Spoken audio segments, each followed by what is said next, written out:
Cat, you are sitting directly in the line of chat. You know what? I'm gonna have a real hard time reading.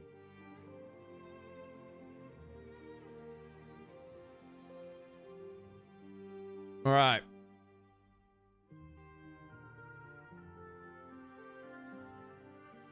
Are we good?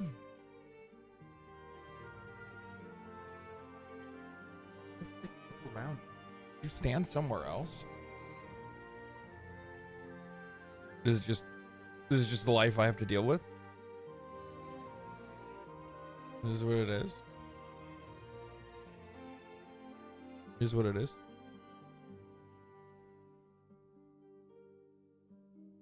What's going on, guys?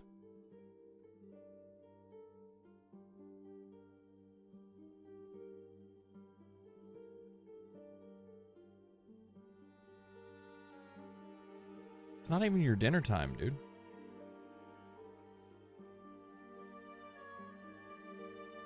Cat's been like oddly needy lately. Hey, chat box is fucking big. You guys are taking up like half the fucking screen. There you go. For some odd reason, like my camera settings and stuff like that all got like knocked out of whack. Sup. Twitch is good. Squish the cat already. Thanks for all the banger videos lately, man. Sub like a month ago. Welcome.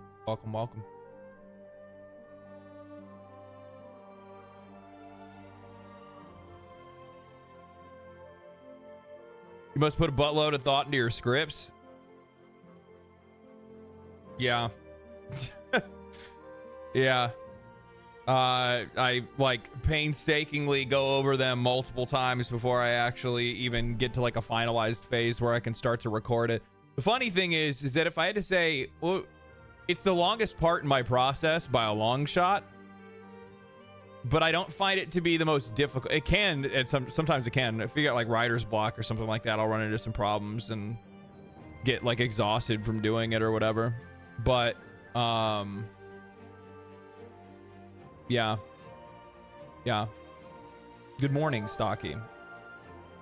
Spark Boss, thank you for the tier 1. 9 months in a row. Good lord. Thank you. Appreciate it. Did you hear about the Baldur's Gate 3 update being released April 15th? I sure did. I will maybe stream that next weekend? Maybe?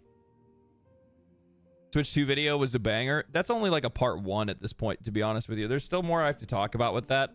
Because like one of the things that I didn't really go into is that like I was more or less just like talking about Nintendo, the Nintendo Switch, some of the reception, because like some of the reception and stuff like that, and the things I've seen around it or whatever. But like ever since then, the conversation has just continued, and it is fucking wild. It is crazy to see the mental gymnastics that Nintendo fans have been performing on the internet, trying to convince everybody that $80 price tags are somehow worth it because it's Nintendo. And I'm like, what are you, like, I saw some dude write a damn near novel talking about it, and it's just, it's too much, man. Can you pet the cat for me? Yeah.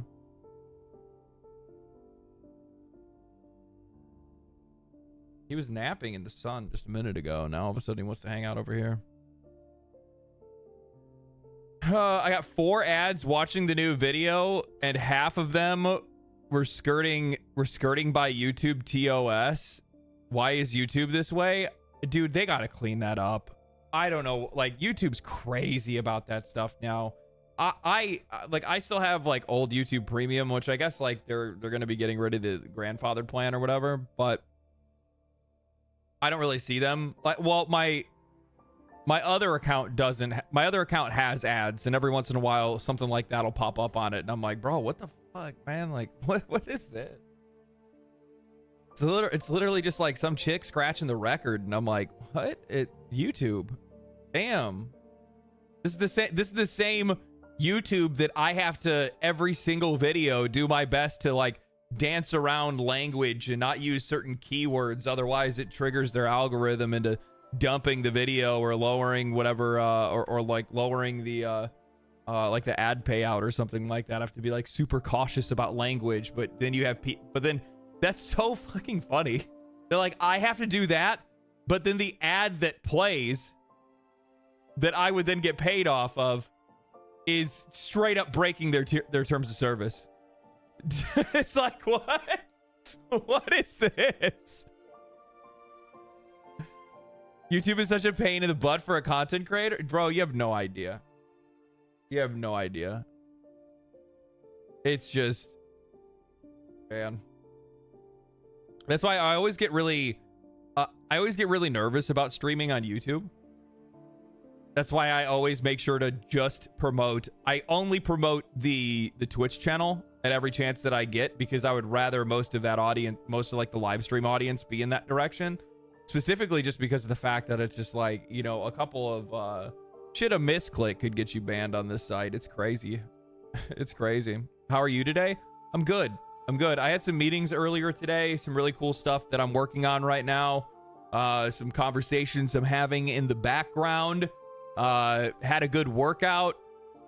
Feeling good. Feeling good, man. Feeling real good.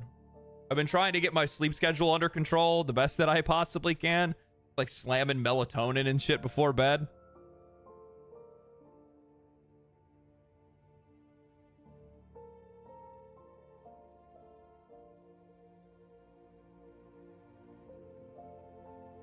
Have you thought about Rumble? No.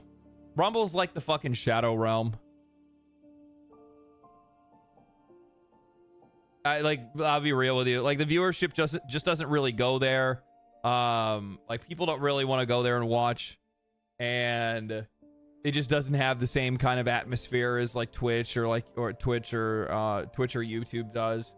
I feel like Kick is starting to grow as a platform slowly but surely. It's taking a little while. But I'll be honest with you, man. I probably wouldn't. I only stream 1 day a week right now, right? Like, I would like to stream more, but like my schedule that I have right now is just way too demanding. My neighbor stole my chair. I want it back. She is very aggressive and she tries to push back. Have some advice?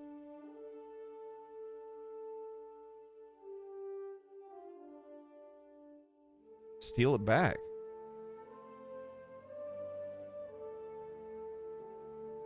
Remember Mixer? Oh god. I feel like Kick isn't going anywhere because it's backed by so much money that, I mean, we're talking casinos, right? Like, so like, it's like Stake has like, it's a lot like Twitch, actually. Now that I think about it, which is really funny. If you take a minute to think about it, because it's like, for YouTube or for Twitch, you know, Amazon really isn't, from their perspective, they're not wasting any money. There's like, yeah, they pay out a bunch of money to it, but not with the amount of money they actually make. You know what I mean? Same thing goes for Kick. With the amount of money that they make, they could get whatever. They'll take the loss. It's a loss leader, right? You have to have those in like certain positions to be able to draw an audience into something else that you're trying to get them into, right? I think the one thing that hurts Kick is the kind of streamers and content creators that the platform attracts. Since they're so loose with banning and stuff like that, or with, like, you know, policing the platform, you get a lot of people. Like, I'll be honest, until Kick, did we really see a lot of these like nuisance streamers? Like the people that are like going out into public and like harassing people, and I don't think we did. At least not nearly to the level that we see it now. Anything for content crowd. Yeah, I feel like we didn't really see that. At least not to the amount that we see it now.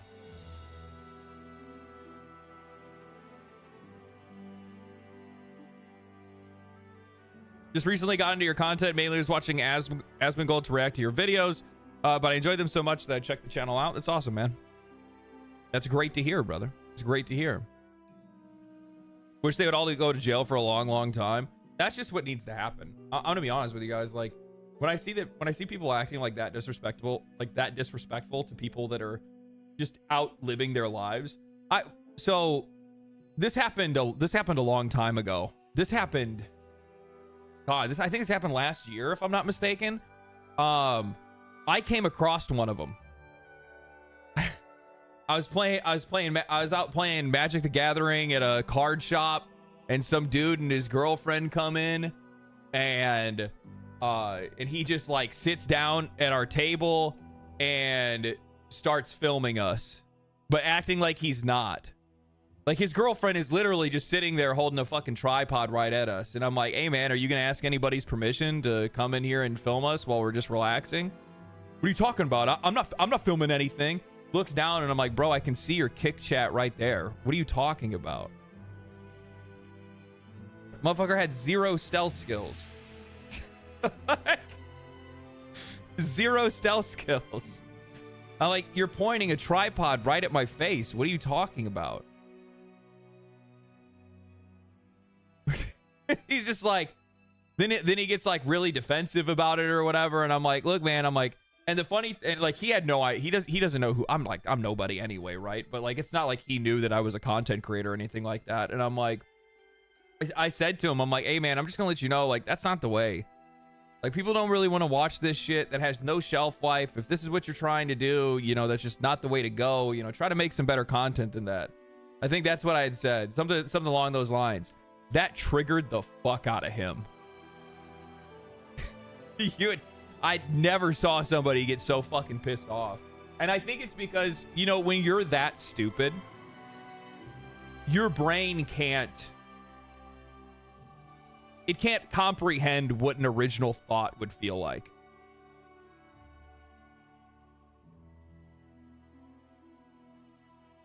Like, I would imagine that's probably what happened.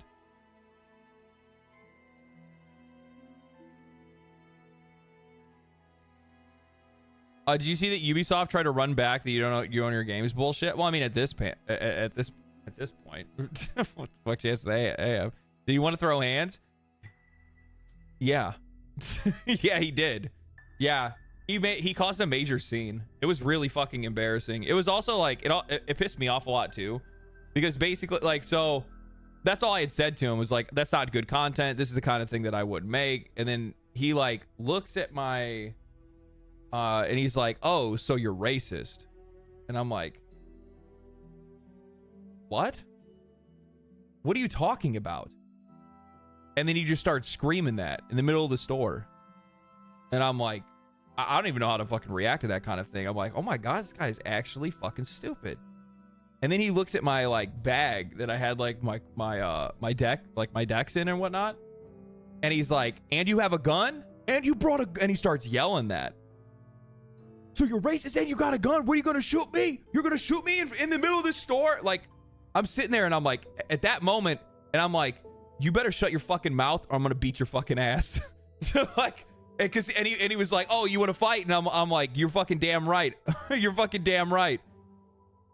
And then at that point, like, once he started getting wild and he started yelling about a gun and whatnot like that, I just got up and I went and got the fucking manager of the store.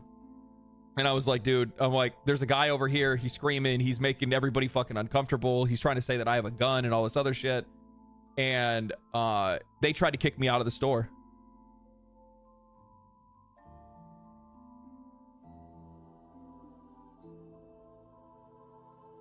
The manager wanted to kick me out of the store. I'm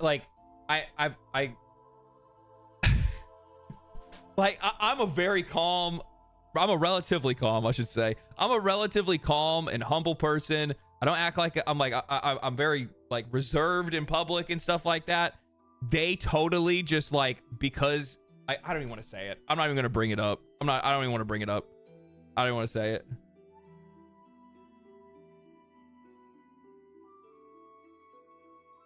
It's about to get legendary dropped. No, it's just like they like. No, was this today? No, this is like a while. This is a while ago. It's just like, it was weird because they like took his side, and I'm like sitting there and I was so fucking confused. And like the racism comment worked. That's what like blew my mind in that moment. And I was like, oh my fucking God, are you people this brain rotten? It literally was an HR solution. They heard the one comment that he was screaming at the top of the store when I literally said nothing. All I said was this wasn't very good content to make.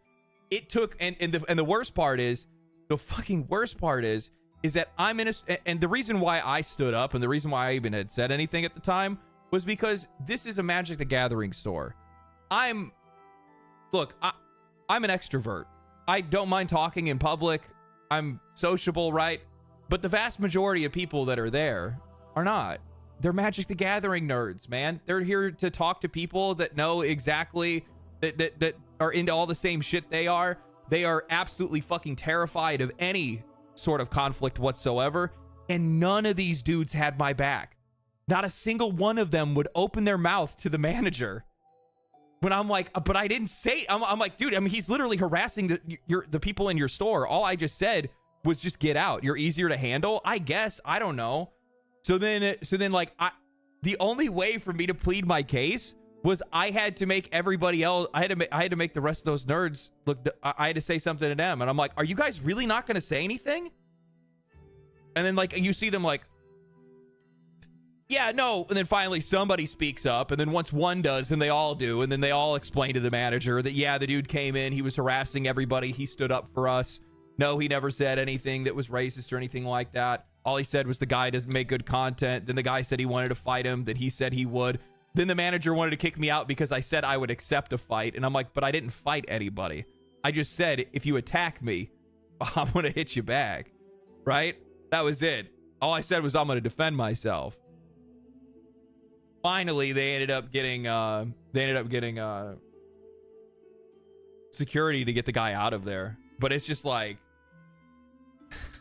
I just, it was one of those things where it's like, this is the kind of shit that you would hear about like on social media and you would swear to fucking God it was a fake story.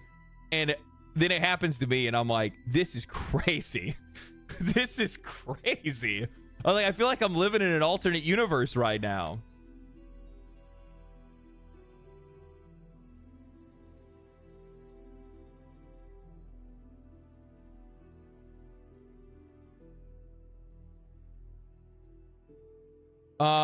You lived in a South Park episode? I quite literally did. That was the weirdest fucking thing. I've never been back. I think I've been back to that place once just to like buy a pack of cards or something like that because I was passing by.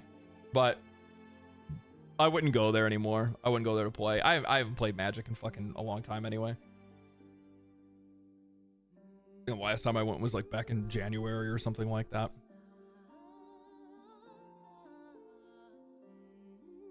Last year I was working security at an apartment complex and some people got called regularly. I asked my coworker, that's crazy. Bro activated NPC mode for real. Yeah, I mean, like the thing is, you have to keep in mind, like the folks that make that like nuisance streamer content, it's almost always because they're just copying off of what they see somebody on the internet doing and seeing that somebody else got rich, and like that's as far as the idea goes, right? It doesn't go much further than that. Which is like wild to me because like, I'm gonna tell you right now, you can't one-to-one copy anything anybody does and find I don't really think you can. Like, not one-to-one. There has to be something else that you're bringing to the table that nobody else is bringing that, you know, makes you entertaining and makes people want to watch you. Hydrodyne, thank you for the prime. Appreciate that. Like, I had actually seen this today. Where's it at? Hold on. Let me find it.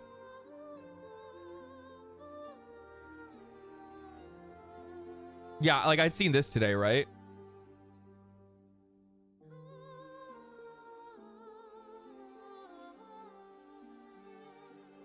There we go. Why did it oversize all my screens? What happened here?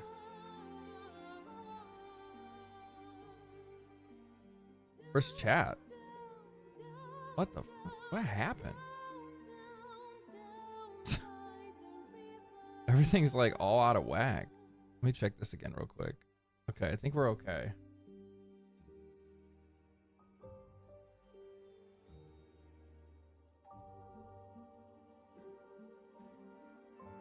Top half. That's right. That's right. What is this? Chef Butter Biscuits.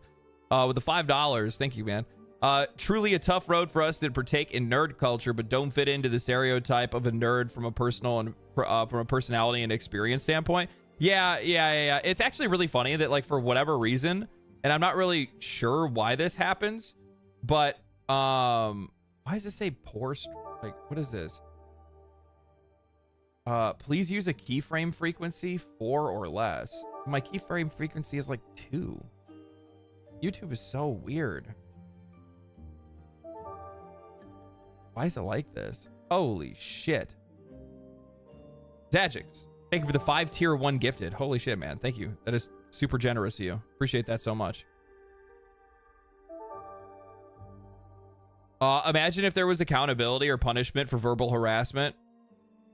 Like, they'd have to pay people. I mean, I wouldn't want that. I mean, like, if somebody's just talking shit, I don't want somebody to get, like, unless you're actually, like, inciting violence or something like that. I look at the way that, like, other shit's gone with speech laws in other countries, and I wouldn't want that here.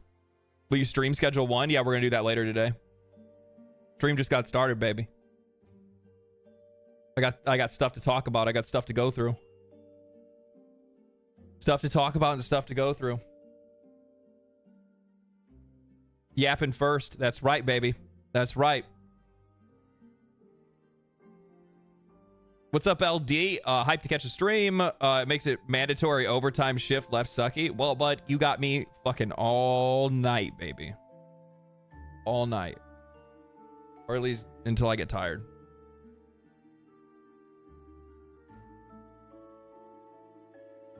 Anyway, so, like, I had seen this, right?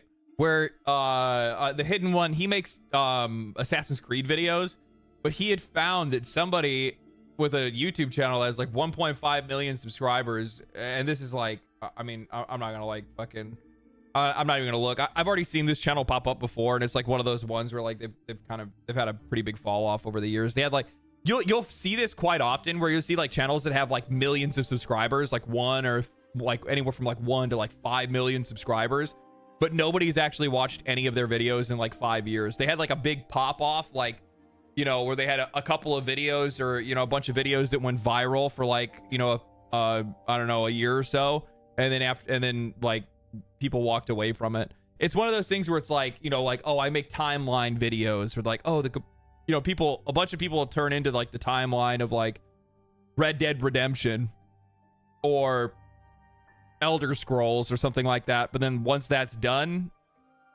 you know, where do you fucking go from there? Like Boogie, yeah, but that's kind of a different thing, right? Like, in a lot of cases, he kind of pushed his audience away from him.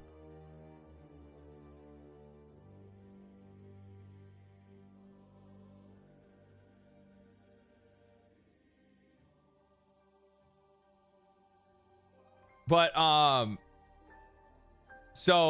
but he had found that somebody literally just like word for word copied his entire script, but changed the order and used all the same numbers and shit like that.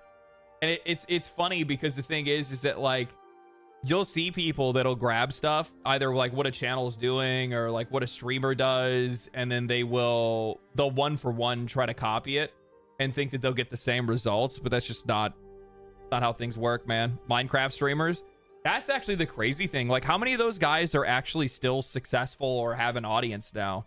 Now, mind you, most of those Minecraft guys, like, they self-sabotage themselves, right? Mostly because they got older, but their audience didn't. I should say their body got older, but their minds never did.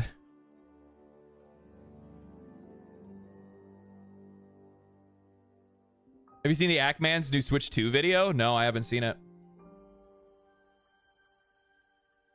Do you think the AAA gaming market will ever crash? 100% it will. 100%. There's no world that I see that not happening. Right now, especially with price increases, the over monetization in video games, the lower quality of games that we've seen over the last few years, how over bloated these companies are, how many employees they have, like, all of the, like, literally all the dominoes are already in a row. They just need to, like, there just needs to be a strong enough wind to knock it down. funny enough, I really do think it's going to be price increases. I don't think, I'm going to be honest with you guys.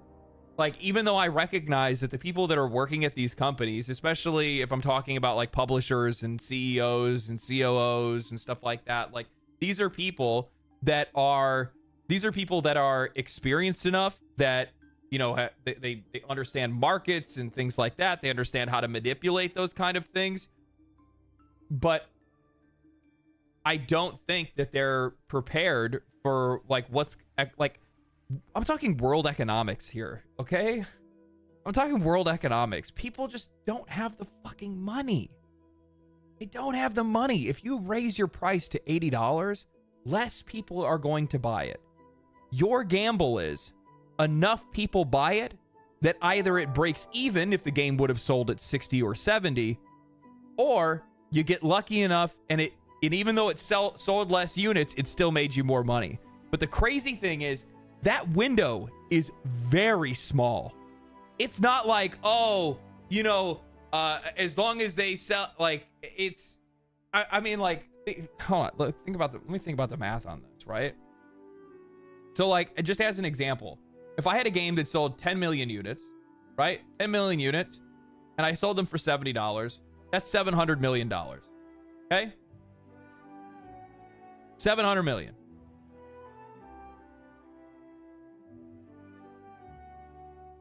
If that same game, I now sell it for $80, but I sell 8 million units, 2 million units less.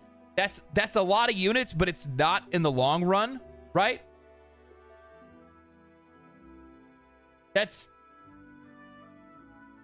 $60 million less money.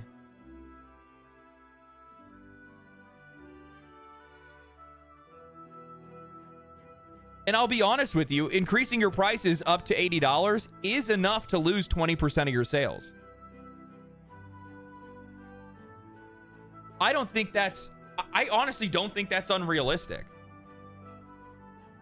If I'm really gracious, we'll say, what is it? So we'll say 80 million, and we'll say they only lost 10% of their sales, right? So they only make $20 million more. Do you see how volatile that is?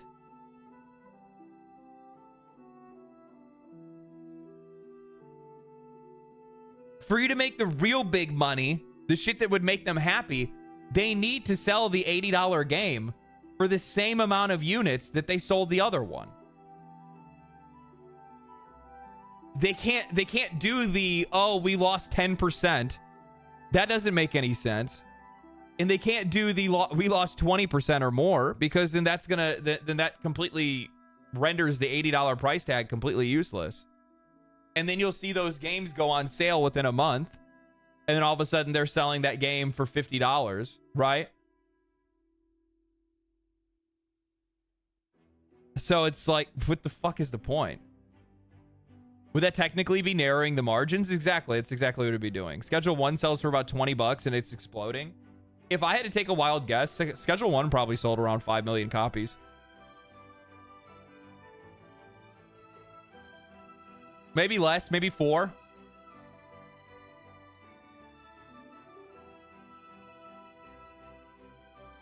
Thoughts on Oblivion being shadow dropped? I'm going to be honest with you. I will play the fucking shit out of it. It's one of those ones where it's like... I'm just as weak as anybody else. I'm not going to fucking pretend like I'm any different. I can point out these things. I can understand the bad things that I'll do to myself. But I'll say it to myself as I do it, right? But when if it's good, I'm not going to buy it day one. I'm not going to buy... Well, here's the thing. I write them all off now. So, like, I don't even feel... I buy these games so then I can either play them and enjoy them, or play them and then talk shit about them, right? So, like, if this was me last year, where video games weren't my job and it was construction, I mean, then it's a completely different story, right? Then all of a sudden I'd be like, I'm a little bit more cautious about how I'm spending my money or whatever. I still have that brain and I'm still that person. I don't really buy a lot of stuff, to be honest with you, but now, like, it's for work, so all of it's an expense. So Oblivion's one of my favorite fucking games ever made, right? So I'm gonna want to play it. But chances are it's gonna be a busted ass. Let's be real, it's Bethesda. It's gonna be a busted ass. You know what the funny thing is, though, is that even though it'll be a busted ass, it'll still be insanely successful. Because if a good game is a busted ass, it's still a good game. And then Bethesda will just do what they always do, lean on their slave labor that are their mods and let their modders fix the game. Sky Oblivion and Oblivion remake separate games. Yes, Sky Oblivion is made by made by modders, where the Oblivion remake is being made by Bethesda themselves. But I actually think that Sky Oblivion will be better than the Oblivion remake. I feel really fucking bad for the guys that have been made, but I mean, like, that's what you sign up for, right? You're a modder. You don't know what these companies are gonna do. You don't know if they're gonna remake something or whatever, you know.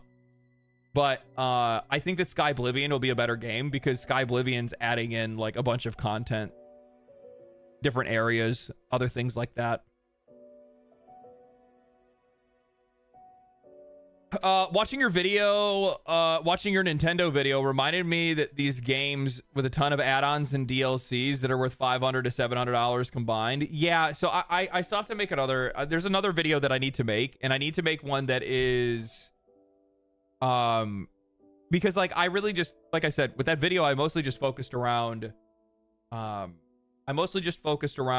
Nintendo news and then the reception from the fans and then some of my pushback on some of that stuff. The video game price thing, I need to talk about again. Like, I mean, technically I already have because I made a video talking about it when I had argued against the price increase for Grand Theft Auto 5 going up to $100. So maybe I don't really need to, but to be honest with you, there's enough people that are arguing about it that I feel like I need to talk about it again. And there's other things that I would like to bring up. One of those being the fact that, like, you know, I saw a post that somebody had made that had filled me with enough rage to make me want to do this. And I cannot fucking believe that this many people agreed with this.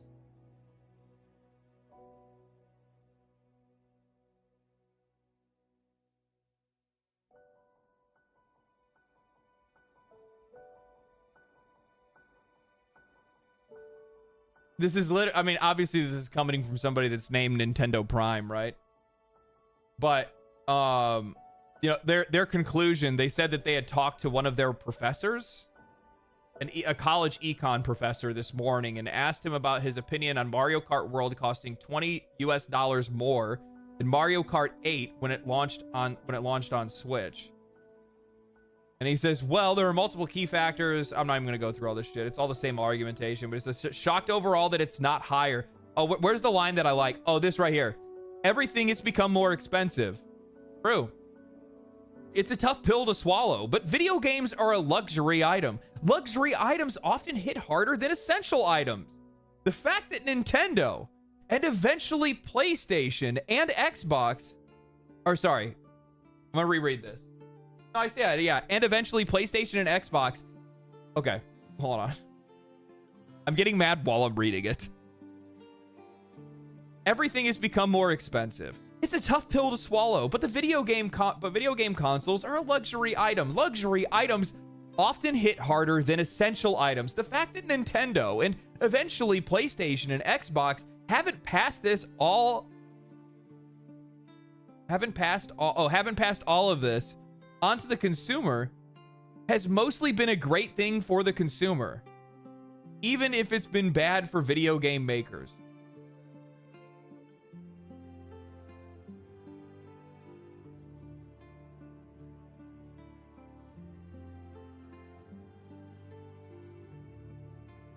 I'm gonna read this again. The fact that Nintendo and eventually PlayStation and Xbox haven't passed all of this entirely onto the consumer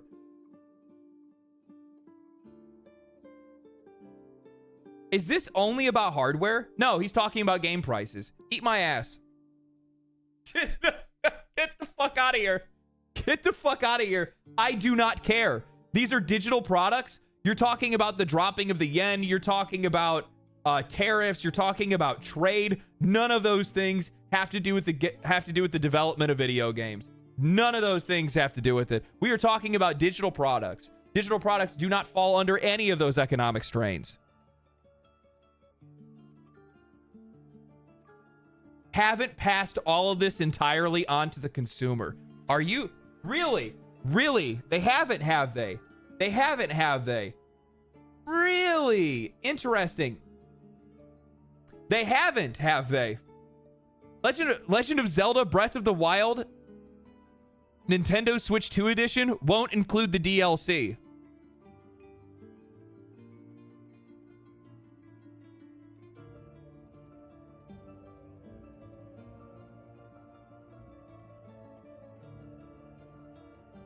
Nintendo says Switch 2 Breath of the Wild is $90 with DLC.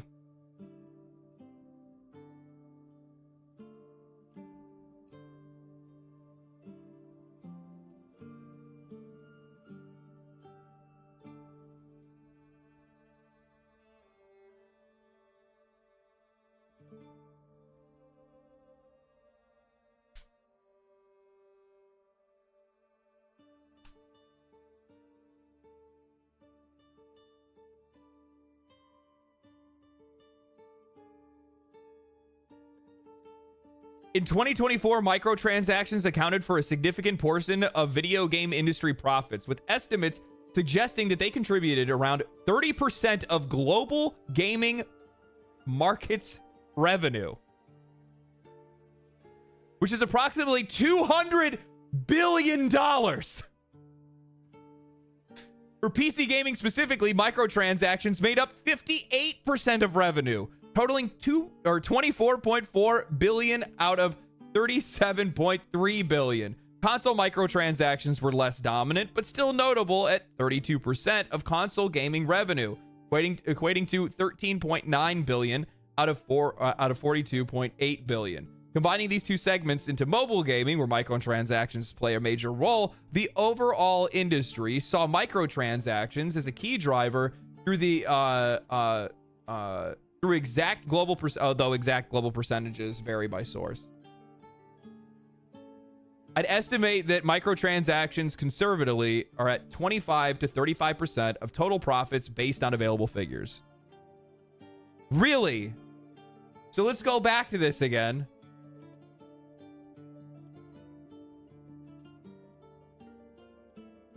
And you, for some odd reason, you believe that the cost has not been passed on to the customer. Why are we sitting here trying to act like these companies haven't been reaching... They've had record-breaking years, year over year over year. The green line has continued to go up.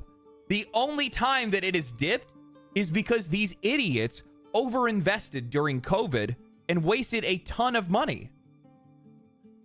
Also ignoring market growth on digital product without print cost. And that's the craziest thing. We never saw any price reduction whatsoever when the vast majority of these companies cut out production entirely. Physical production. We have so many companies that don't even have physical versions of their games anymore. That's not even a part of the equation for most of these companies. We never saw discounts for that. They just got a free discount. It's just the amount of and the other thing is too, it's like everything has become more expensive. Yes, and wages have not followed that. And you can sit there and go, well, yeah, exactly. So this is a government problem. That besides the fact, it doesn't fucking matter. And that's the part that probably that's the part that pisses me off the most, is the fact that people always want to segue to the politics of this. And yes, those things are the cause, but what I'm talking about is the inevitability that everybody just wants to keep talking with fucking entire goddamn novels rather than discuss the actual point. What is the effect of increasing prices going to have on the video game industry? You can tell me all the justifications you want about why video game prices should be $80, but it doesn't fucking matter if people aren't going to buy it. I feel like I'm losing my fucking mind.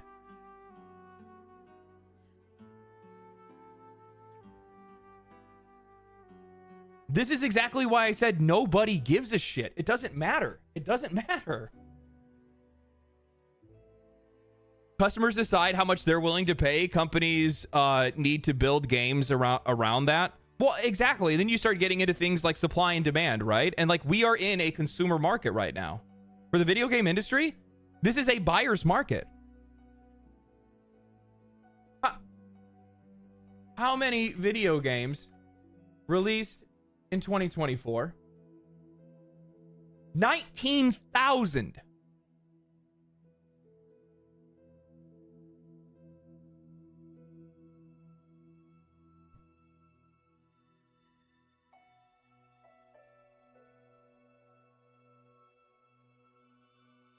$19,000 video games, a record-breaking year for 2024. Now, mind you, are all of them good? No. How many of them are? Not very many. Not very many.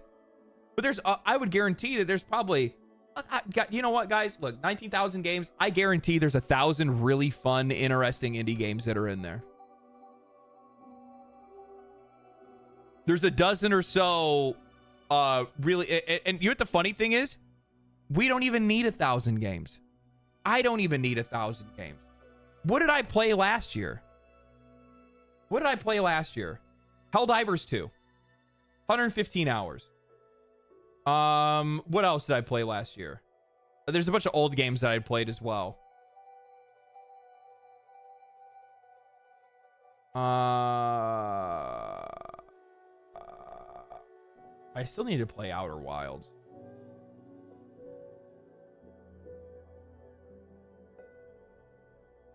Satisfactory, 105 hours.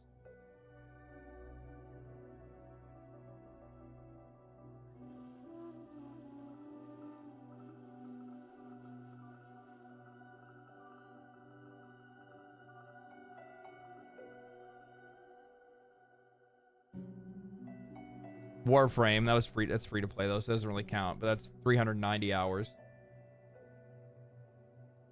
Stalker 2 was last year. I'm waiting for them to fix this though. I'm just waiting for them to get it in a better place first. Path of Exile 2 is technically last year too. That's 250 hours. Marvel Rivals also, but I've only played that for like 35 hours. Hades 2, I played that, but that's still in early access, so I don't really fuck with it all that much. Oh, Elden Ring, obviously.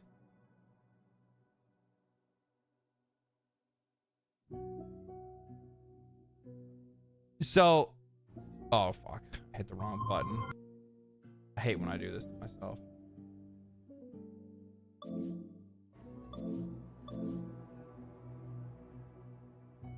Baldur's Gate 3?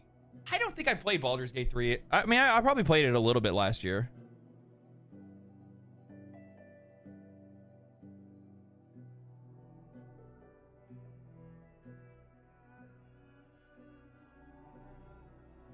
Elden Ring is 2023. The Elden Ring DLC was last year, wasn't it?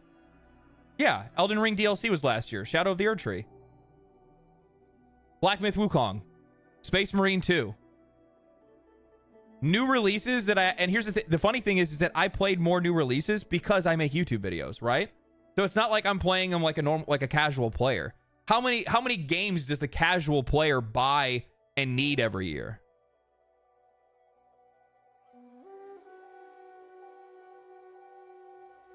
Not many. 2 or 3 at most. Yeah, 2 or 3, maybe 5 if you're like really getting into it. Chances are you have like a live service game or an MMO or something like that that you're continuing to play. Final Fantasy VII Rebirth. That's right, I played that as well. I'm trying to think, is there anything else that I played on Final Fantasy 16? Was that last year? No, I don't think it was. It was the year before that. 2 to 4 depending on what comes out. Yeah, and then you have like your stable games. So like out of 19,000 games, you're going to be able to find those 2 to 3 or 4 games that you want to play every year.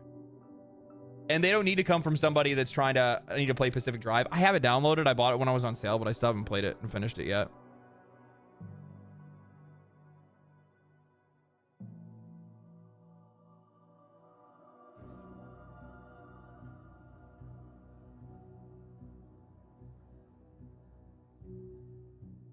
$1,200 hours in Satisfactory. Good Lord.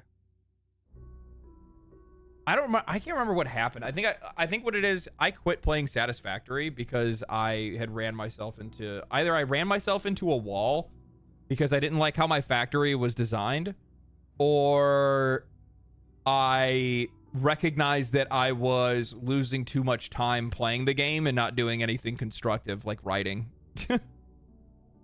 Probably one of those two, where I was like staying up too late because I like, when it comes to those survival games, those things are a problem for me, man. I'll look at the game and I'll start like doing some stuff in the game, and it'll feel like 5 minutes have gone by, and I look down and it's like 1 o'clock in the morning, and I'm like, what? I just crafted a couple of things. I didn't do anything. I just started playing.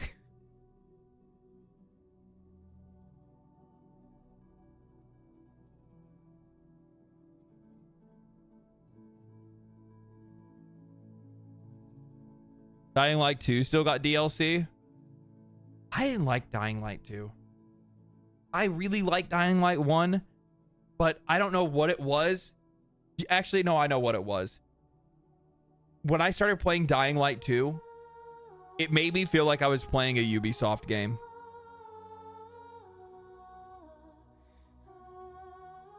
I straight up felt like I was playing a Ubisoft game. I think I had a mental image for like the direction that I wanted them to go in with Dying Light 2, and they didn't go in that direction. And then I was like, bro, this is just mid as fuck. This is just so mid. I don't like this at all. I wanted them to lean like way harder into the like, into like the dungeons, into like the loot, right? Like I really like that part of it. I think I'm still looking for that survival Diablo game, right? Like I look at Enshrouded. Enshrouded is one of those games that I really want to be like that, but they have to like really work on their loot system for them to be able to like figure something out for that, I think.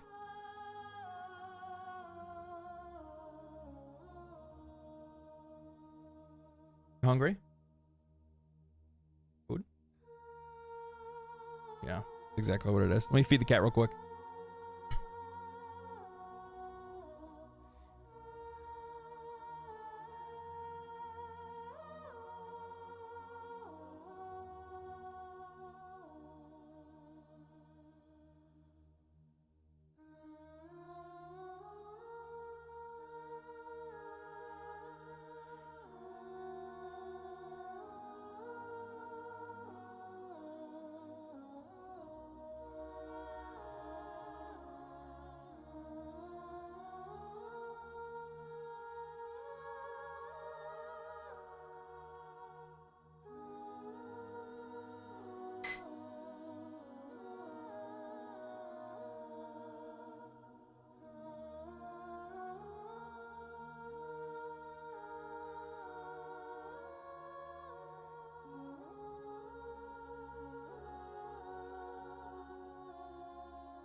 All right, we back. Dying Light has really good interior areas. It's almost like playing Resident Evil a little bit. Yeah. Yeah. I really like Dying Light 1. I liked it a lot. Really good game. It's like rogue hair on this one side.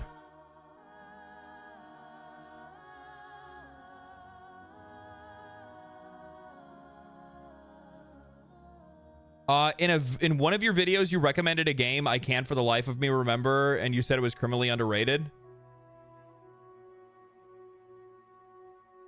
Returnal, maybe. If I had to think about games that I like that are like that are underrated. Balatro. Yeah, I don't think Balatro is underrated. I think Returnal's underrated. Armored Core 6, yeah. Returnal was sick. Returnal was fucking great. I can't actually. I liked the tweet recently. Where's it up? Yeah, they're getting ready for their sequel, Soros. Returnal is heavily underrated. Yeah. It's also got like a lot of like really unnecessary hate as well. Like the anti-woke folks kind of got a hold of that one a little bit. It really wasn't necessary. Control is another good one. I haven't played Control, actually. That's one of the ones I need to play for sure.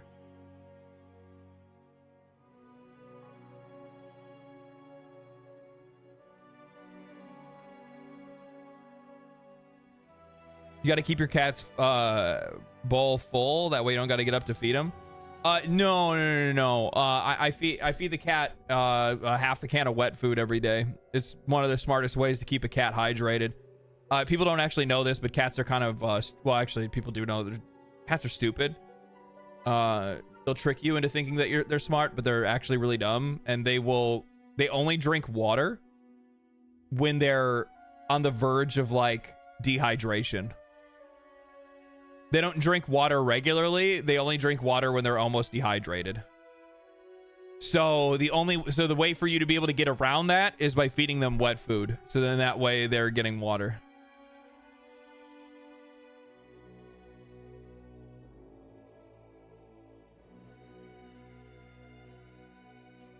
Cultic extremely good. Yeah, I'm trying to think if I have any games that are like actually like what I would consider underrated games.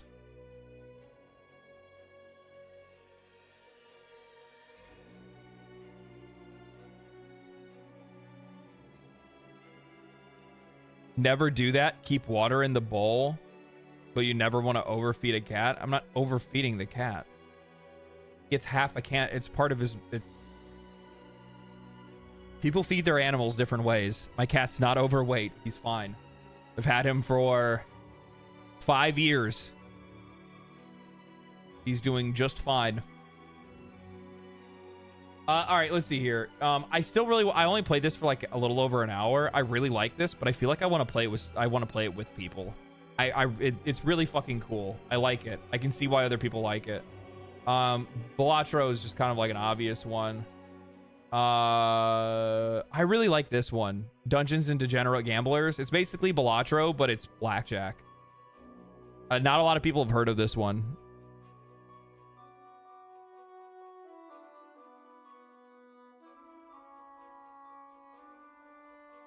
Loved your Schedule 1 video. Thanks. Thank you. 9 Souls? I haven't played that one, no. Let's see here. I play an obscene amount of like Risk of Rain when I get the opportunity to.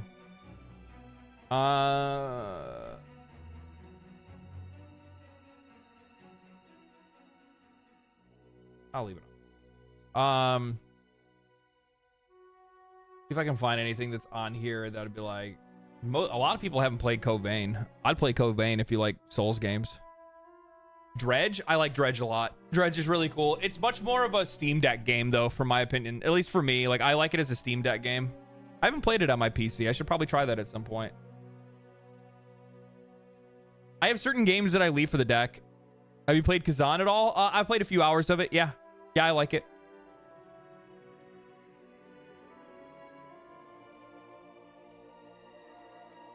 Yeah, Code Vein's really good.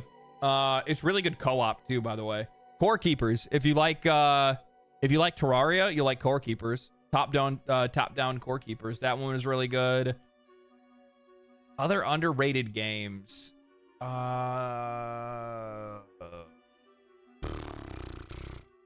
Solasta.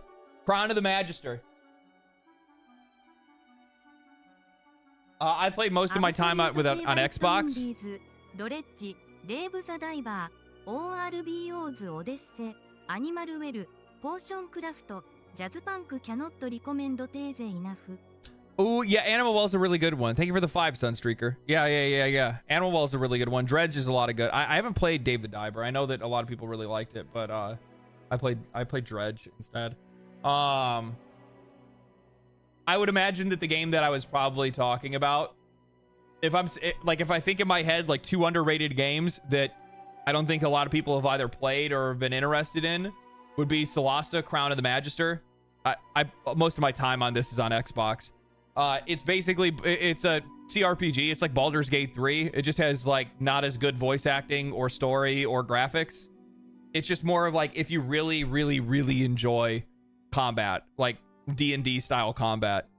It's basically Baldur's Gate 3's combat, but better, more flexible. A lot of really cool stuff added to it, and I liked it. And they're already working. They already have a demo out for the sequel for the game as well. Solasta's underrated. I think it's just niche for CRPGs. I mean, CRPGs are just niche to begin with. But outside of that, it'd be that and Returnal.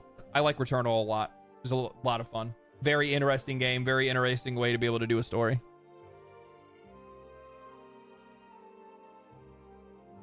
I still have hope for a new Lost Planet like Titanfall 2. You're out of your fucking mind, dude. I would be shocked to see Capcom go and make Titanfall. Or not Titanfall, Lost Planet. No, Capcom was Lost Planet. Yes. I think I'm right.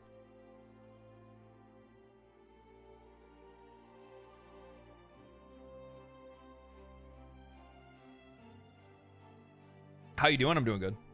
Yeah? Okay.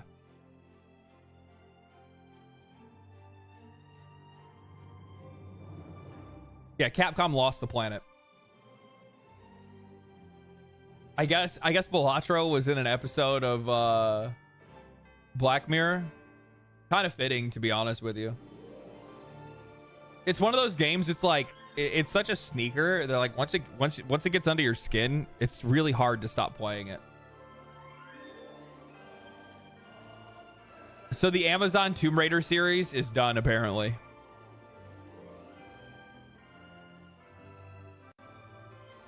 They're not going to make it.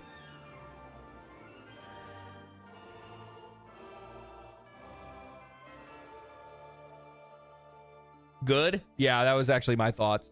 I'll be honest with you. I don't think that like a lot of these, like a lot of modern Hollywood types can't really do like. I think I really like the Fallout show. I think they did a really good job with it. But Tomb Raider, like, it's literally going to be like, it's messaging Mission Impossible, right? Like, there's no way that they wouldn't make this with like crazy, like gender politics undertones and stuff like that. Like things that people would never be interested in when it comes to a Tomb Raider TV show. Snow White, exactly. They would Snow White it. Like I'm just gonna put it out there and just say it what it is. Look what they've already been doing to the video games.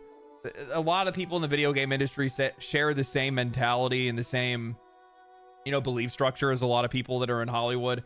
Hollywood's gonna push that shit even harder.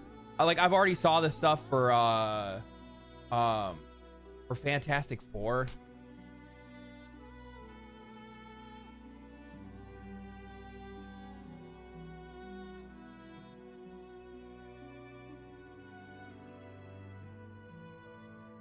Kevin Feige and I were speaking about previous iterations of him. He was branded as this womanizing, devil may care guy. But is that sexy these days? I don't think so. This version of Johnny is less callous with other people's feelings.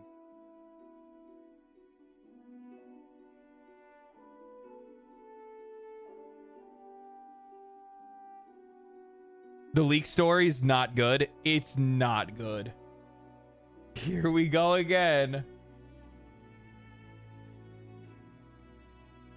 You know what the problem is? Is that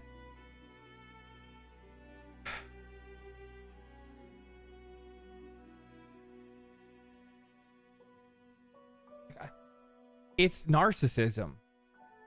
It's that you have these people that think that they can do better and are better than the person that made it. whoever created the character, whoever created the video game, the TV show, or whatever it might be, they think that they could do a better job, and they think they are better than the person that made it. And they need to show everybody that that's the truth.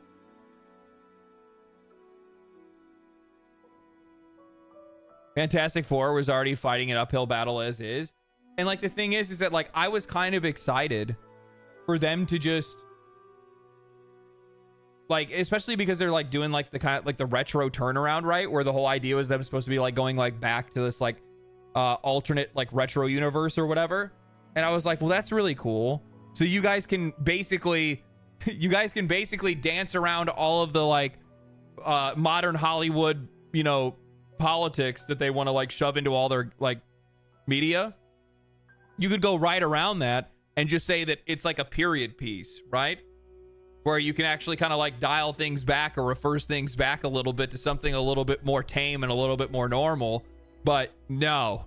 This, they want to envision the like futuristic 60s that they wanted to have happen.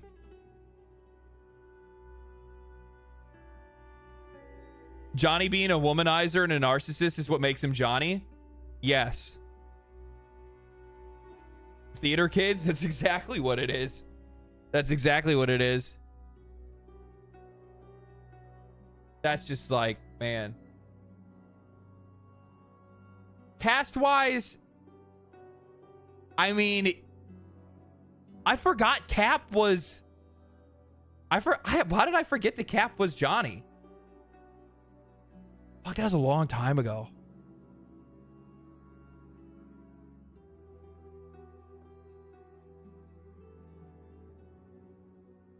Fox version, I know.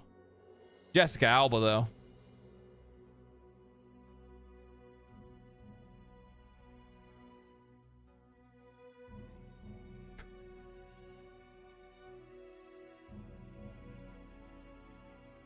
...2005 Jessica Alba.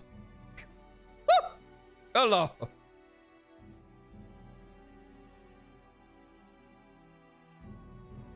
...10 out of 10 for looks, 1 out of 10 actress, but nobody was fucking paying attention to her acting skills, okay? Everybody saw that Jessica Alba was in a movie and they were like, all right, I'm in. And they're like, so what did she say? And you're like, something to do with the plot. Something to do with the plot. Same with Megan Fox. Also true. Also true. Have you seen the Asmund reference in the DMC show? I had saw something on Twitter about it. I know that the writer like made like a tweet. I think he's like leaning into it to like promote the show or something like that. Maybe he did base it off of Asmund.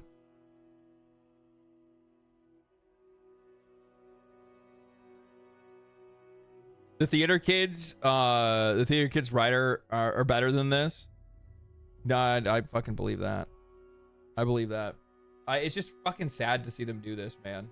It really is.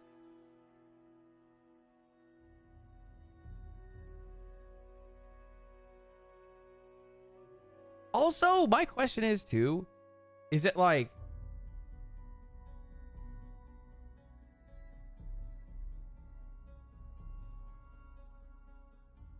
don't they all look kind of weird?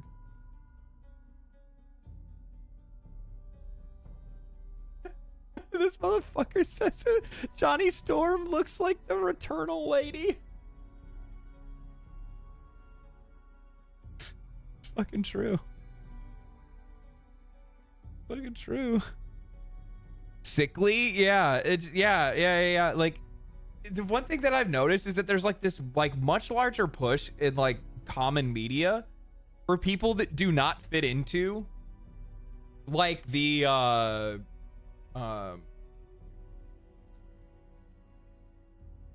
I don't know. They don't want people that look like, they just want people that look androgynous. That's really what it comes down to. They want people that are like, they don't look strongly in one way or the other, right? They don't want a man that has like strong male features. They want like soft looking men, you know? They don't want women that are super hot. They want women that are like you know, maybe that could be me. I guess. I don't really know. Pedro Pascal looks like Gomez from the Addams Family. Don't want masculine characters. You know, the thing is that the only reason why the only reason why I know that's a thing is that you can see the reaction of audiences when there is a character that's like that. So when people try to act like it's not real, well then tell me, why the fuck did the internet go wild for Warhammer 40k Space Marine 2?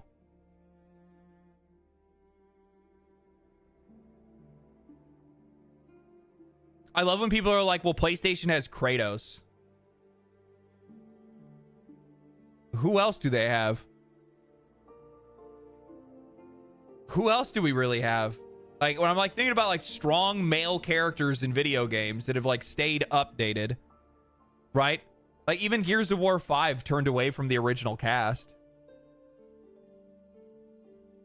There's value in making characters look more natural, not Conan, but like, or Lara Croft, but like Joe, Jack, Schmo, not every man, not every story, but does have value. Oh, and I don't disagree with that. Uncharted? No, they got rid of Nathan Drake. Like they're done with Uncharted, right? And they killed off Joel.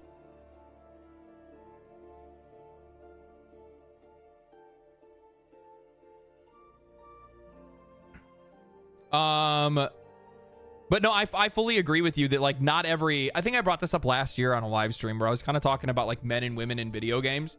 And you know, it's like how like character portrayals and stuff work. You don't need every single like male character in a video game to be like, just keep these fucking dudes. You don't need every single male character in a video game to look like absolutely jacked Conan the Barbarian, right? Like I don't need that. Sometimes you want somebody that looks like a little bit more realistic, right? I mean, like look at like, you know, like spy characters and whatnot like that. You don't really need that. Same thing goes for like female characters. I don't need every single character to look like they're coming. I don't need every female character to look like she's dropped straight out of a gacha game, right? And I think and because at the end of the day, it's always the quality of the product that speaks louder than what the characters look like. A really good example of this is like First Descendant, right? First Descendant, the game is completely tanked. It is completely out of the public eye. The only thing that you ever see from that game is just like screenshots of people showing off their character and like, you know, in whatever skin that they bought in the game, because Lord knows you're not going to actually get anything any other way, right? And but outside of that, the game is essentially dead, because if the product itself isn't good, it doesn't matter how good the characters look. You can make the characters as hot as you want, but if the gameplay sucks, nobody's going to want to play it. You can make the guy jacked as all hell, but if the game sucks, nobody's going to play it. You could fill a film with you know, hot chicks, but if it's not any good, well, then it's a different kind of film.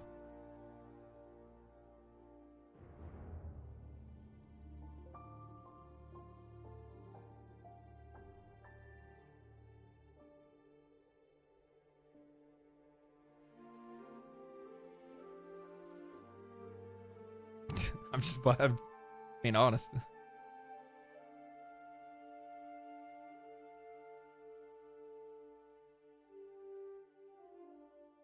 Most male characters got replaced by women in Sony games from Naughty Dog. It's Neil Druckmann's vanity. Yeah, I guess probably. LD, I only watch those for the story. How dare you? Yeah. Luna Snow is the perfect mix. Yeah, like Luna Snow is a really cute character, right? Like she's not like hypersexualized in any way or anything like that. But that doesn't mean that like every character in Marvel Rivals needs to be like Luna Snow. I mean, like it's nice to have a little bit of variety here and there, right? Sam Fisher is a really good example. Yeah, like Sam Fisher's not like fucking jacked or anything like that. Solid Snake. There's other ways to be able to like portray like masculinity and femininity. It just depends on how you do it.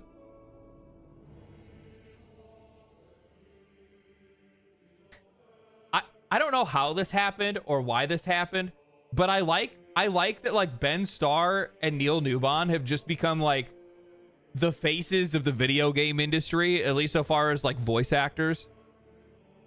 I fucking love these dudes. I really do.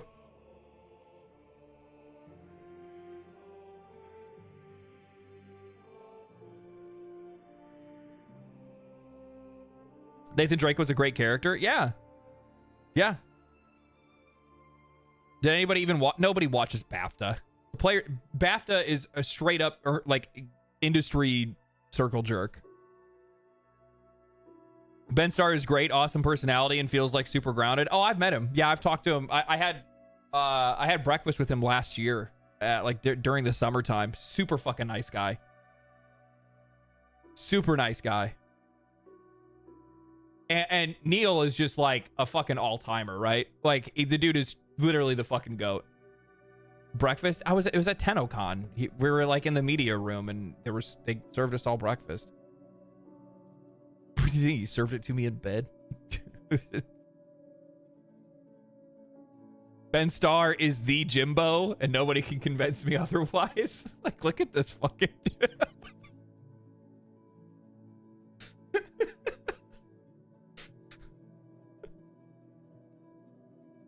Look at these fucking clowns.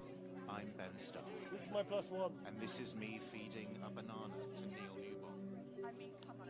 Be gentle but firm.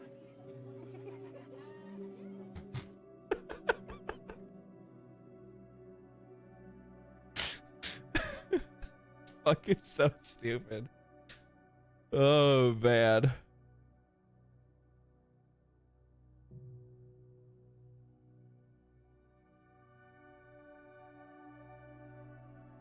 Sus, yeah. Yeah, I fucking love those dudes. They're fucking funny.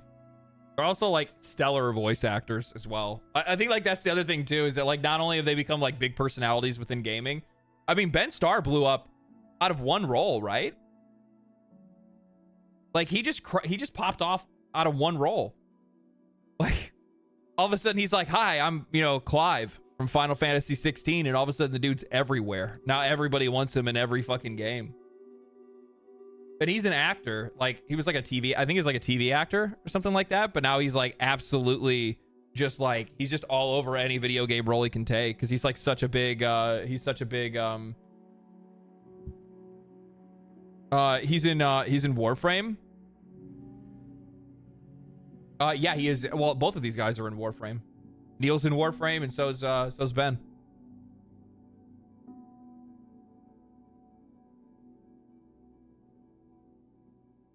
So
So this is tomorrow.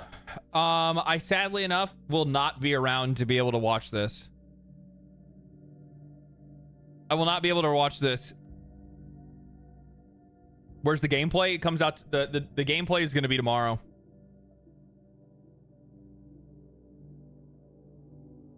Female leads and you can it's not female leads. They've just shown off female characters is all.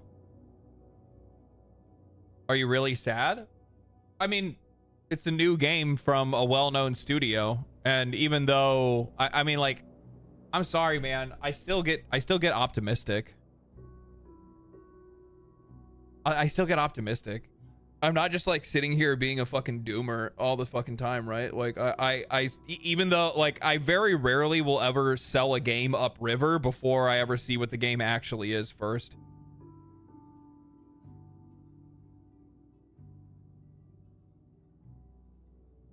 This will make or break Bungie. Oh yeah. No, I definitely think it will. Yeah, if Marathon does not deliver what it needs, what like the game needs to be, what is it? It looks woke. How? It's literally, it was plants. I mean, there's a cat at the end, I guess. This guy's a fucking weirdo. I see him on fucking Twitter all the time. He's fucking weird. He's weird. Yeah, bright colors equal woke. Yeah, that's exactly what it is. Yeah, pink means woke. Yeah, I didn't know that. I need to throw away I have a pink shirt. I need to get rid of that now that I think about it. I don't want to get called. I don't want to. I don't want to get called woke in public. That would really hurt. Marathon is the same color palette as Concord, but it's not enough evidence. Same color palette. This is way higher contrast than fucking than Concord. What are you talking about?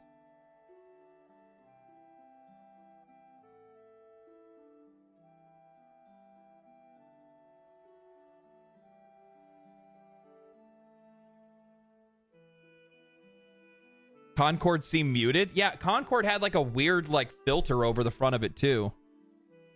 Side by side.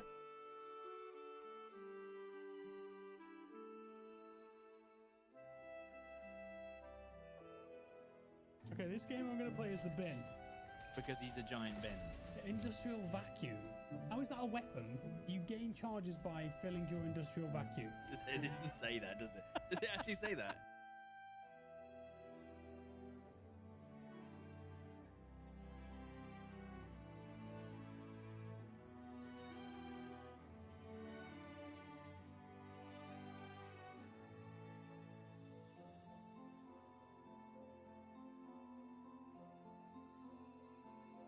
Oversaturated? Yeah, I mean, they both have a little bit of the oversaturated look. But at the same time, like, what the fuck? Am I actually going to start to sit here and say that, like, color palettes alone?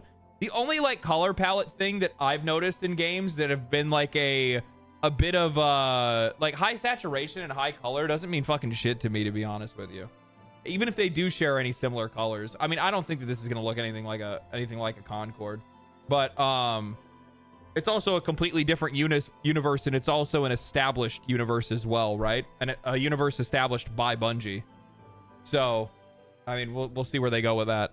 But the only thing that I'll say is that it all just depends on what the game is going to look like. I'll be honest, like, they're going for a very niche thing here.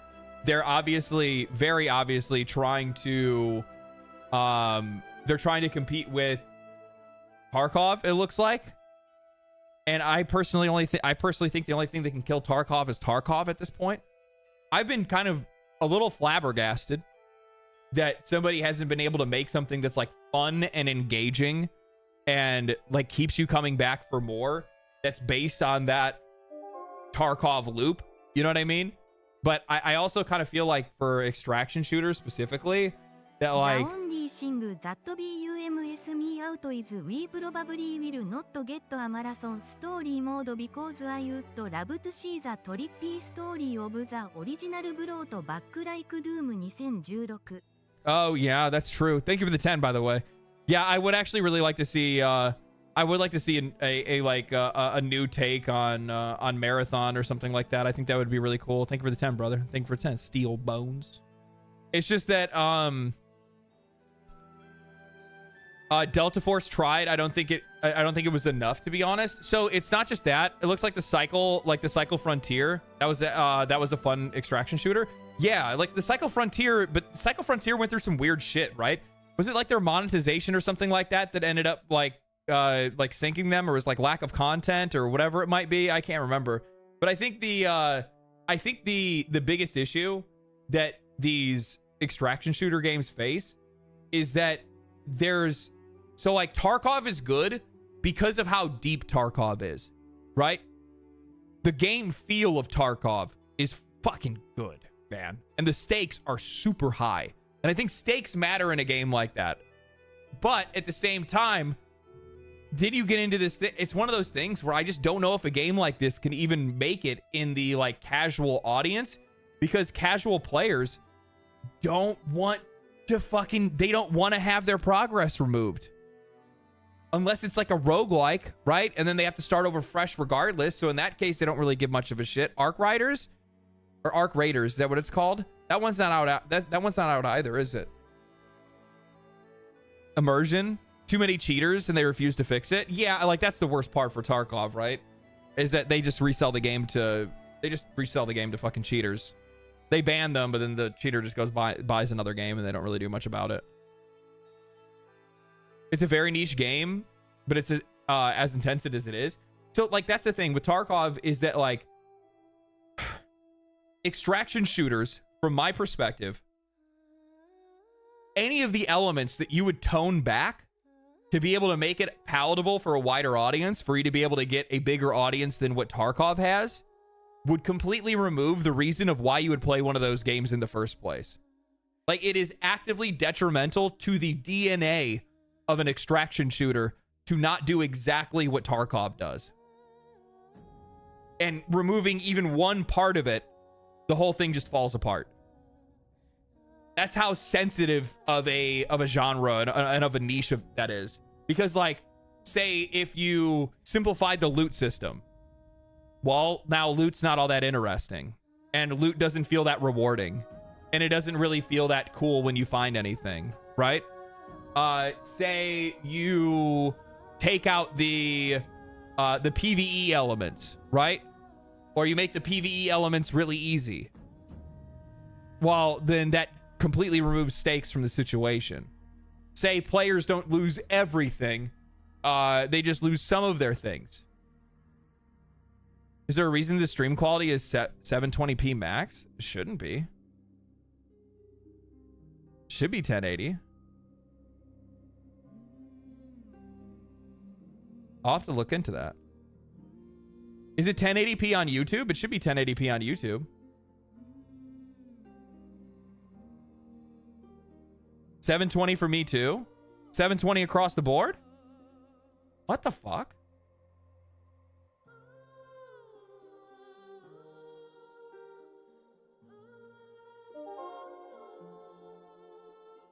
How does that make any sense? タルコフ is my most played game since Stream 2019 output. only two of my dozens of friends have stayed playing since we all started it niche as hell and Video. broken but it kinda like Gears 1 PvP get good or My stream reset my fucking options. That's why YouTube's been kicking fucking... That's why YouTube's been kicking settings at me and going like, hey, bro, like, what the fuck's going on here? God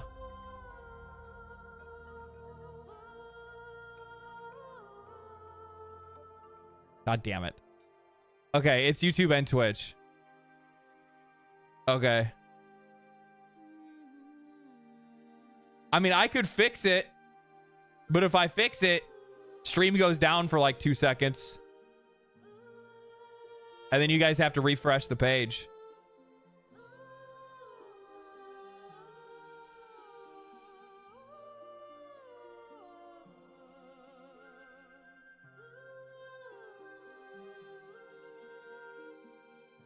Up to you. 16K. 16K. What is 16K? Up to you. 8 go for it. I can't handle this. Okay. All right. I'm not going to do a poll. I've already had enough people that have just said go ahead and do it. It's going to take me 2 seconds to do it. All right. Give me 2 seconds and I'll post in both chats so you guys know to refresh the page. All right. Just like that. Like that. And we back. There you go. We got 1080p now. Just like that. That took care of you guys.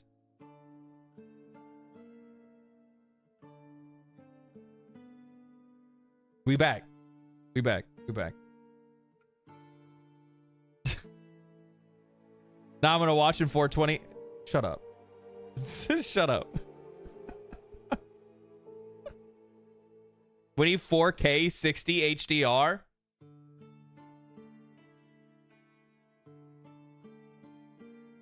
Unbelievable. It's at 360. It's at 144p. Shut the fuck up. Fuck you guys. I'm not doing nothing.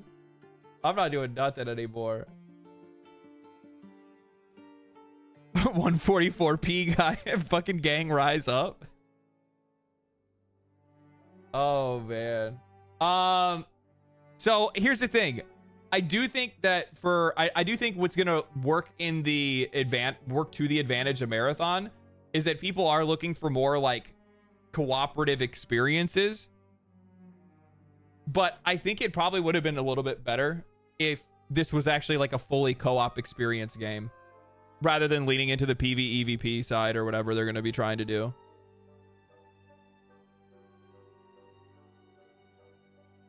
Because I think Warframe Helldivers 2 showed that there is a very hungry audience that's looking for this. They're looking for something. They're looking for something that is not competitive shooters. They're looking for something that is not Call of Duty, that's not Fortnite, that's not Valorant, right? They're looking for shooters that they can actually play cooperatively with their friends, but have a lot of replay value for them to keep coming back and continuing to play. And I think this would have been a lot more interesting if it was more like PvE focused, but had PvP elements in some cases, right? Oh, this is a long one. I'm not gonna let that one run. What is this now? Obi-Wan Jacoby with the $20, man. Holy shit. Thank you so much. I see this game going one of two ways. Marathon could kill Bungie, or Marathon could potentially has the potential to master the online multiplayer skills more to normalize extraction shooters and make it the new BR craze. I want this to be great. I want it to be great. Genuinely. I here's the thing, like I think a lot of people have their own issues when it comes to Bungie specifically. But I want it to be good. And by the way, that's not me saying that I don't want that's not me saying that I trust Bungie. Not in the slightest, right? Not in the slightest. Like the way that they've handled Destiny is unforgivable. Like unforgivable. The shit with the Forsaken DLC, vaulting content that people had paid for, the increase in monetization, the move away from quality content, like straight up unforgivable. That doesn't mean that you can't be redeemed.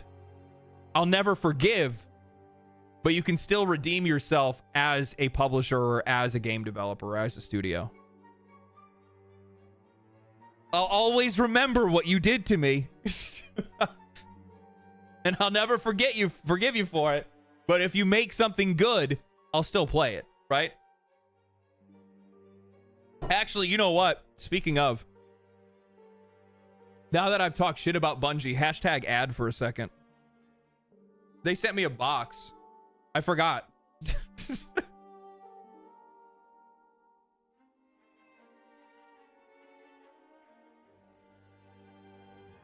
Stream went down for a minute? Yeah.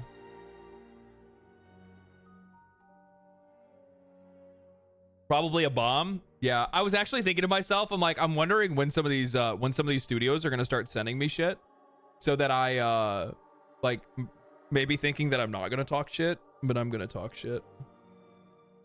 So Bungie sent me this box. Okay.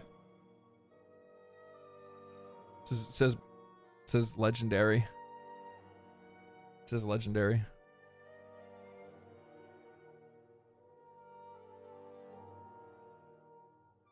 The fuck is that?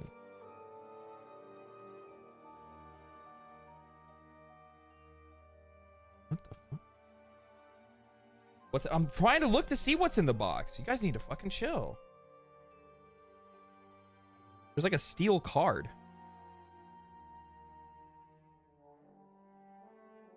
It says my name on it. You see it? You see it? It says legendary drops. Is this like my new business card?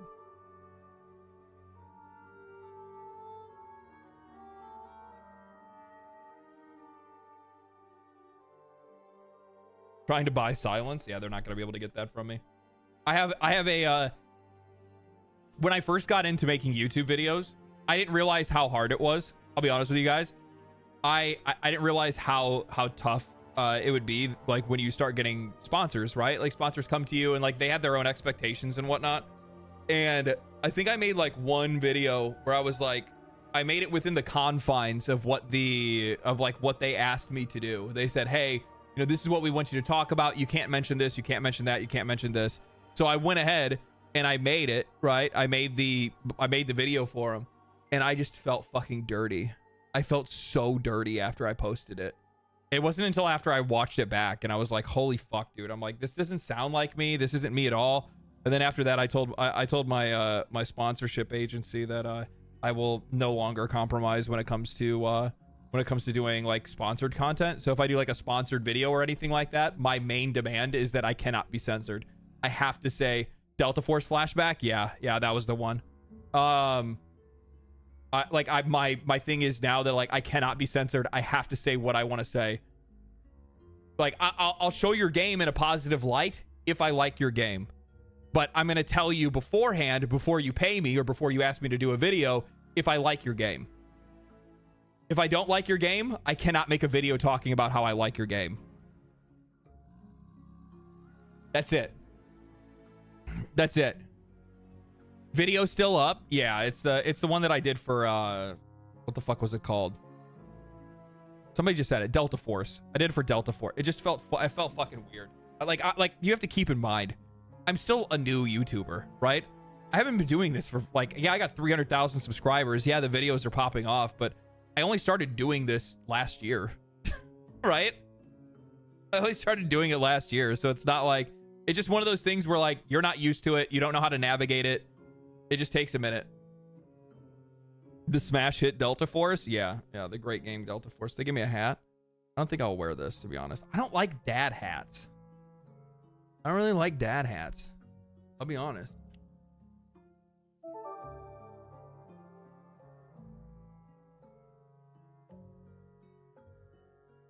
Where did the name legendary drop come from? Also, thanks to us Mongold for introducing you Not a big fan. I like I don't like, what's the difference? Is this like trucker style? I don't like, you know how like they actually have like the hard front? Like these I like. I like hats. I like hats like this. This is my shit right here, boy. This is my shit right here, boy. Baseball is a baseball hat? Yeah. Yeah, this is my Blackhawks hat. Snapbacks. I like snapbacks. I wear them backwards because my hair's long now. Wearing them the front way doesn't look fucking normal on me because my hair's fucking long. I want to get my hair out of my eyes anyway. Probably give that to somebody. Pokemon trainers always use it backwards. Well, that's because I am a Pokemon trainer. How much is it to sponsor you, by the way? I don't know. I can't talk about that. Hundreds of millions of dollars. Hundreds of millions.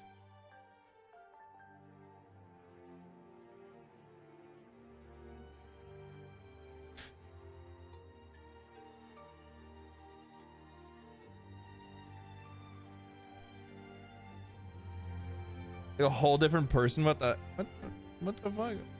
Let the hair out? No, like I'm fucking sweating, dude. It's hot as fuck over here. I need my hair out of my face. $100 billion. Yes, exactly. What else they got in here? Like a gachapon? The fuck is this? Oh, it's the cat. It's the cat from the teaser. It's like a keychain or something. Wait, what is it? Is it a keychain? Why does it have this like string on it?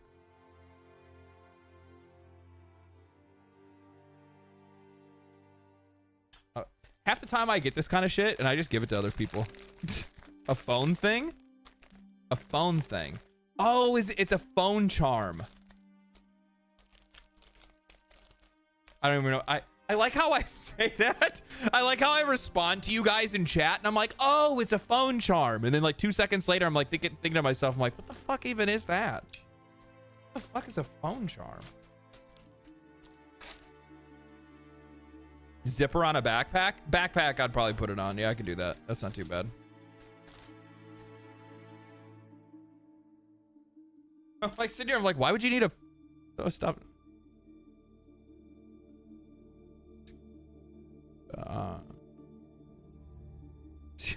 For a second there, I thought this was something else. And I was like, what the fuck? Why would you guys think this is okay? Why would you think this is okay to send something like that? I was like, wait a minute, man. Holy shit. God damn. I know you guys went through some... I can't say that. I can't say that. I can't say that. I can't say that. I can't say that. I can't say that. So I need to censor myself a little bit, I guess. I almost said something pretty fucked up there for a minute.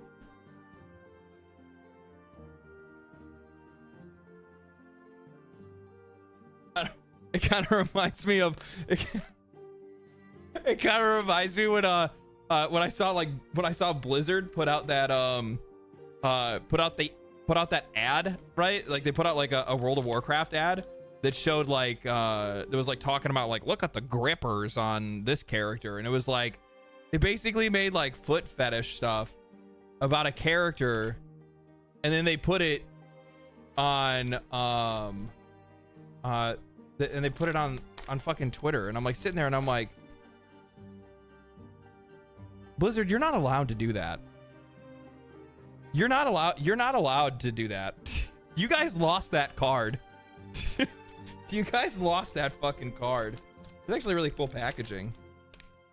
It's like super high quality packaging, actually. I would be really pissed if this is not my size. It is my size. That's pretty cool, actually. I kind of like this. I like this.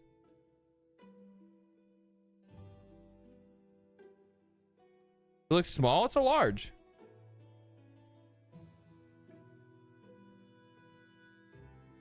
Nice design. Yeah, I think it actually looks really cool. I like that a lot, actually. Man, I got a shirt from Path of Exile. I got a hat from Path of Exile as well. But I got a shirt from PoE. Thank you, Bungie, for the gifts. I'm sorry for talking shit. You gave me some really cool things.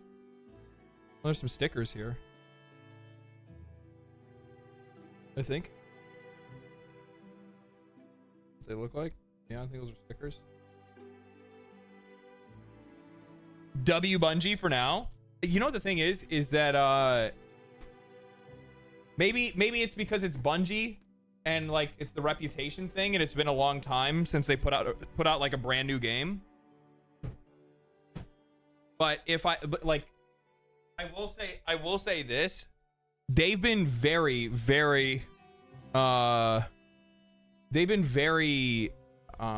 forward about this game and putting it out there with a little extra fanfare and getting more and more people involved. And from what I've heard, a lot of people have been able to play test it. And from the people that I heard that play tested it, they're actually pretty... They also sent me a key. Escape key. If I want to put that on my keyboard. Maybe I will. It's actually kind of cool looking. I guess that's like the symbol from Marathon. Pretty cool looking. How much turnover though? How much of the ship of Theseus? Well,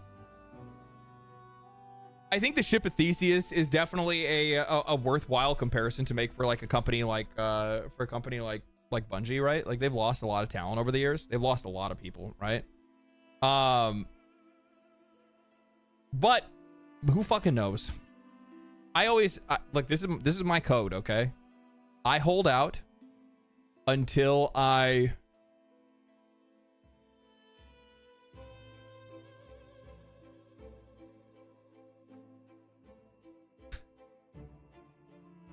hold out until I see the game. Cat is on the exhaust, bruh. It's a streaming PC. Or not a streaming. It's like what I use for like recording and editing and stuff like that. Not that big of a deal. It's not my main PC. My other PC is right here. Plus, there's like 3 grates on top of that PC, so he can't even really get his hair in there anyway. Your cat is cooler than you. Yeah, sounds about right. Halo is cooked. The devs are scared of guns. Well, that's not Bungie though, right? That's 343, now known as Halo Studios. They rebranded themselves, and then they hired the people from Concord.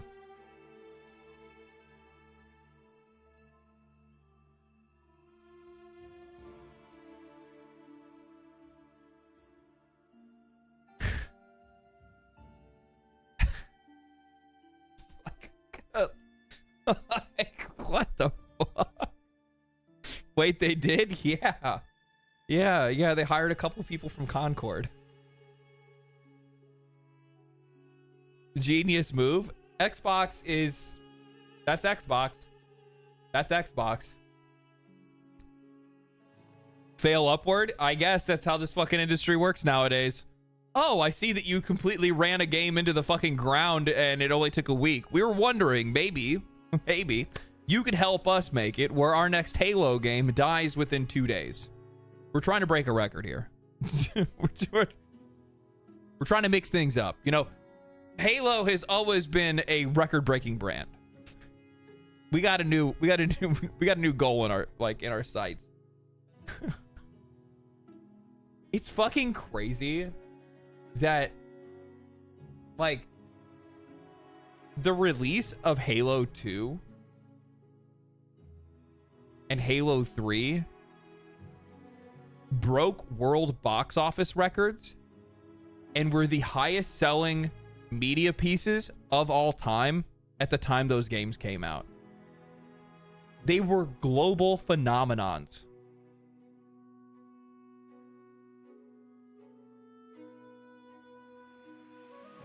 And then after that, well, actually, no, Reach was really good. I really liked Reach. And ODST. Holy fuck, ODST was so good. Oh, God, that game was so good. And then they handed it over to 343. They should have just let it go, to be honest with you. That probably would have been the better way for them to go. They should have just let fucking, like, oh, we lost the studio. Well, there goes Halo. But they just couldn't let it go because it was their mascot. And then they tried to make a ragtag team to be able to continue making games after that. And they just fucking sucked. Suck so bad. Halo 4 wasn't even that bad. Yeah.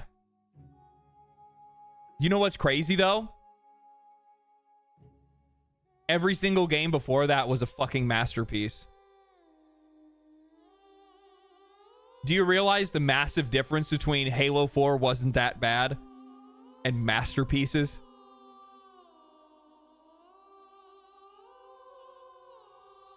There's a pretty big fucking difference. It's a pretty big fucking difference, my friend. Yeah. Reaching ODST would have been a fine way to let the story drift off. Yeah. Halo ruined FPS games forever? How did Halo ruin FPS games forever? What? That's a fucking bold claim. What are you talking about? Halo is what normalized first-person shooter controls on controller.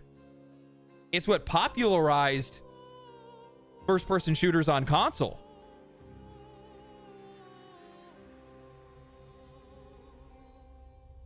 Unless that's what your problem is. COD ruined FPS. Yeah, I'd agree with that. I'm not going to disagree with that one. Call of Duty ruined it. Unless you just like hate fucking like console gamers. Jaded multiple generations into thinking controllers are viable for the genre. I mean, the biggest problem for like controller play now, I mean, like, let people play with how the fuck they want to play. What the fuck? Like, what are we being elitist about what fucking controller you use to play something? What? Now, we could have the conversation of should console players be playing in the same lobbies as PC players, no, they shouldn't. No, it's far too it's far too unfair between the two of them, and it's not even fun. It does not feel good when you know that you just got hit and you just got killed by aim assist.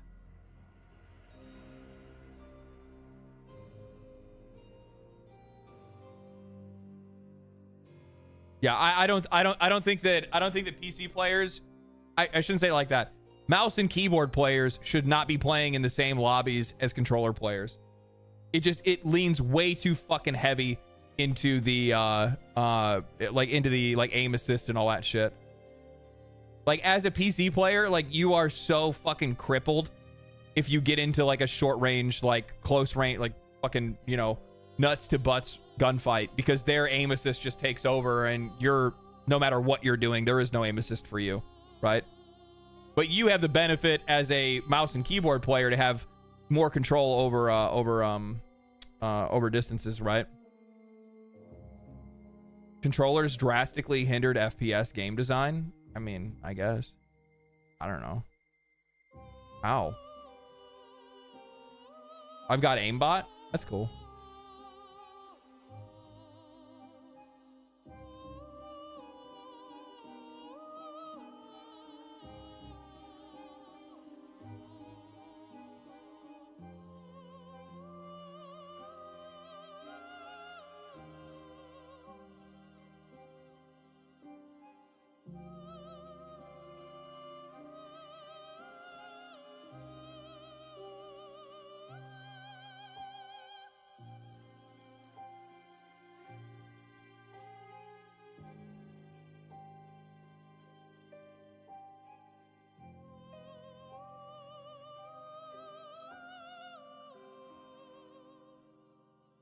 Bro, Switch 2 is gonna get pirated out of the fucking skies.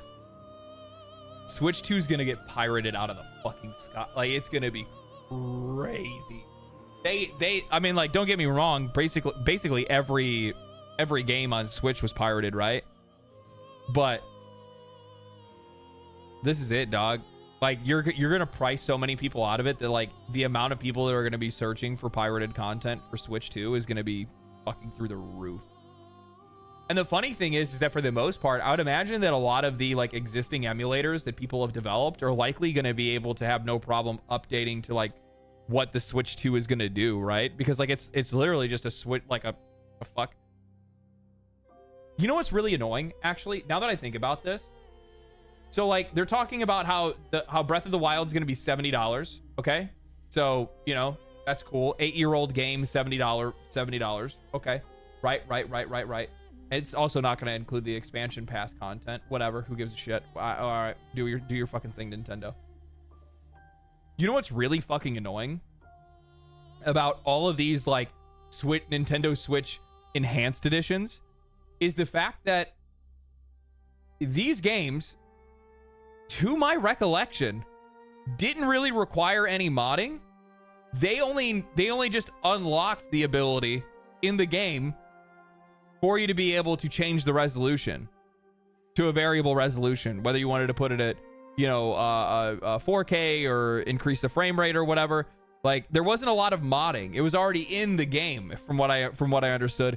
The modders essentially just unlocked it through the emulator.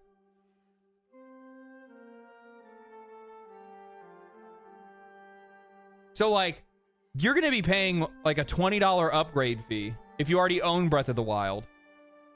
Or you're going to be buying a $70 game that really doesn't have any enhancements whatsoever. It's just a feature that was unlocked.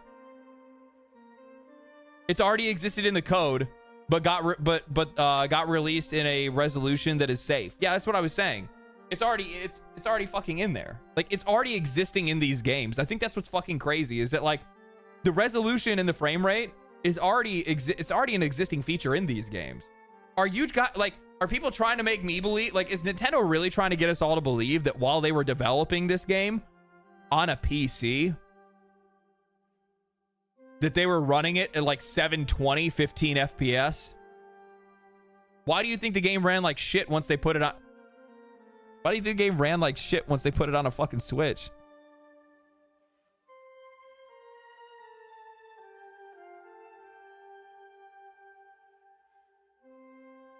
I think that's probably one of the things that like pisses me off the most is like the vast majority of these games are fucking designed and developed on a PC. But then always release on PC in garbage states. Nintendo doesn't feed the hamster inside the Switch. True. True. Mario Kart runs really good on PC. Honestly, like a lot of the emulators still. What's the best Switch emulator now? There's probably still older versions that people are still running for, like probably Ryujin, Dolphin, really, Sudachi, Tsuyu. I like how I ask, and I literally got 4 now, 5. I've gotten 5 separate ones. Sudachi, Citron, and Ryubing. Dolphin's really good. I had Yuzu on my other one.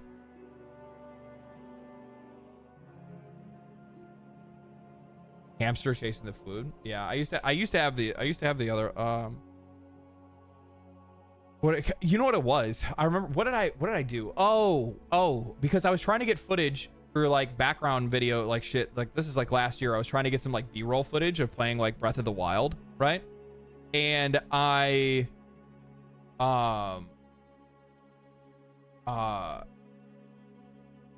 was using my capture card, but it still looked like shit, and I was like having a really hard fucking time with it. And then I just said, fuck it, I'm just gonna emulate it. And then it was like way better, and it looked better than it did on my Switch, and it played better than it did on my Switch. And I was like, oh fuck, stupid. What am I even doing with this thing?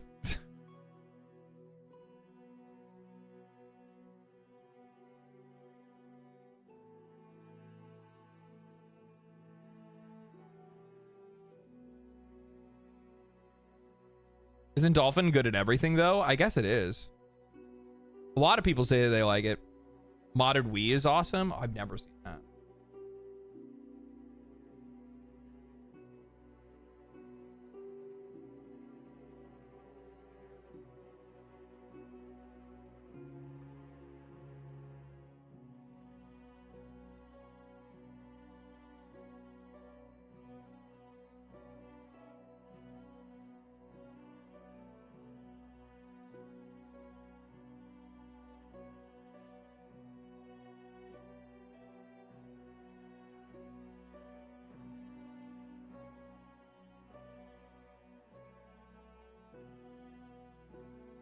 This is fucking crazy, right?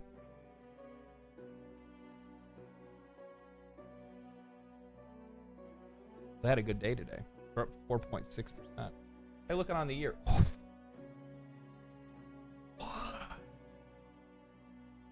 Well, I mean, what about the last month? Oh.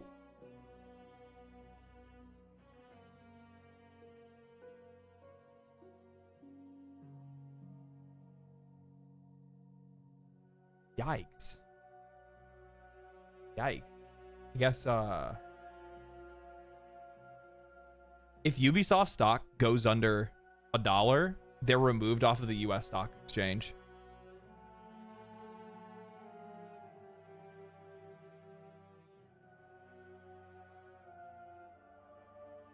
How fucking good would that be? You want to talk about some grade A content?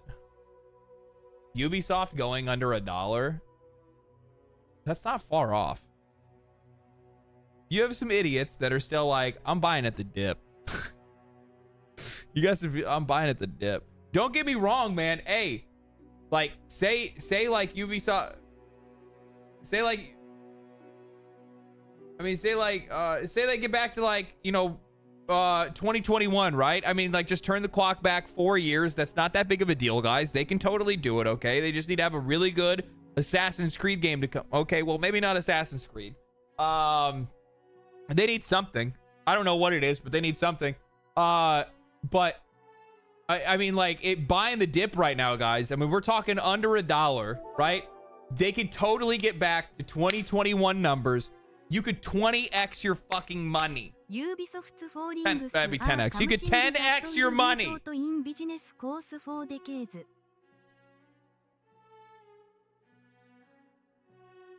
Ubisoft's failings are something that will be taught in business courses for decades. Thank you for the 5. Also true.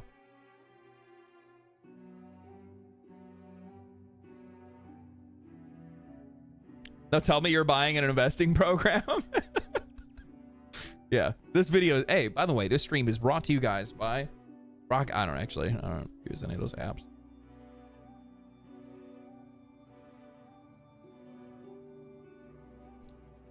It's really funny that the company that says that we don't own our games is also the company that doesn't own itself anymore.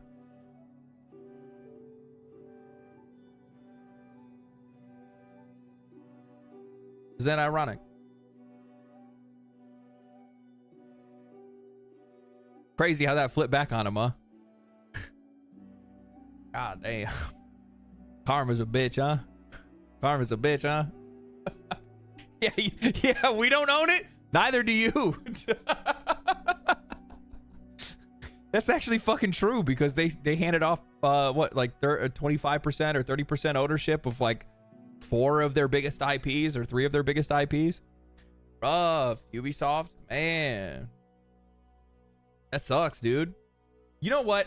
I was thinking about this the other day, and I said this, and I was generalizing. It's Twitter, so it's a little bit more difficult to like say what you think out loud, but I like how this just like changed.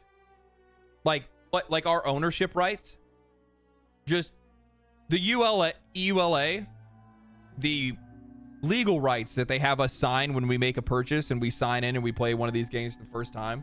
A lot of people don't really know this, but those can change at any time, by the way. They can amend, they can change, they can remove things, they can add things, and the only thing that'll ever happen is that maybe, just maybe, you might get the pop-up again when you go to play your game, and when you go to play your game, you'll just click the box and continue to play the game. They won't ever explicitly throw it in your face and say, hey, this is what we changed in our EULA. The EULA would just pop back up again, and you go, oh, and then you just pass it by, right? Because that's the best way for them to be able to slide in some bullshit, some extra layers of fucking scumduggery, right?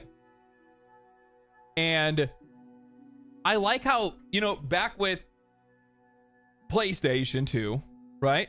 PlayStation 2, Nintendo Dreamcast, cartridges, Xbox 360.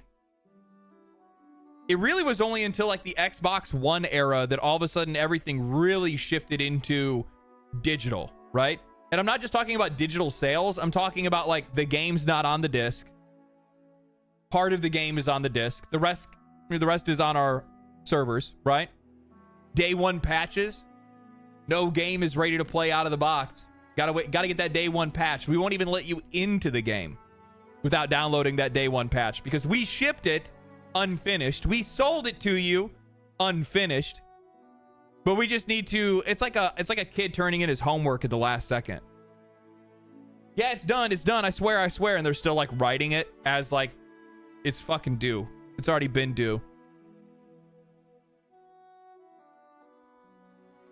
But all of those years, I mean, we're talking like 20 plus years of video games, and we never had this issue before. And it wasn't until they wanted to make everything a live service. It wasn't until they started putting half of the games on a server and the rest of the game on a disc. And this isn't something that's just limited to live service games. We already know that's the case.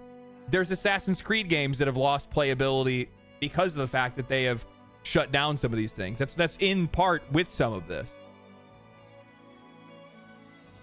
And it's just weird that like they know what we're saying. I think that's probably the most frustrating thing is that anytime you want to ever have this conversation, people are like, well, you don't own the video game. Like, no fucking shit, I don't own the video game. I own this. The piece of hardware that I purchased, the disc or the cartridge or whatever it was. I own the right to play this game. That's what I'm saying I own. I own the right to play this game. But now you're saying, I don't even own that right. You're not going to tell me I rent it because it's not a rental. You can't tell me I'm buying it because I'm definitely not buying it if you say I don't own it. So what the fuck is this?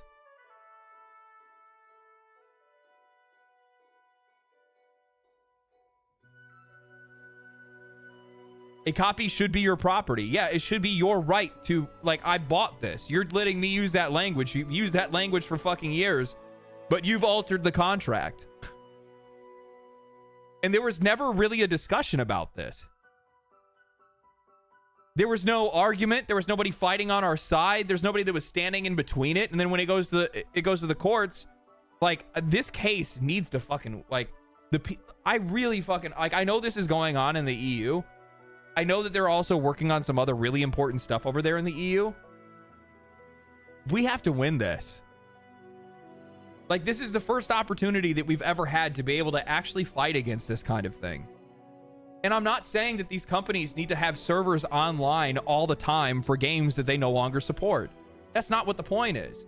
The point is that if I fucking bought this game that has single player activities and has multiplayer optionally, I should be able to continue to play it. Either on my own server, on a private server, peer-to-peer if I want to play with other people. But they removed all of those options from the players. All of that shit is just gone. Instead, it's like, well, we're done supporting this. Thanks for your money. Bye, bitch. What? How does that make any sense?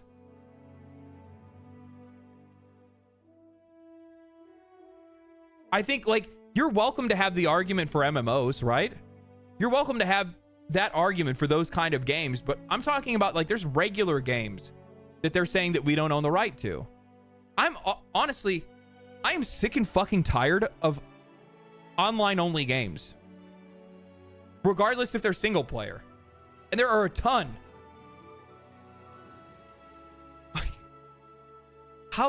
Especially because it's all DRM. It has nothing to do with ownership. It all has everything to do with they don't want things to get pirated. They would rather take the game away from us than leave it even close to being able to be pirated. How does that make any sense for a game that you're not going to support anymore?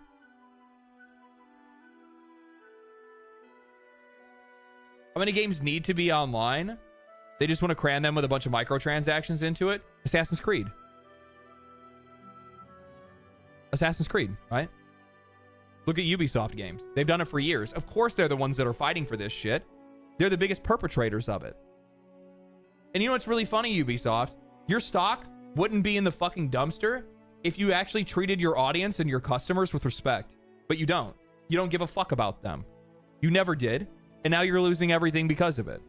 Now you're talking about how desperately you want to hold on to ownership of your company, but then you gave it away anyway to Tencent regardless because you were forced into that position. And when you're fighting with this kind of shit, actively fighting against anything in the way of consumer rights, fair practice, and you think that you're going to come back, you're fucked. I hope that company burns. I really do. I hope they go down in flames. I hope that like, as much as I want the Division 3 to be good, personally I do, because I fucking love playing the Division. Like, I hope that this, like, this joint venture that they have with Tencent goes up in flames. I don't want to have anything to do with them.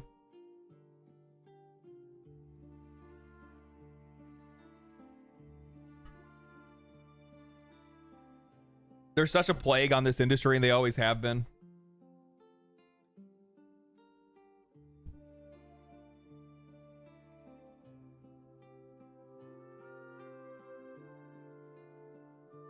Do we have news on Division 3? No.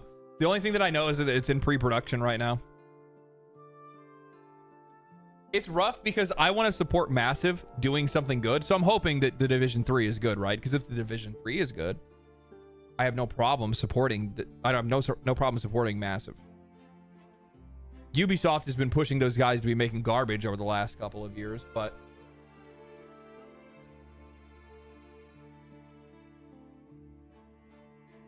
you guys already watched today's video, right? I don't need to talk about the Byte Runners thing.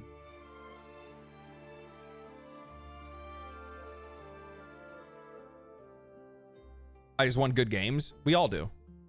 We all do.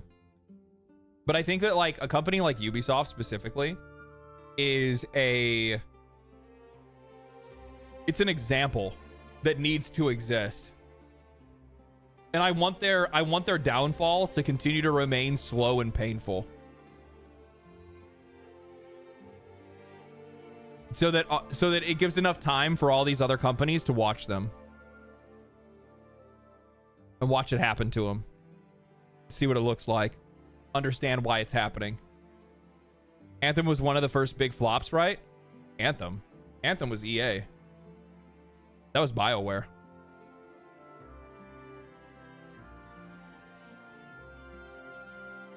Vibing with Monster Hunter is the wisest decision this year. I fucking love Monster Hunter, dude. I'm happy I have the equipment to play Monster Hunter. True, but it flopped massively. Do I think it's the big... Oh, is it like the first big flop? No, there were other ones before it.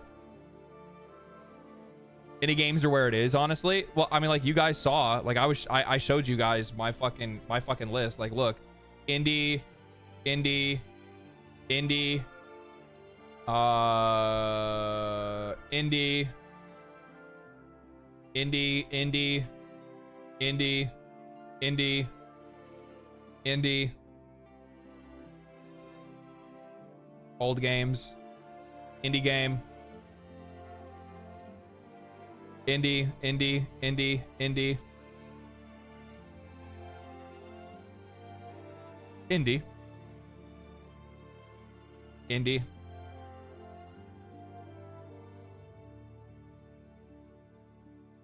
old games, garbage game, indie game. I had to do the research. I only played it for a half hour. I should probably return that, actually. It's not a very good game. It's so slow. Holy fuck. Let me talk about this for a second. So I played 30 minutes of this game, right? Drug dealer simulator, right? Because I was like, okay, well, obviously, like, homeboy Tyler had to get some inspiration from this game, like, without a fucking doubt, right? Like, he's not just gonna go off the top of his head to be able to play a game like this, right? Like, to make a game just kind of like this. This shit is ass. You know what it has? You know what the most annoying feature this game has? Stamina.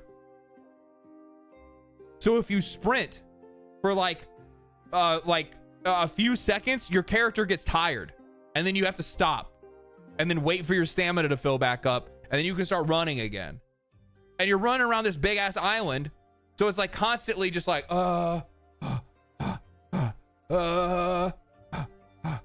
and then they put in this, like, for whatever reason, they put parkour into the game. So you can, like, jump fences and stuff like that, which, like, that's fine, I guess. But the problem is they also built the game with verticality. So you have verticality parkour. Parkour takes away from your stamina. It takes fucking forever to get from person to person to be able to, like, make your deliveries and whatnot. On top of that, I prefer that Schedule 1 doesn't have the NPCs, like, really say anything. They don't have any voice actors, right? The voice acting for Schedule 1 is literally just like, and then they just, like, they're fucking turned into an alien or whatever. This game, they're like, oh man, I thought you were the cops for a second. And then they just, like, disappeared and we leaves. It's, like, really awkward, like, very AI, like, very obviously AI voice acting. You know, the kind, like, I'm not somebody that really gives much of a fuck if companies use AI or not. If they make a good game, that's the only thing that I could really give a fuck about. I don't really think about it too much past that. But it's the cringe AI where it's just like, bro, this is so cheap, dog. Like, I feel ripped off hearing this. I feel ripped off. Like, you stole my money. It's like not good. Not good at all.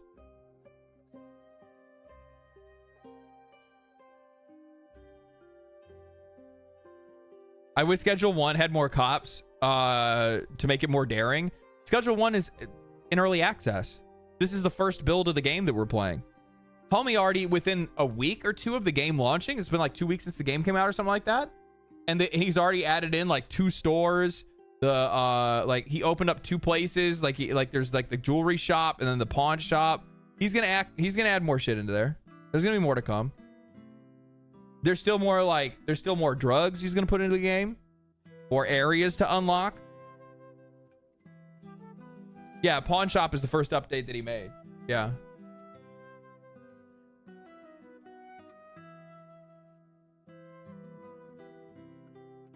But yeah, and the thing is too, is that like, I think it's actually kind of fucking crazy that they would even try to build a legal case or an investigation against Schedule 1 because, like, because they're talking about like the UI, the story, they don't have a case on, like, not even close. It's not like, not even, the games are completely, you start off as, you come to this game as like, you're coming to this island looking for a job and you start working as somebody else's bitch, basically. And that's like your job. Then after that, you're just like continuing to try to like save up money to be able to build out your own operation at one point, but you're still working for somebody else in this game. The UI is completely different. They're not even fucking close. Like, I mean, not even in the same ballpark. Nothing. Not even like the dealing part, like where like the transaction part. Not even that's the same. The only thing that I saw was similar was grow tents, but I'm like, you can't copyright, you can't patent grow tents. This is what a grow tent looks like. The other thing that I saw as well was like, you know, like the same thing goes, like you have to dry stuff in this game. So you'd have to cut it and like everything's all done through menus. There's no like, what is it? Just showing a tip for appreciation. Thank you, man. Appreciate that. Thank you. Just a small tip to show some appreciation V サインやや薄い肌色 So, it's weird. No mini games. That's what I meant. Yeah, no mini games. Zero mini games. You don't cut the plant. You don't hang the stuff. You don't bag the stuff. It's all done through menus. +1, +1, -1, -1. And in this game, it's not, I don't think they even have like the mixing and stuff like that. It's all weight based. So people will ask for like 2 grams, 5 grams, or whatever it is. And that's what you do. It's all progress bars. Yes, exactly. Yeah. Sounds boring as shit. Yes. Yeah. Movement suck. Like I'm like sitting here and I'm like, why would you guys even do, like, you're not even in the same fuck. And that's why I was like, originally I was like, I was going to look into it and be like, okay, well, maybe there's actually some fucking evidence here or something they could actually push on. And there's not. There's nothing. So no interactions with the drugs stuff? No. I'll show you guys. I'll download it and I'll show you guys. Because I want to make this known. I want to educate people on this because I think it's a big deal. Like, I actually think, like, Pal World is one thing, right? Like, Pal World is kind of like, okay, I can see, right? I can see how this could happen, right? Like, okay, like, we get it. Like, there's, you know, some designs that they copied. You throw a Pokeball, a Pal Ball, you know, capture something. There's definitely some, like, Pokemon-coded stuff, very Pokemon-coded stuff in Pal World. And you could see that kind of thing happening, right? This game, guys, I'm being flat out honest with you. It's just not the same. Unless they're trying to patent like you delivering the drugs to people. I don't know. I'm sitting there, I'm playing it, I'm like, I just don't see anything. Visual item progression? No, not even that. It's all like PNG picture based. There's no like physical objects like you would see in Schedule 1. Where you're like cutting stuff and all that kind of stuff. You're bagging it yourself. None of that stuff. It's all menu based. There's no like physical items that you're actually engaging with. The plants, that's even crazier. The plants don't even grow. Can you smoke? No, you can't. Can't even smoke your own supply. Can't even get high on your own supply. Drug clicker game, basically, yeah, banana clicker, but for drugs. It's just a shakedown. I swear to fucking God, man. That's why, like, I was sitting there and I was gonna try to be fair, right? I was like, well, I'm not, like, even though like I'm mad because I like Schedule 1, I can still be fair and say like, oh, well, there's probably a good chance that there's some type of infringement here, right? Like, okay, I can take a look and see what it is. But then like I go through it and I'm just like, I don't fucking get it. I don't get this at all.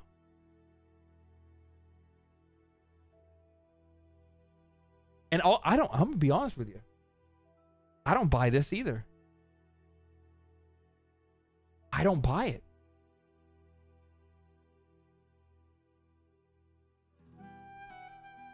You have one side that's you have the like, where's it at?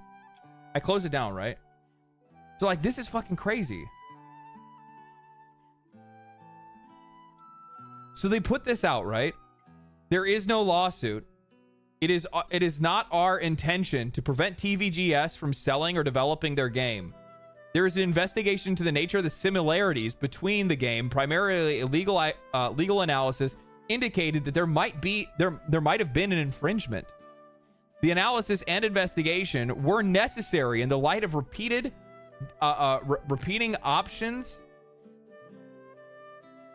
opinions that the games are very similar. Well, no shit. They're about dealing drugs.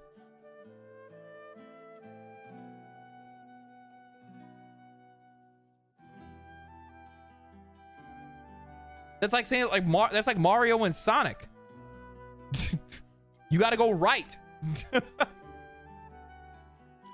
Schedule 1 coming to PS5. I have no idea. I don't know if he's gonna be porting it or not. The above was commuted via ESPI stock market communication system. So like, they're saying like the only reason that you even know about it is because we had to post it on the stock market. That they're not publishing it would be a case of negligence.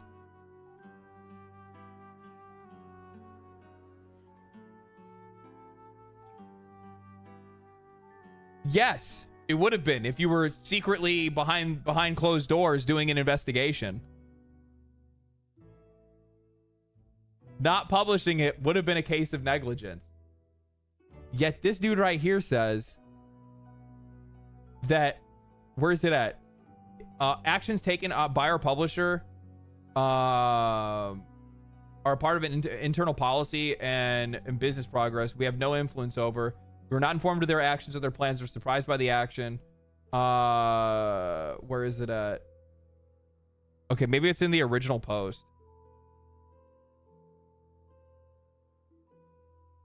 The analysis of investigation was necessary in the light of opinions. By not investigating it, we're a publicly traded company. We could face severe consequences for negligence.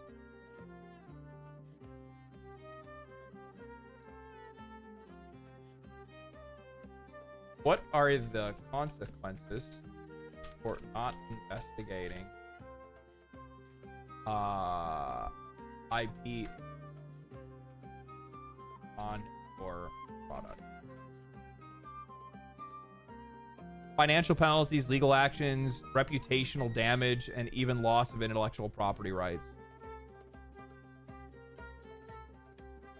But that's IP infringement. You don't own the IP to drug dealing.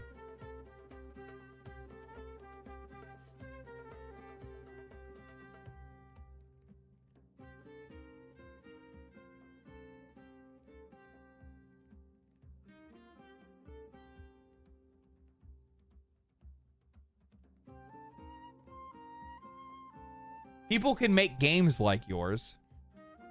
They just can't make the game like yours. Does that make sense? So like, you would need this to be like a foundational truth of your game. Like, the theme of the game would have to be, like, you'd have to IP. You can't have an IP with that. That doesn't work. They think they're John drug dealer. Yes, unironically, they think they're John drug dealer. I think you nailed it. But what I found really weird about this is that they say the above is handled by Movie Games, the publisher, not Byte Runners, the developer of Drug Dealer Simulator. The developer is not involved at all in this whatsoever. That's the part that I think is bullshit. That can't be the case. In an IP, this is what, like, they're just fucking lying. That's a lie. You would have to involve the developers and the development team to be able to even be able to do it in the first place. So we're gonna compare them right now. We're gonna compare them right now here, live on fucking live on stream. I'm pausing it. I'm pausing. We're gonna compare them live here on stream. I'm gonna show you guys.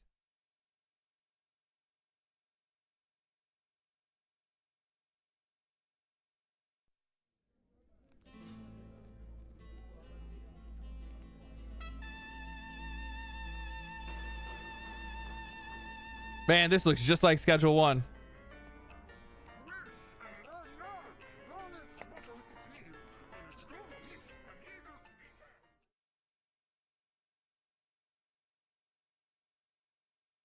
As if publishers knew the specs and code? Yeah. Yeah.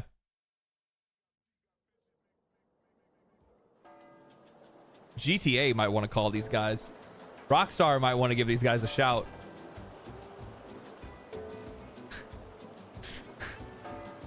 I didn't notice that at first. I didn't realize their loading screens were literally just GTA loading screens. Did you guys catch that?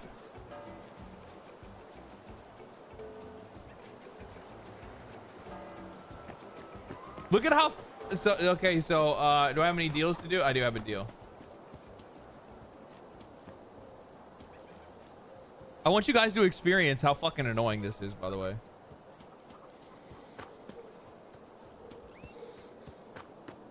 Oh, you can't see it. Hold on, I'll move my camera.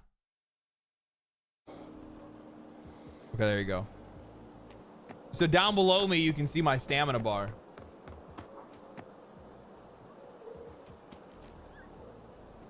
I can't... If I swim, I'll drown. I'll show you guys that too, right? So I want to get across the water.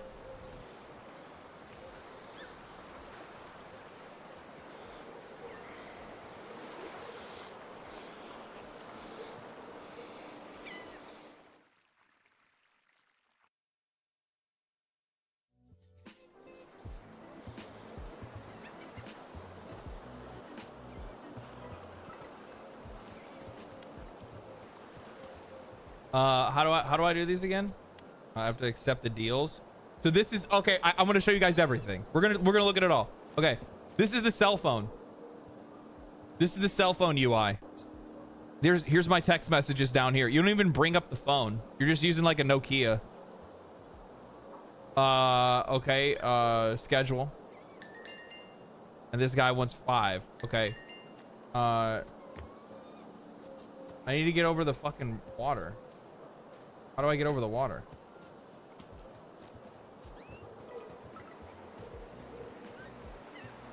I have to go over there.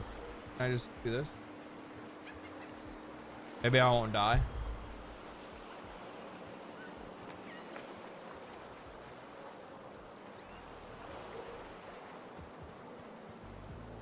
It's like a burner phone, yeah.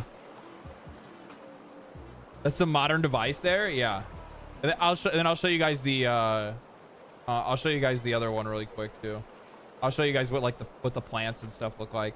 Like, it's fucking wild that they would even try to compare. Like, the gameplay loop itself is similar, but that's the only thing. Like, running around and like trying to grow stuff and then sell it. But like, what else would you do in a game like this?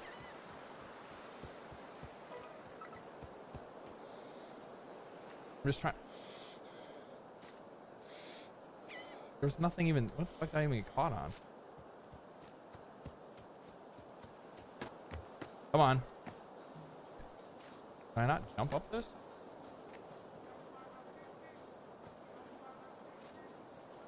Oh my god, this game is such a fucking...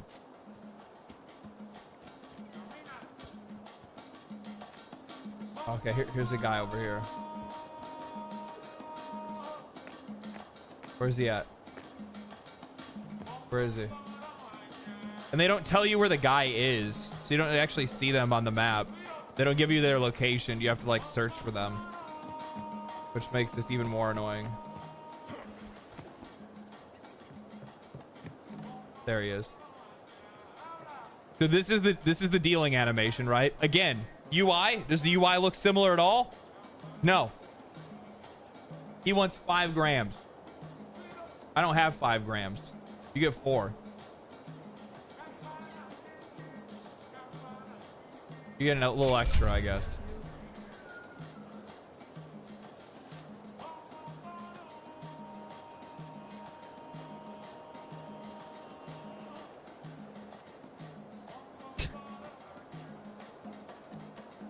Wow, this is just like Schedule 1.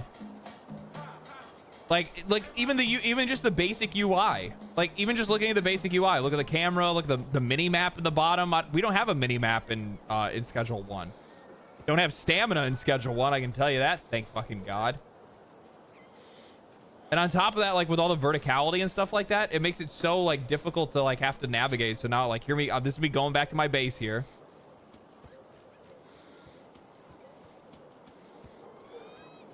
Which I either have to get through it from this fence here by going up that one hill, or you have to go around this backside. It's so annoying, dude.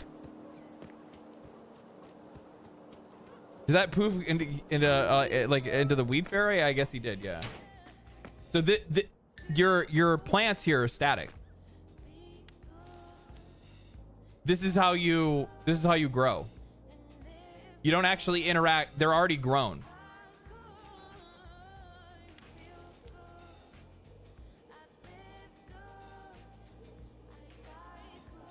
I can harvest it like that.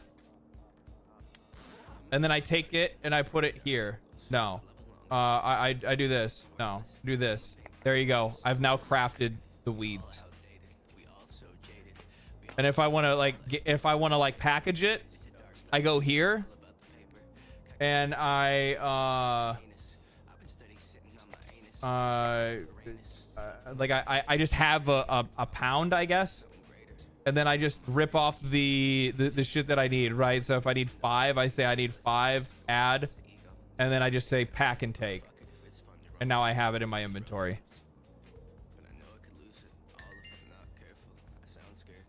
Do you place the infrastructure yourself?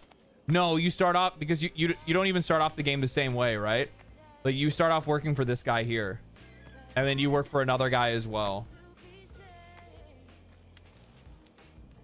So this is still growing a plant here, but if I want this, I have to plant a seed, which I don't have. I have. Oh, here we go. I have an indica seed. Craft. Oh, I need water. I don't even know how to get water.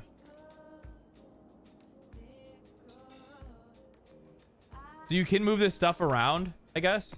But yeah.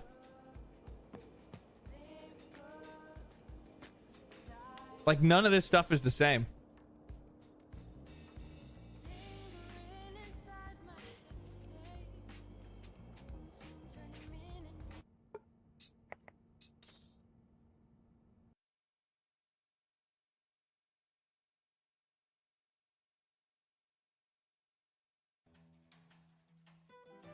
There you go. I just showed you guys.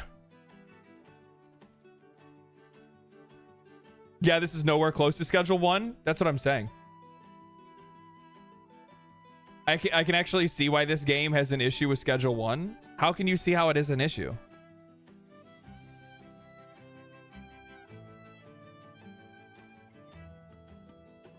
What?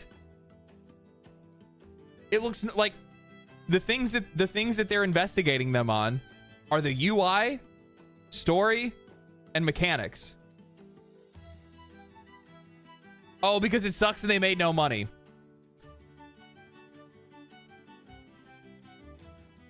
Yes.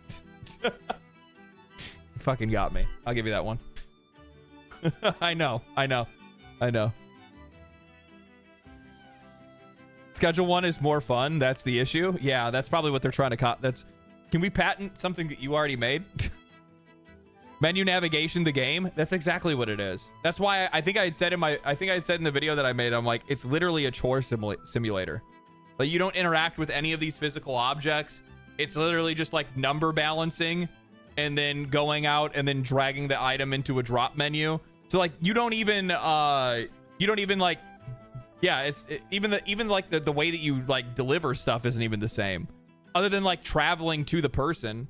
So the only thing that they could really get them on is scheduling a time, right? But in Schedule 1, you can't even schedule an exact time. You have to say afternoon, night, whatever, right? In that game, you schedule an exact time. You say, I'll be there at 0200 hours, right?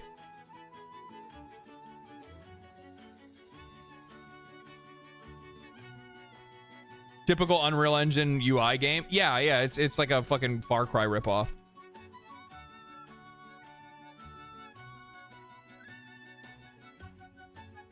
It's just like it's mind-boggling to me. Like they're really just trying to get the game on it having the same premise, essentially, of it being a, like, you know, a drug dealer simulator. That's probably the reason why they use that name, to be able to like make it like a blanket thing for them to be able like to IP chase anybody else that made anything similar.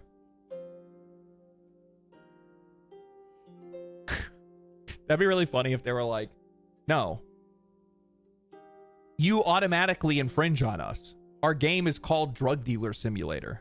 What kind of game is, what type is your game called? Schedule 1?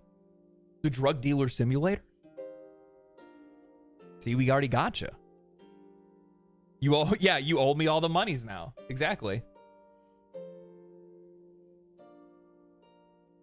Your cars have the same amount of car. Yeah.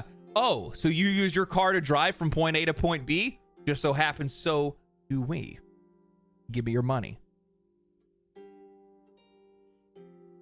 That'd be like milk trying to sue water because you drink them.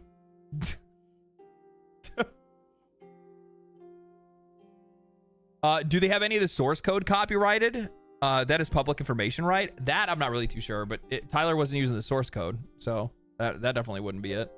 I mean, we can see that just by the basis of the two games. Can't sue based on looks? Yeah. No. It's weird, man. I don't get it. I don't understand what the basis of this would be, other than them just trying to apply some pressure. And then also, you know what the other thing is too? Now that I think about it,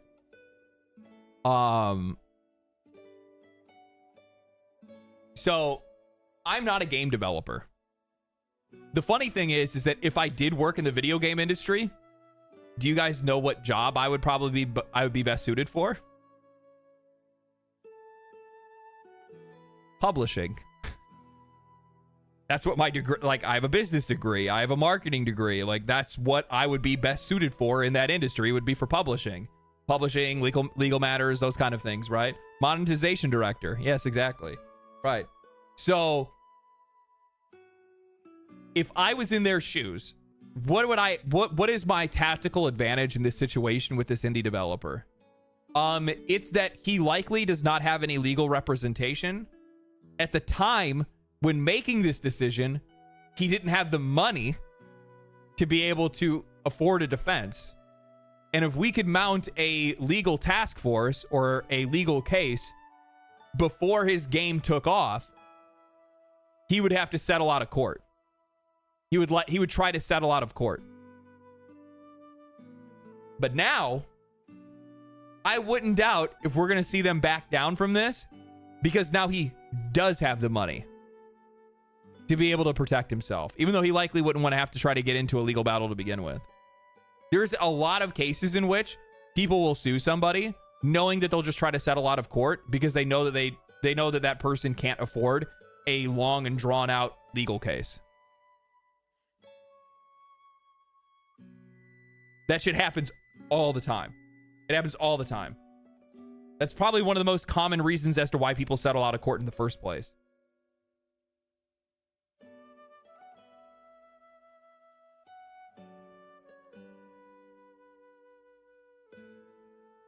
Is the company even profitable? You know, you actually bring up a really good point, and I never even checked this. Steam Boys fucking lit this bitch up. Why? They lit that motherfucker. 1,600 negative reviews. Yo. Movie Games SA list. They brought you hit games like Brew Pub.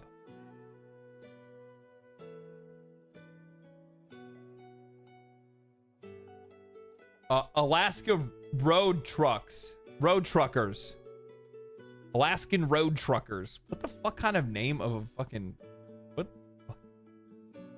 Motel Simulator, Diner Simulator, Nightclub Manager. Jesus Christ, they literally have been just trying to like copy.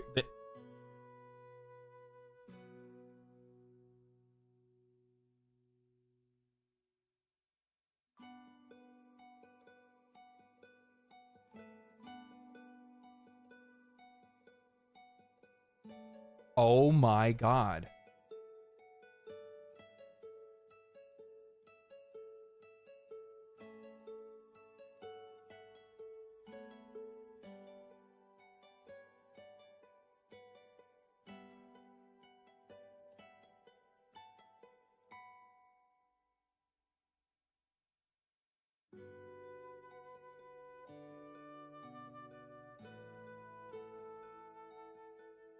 Are they? I have a hard time believing that a game publisher, the only things they publish are just simulator games. All of these are all just simulators. Motorcycle Simulator, Mythbuster Simulator, Drug Dealer Simulator, Prison King Simulator. That's another simulation game where you run a prison. Motel, Diner, Alaskan Road Truckers, Drug Dealer, Brew Pub. I'm wondering if these guys are literally like, I wonder if this publisher is like a company that is actually just trying to build something in the case of like housing a bunch of like simulator game IP and like patents on simulator things in simulator games to try to position lawsuits against people in the future that may try to use that type of IP.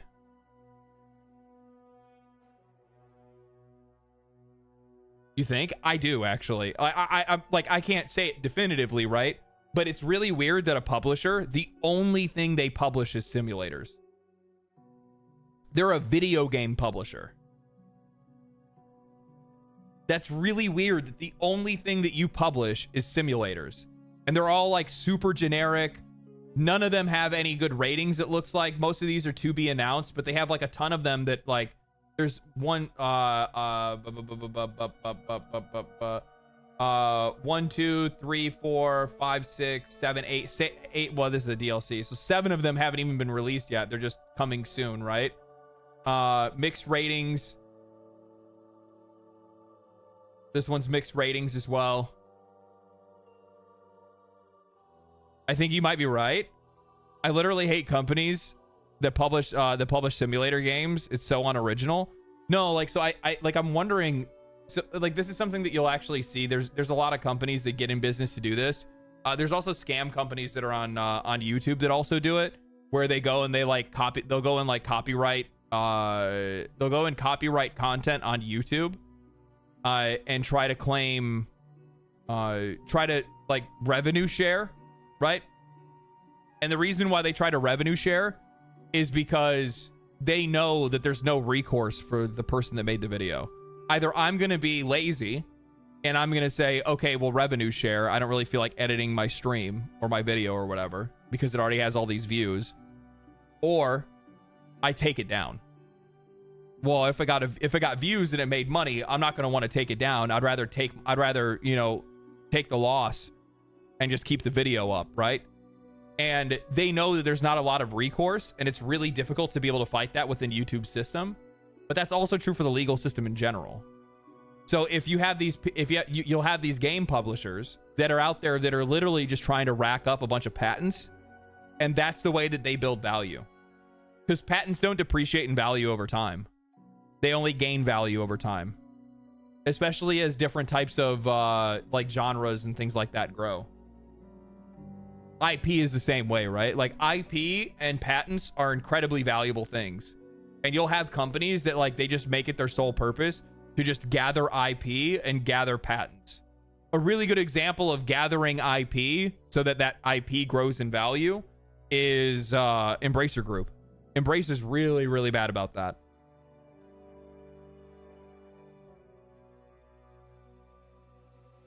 I think it'd be nice to have publishers that only deal with certain genres. There would be downsides, but but it could shuffle some things up. I don't really like it, to be honest with you. I don't think it's a good thing to have anything funneled into one place. I don't know, man. This is just, it's fishy to me. Smells fishy to me.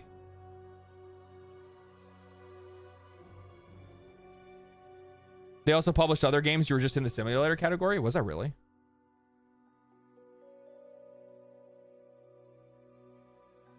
All I hit was Movie Games SA.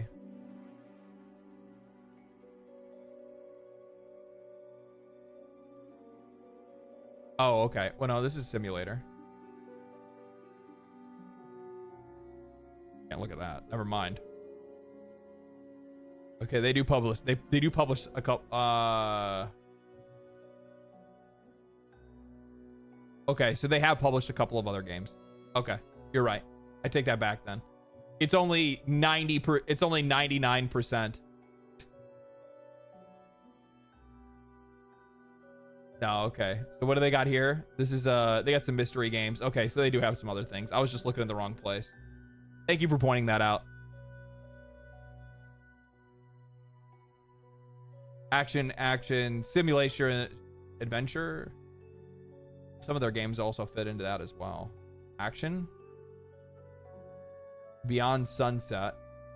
Very positive. 157 reviews. Could be a hidden gem. Thank you for pointing that out. So I had bad information on that. I was looking in the wrong place. The vast majority of the games they have are simulation games. So it just might be the first couple of studios that they have underneath them. I don't know how long they've been in business.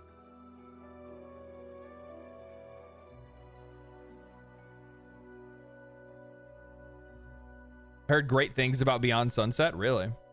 I think the only reason they started an investigation is due to the popularity and the short amount of time that Schedule 1 was available.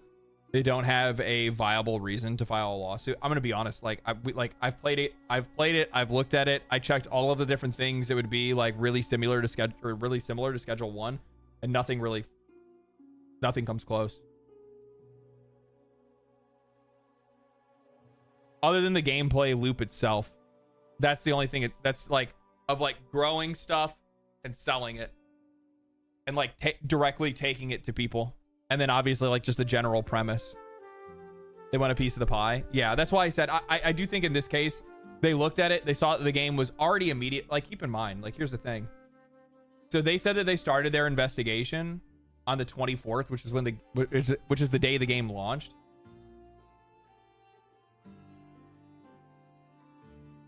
And the game launched to 66,000 players. 68,000 players. So the game launched to 10x the player count of the first game, and basically 10x the same players for the second game as well. Yeah, I would probably be like, oh fuck. So the game had already popped off at that point. Because keep in mind, 6,600. When you see a number like 68,000 concurrent players, that means there are 68,000 people that are playing it at the exact same time. That's not sales. Unit sales are fucking. I mean, you could probably multiply that number by. I don't even know. What a reasonable number to multiply that by would even be. I mean, keep in mind, Helldivers 2, we can use this as an example, right? I'm trying to think of a game that also did around that same number. I think it peaked at 400,000 players, right? Yeah, 458,000 players. Helldivers 2 reached that within its first week, right? It was on PlayStation as well. Keep that in mind. But the game sold 12 million copies.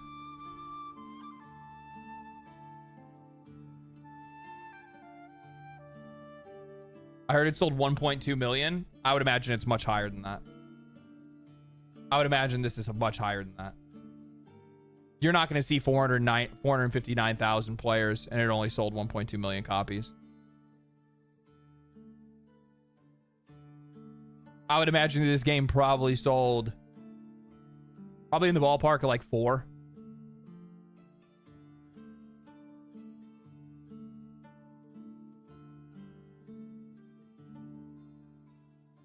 The variance on the owner estimation are wild. What do you mean the variance on the owner estimation is wild?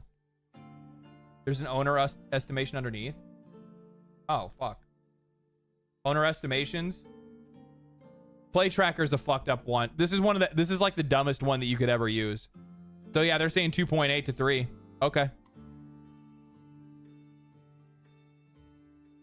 This is the one that says that there's like 10 million or there's like 20 million people that are still playing like World of Warcraft right now.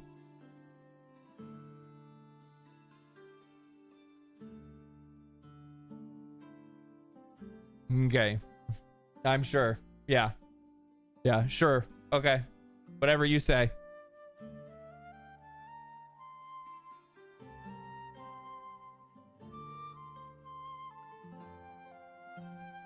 Helldivers had like 11 million to 55 million. What the fuck? Yeah. Look at it. Yeah, okay. So we'll look at it for that. That's a pretty good example. We'll look at the Helldivers 2 one again.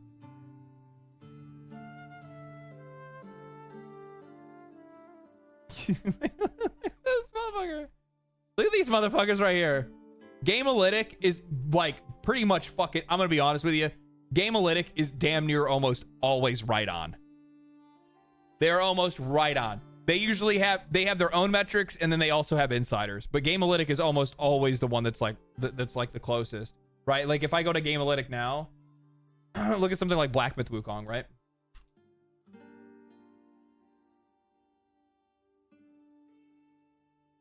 This says 17.1 million owners. So they're very conservative because we do know that it sold 20 million copies. Their percentages are right on though. 74% were in China.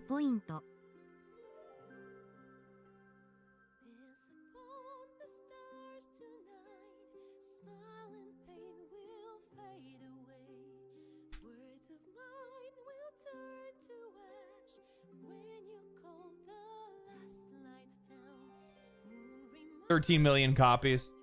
I'm sure it's probably sold more than that by now, though. It was at 12 million. That's crazy. I mean, like, the thing is that the diminishing returns on a video game are actually really high. They can be really high. I don't think people really understand. Like, you're going to see some people that are going to be like, oh, well, you know, it doesn't matter if it only sold 3 million copies. You know, it's going to sell like probably 10 million by the time, you know, after like a year. That's not how this shit works. That's just not how this shit works. Over the lifetime of like an all-timer. Oh, yeah. An all-timer, but like an online game and shit like that. Nah, dude. Nah. Schedule 1's a different story, though. Especially when we're talking about those like survival games and stuff like that. Those ones are going on a little bit longer, but your big budget AAAs and stuff, sometimes those guys can fall flat on their face soon afterwards. Trying to copyright or sue games that has MMO elements. Yeah. Product for you, Freddy Krueger's Respawn Point. Thank you for the 5, man. What I like, I'm just gonna tell you guys, I really do think that's all it is. I think that I think the suits of their company were a little bit just trying to pressure things. Look up Baldur's Gate 3 on Steam, DB. Or are you saying on Gamealytic? It's fucking crazy, dude. I cannot believe that this game has been out for 2 years.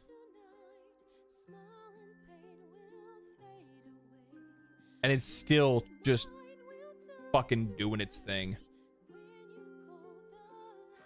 14 million by Gamealytic. I wonder if that estimation is just for PC. This 15.1 here. Oh, owners total. Oh, players total. Owners total 18.2 million. So closer to 20 million copies. Average playtime. Dear fucking God. Average playtime. 136 hours.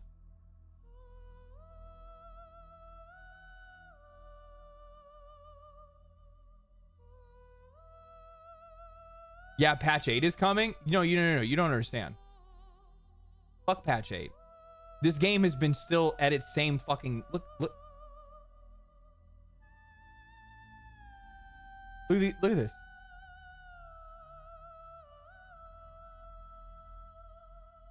All last year. Still sat over like 100,000 players on any given day.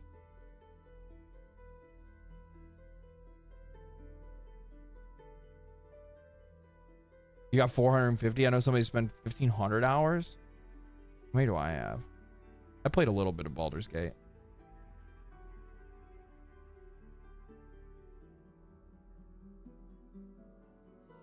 Yeah, I played a little bit.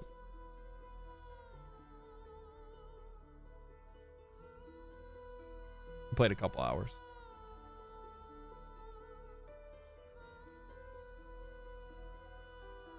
$516 I can still play more of it.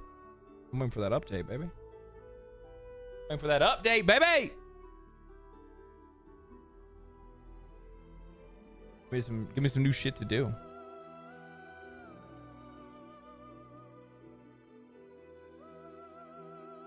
Oh man, what else we got here?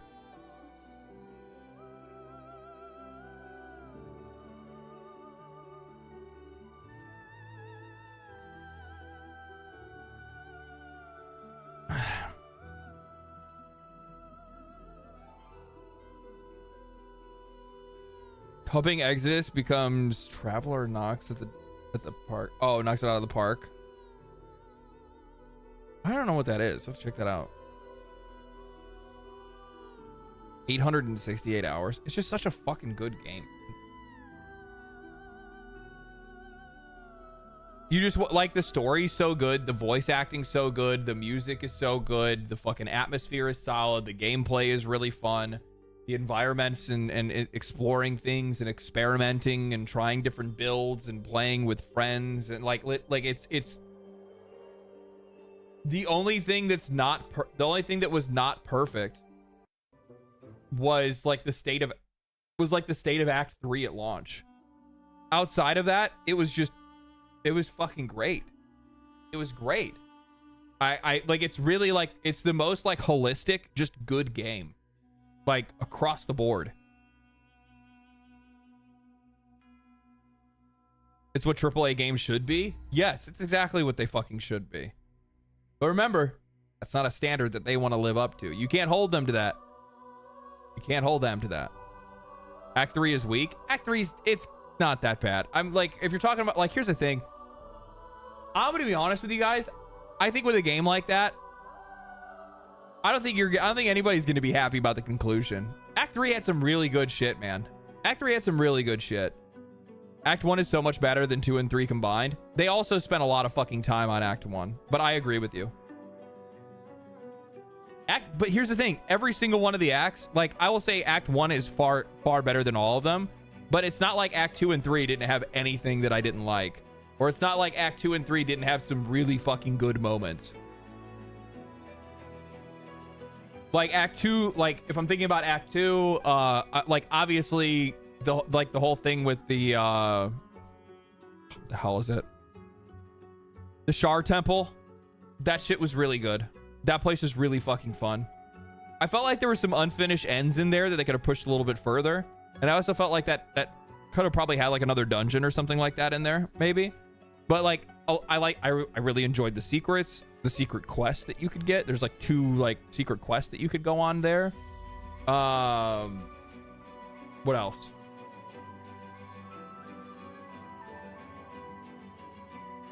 The Act 2 boss was fucking peak. Like, I mean, just like hands down, it was the best boss in the game. Right? I think everybody can pretty much agree that the Act 2 boss was the best boss in the game.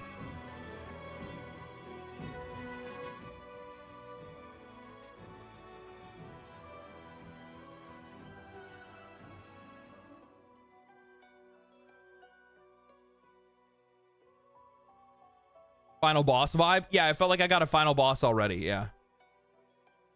I mean, Raphael was pretty fucking good too. But I think Raphael's fight's more like, I think his fight was more like spectacle than it was anything else. Orin was a cool boss. Orin's a bitch. Fuck Orin. Orin cost me one of my fucking one of my honor mode playthroughs.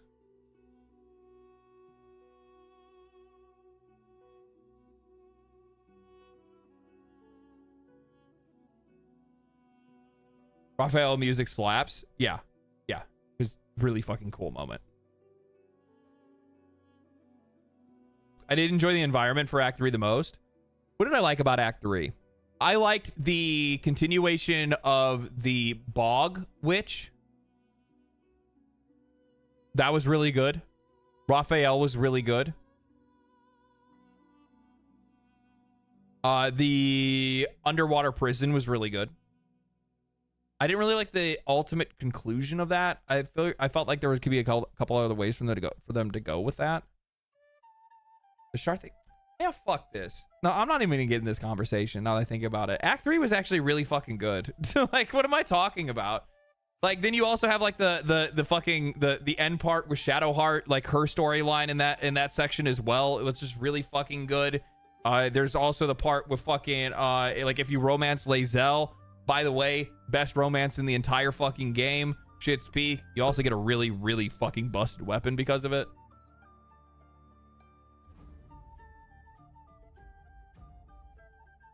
Yeah, I'm like sitting here like trying to justify and agree with a bunch of fucking naysayers. Nah, fuck that. The whole game's good. I don't give a shit what anybody says. Every act has their own fucking thing. Act 1 is good. I'm not gonna fucking say that it's not, and I'm not gonna say it's not the strong. It's definitely the fucking strongest for sure. But I'm not going to sit here and pretend like Act 2 and 3 weren't good. They were fucking good. The only thing in Baldur's Gate 3 that I thought was weak was the final boss. And that's it. That's it. That's the only part of the game that I was like, we could have done something a little bit different here.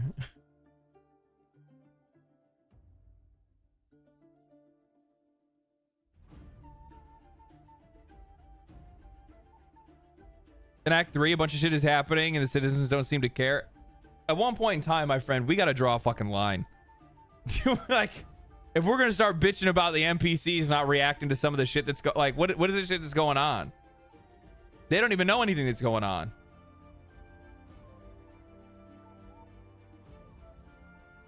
Like, I would imagine we could make the perfect game ever and still have some shit to bitch about it. People have plenty of things to bitch about Nier Automata, right? Nier Automata was just...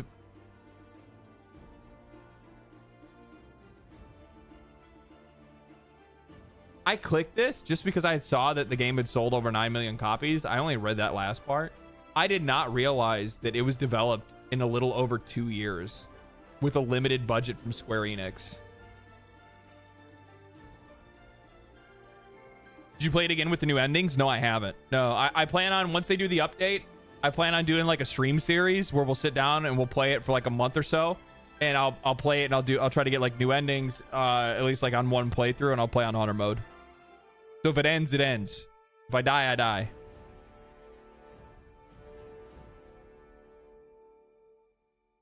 I will eventually also want to do a modded run as well. I fully agree with that. But I want to wait until somebody makes that like an actual content mod.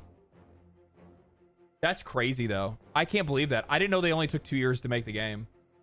Yogotaro said their goal was 750,000 copies, while the producer Yasuke Saito said the goal should be 1 million copies, which Yokotaro thought was impossible. In the end, Nier Automata had gone on to sell over 9 million copies worldwide to date. I'm going to be honest with you. That's way lower than it should be.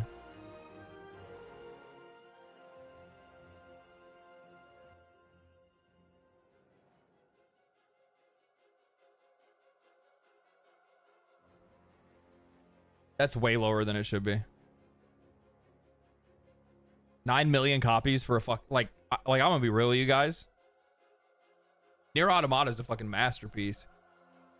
It's such a fucking good game.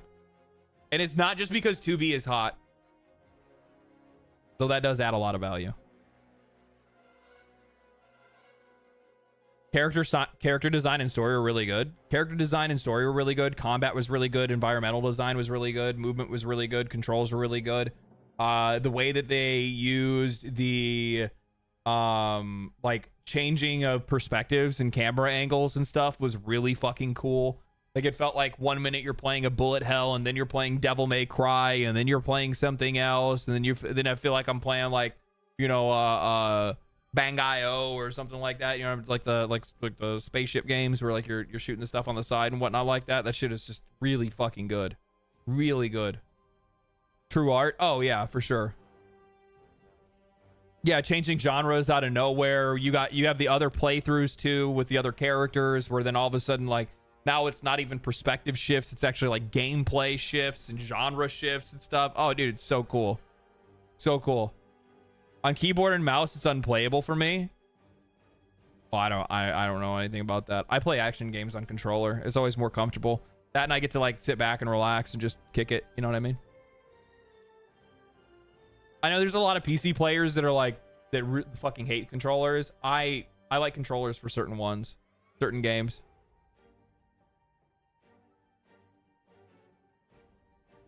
Yoko Taro is a genius. Yeah, is he working on anything?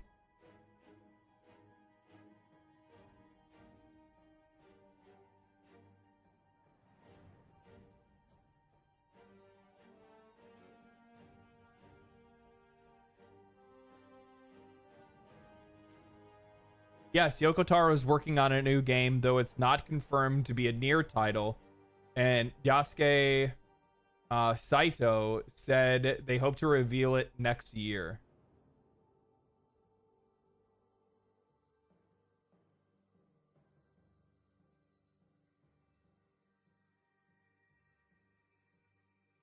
Next Yoko Taro game will release in 2027. As Automata 10th anniversary. Here is why. Oh, this is a trust me, bro. Fucking had me for a second, man. They had me for a second.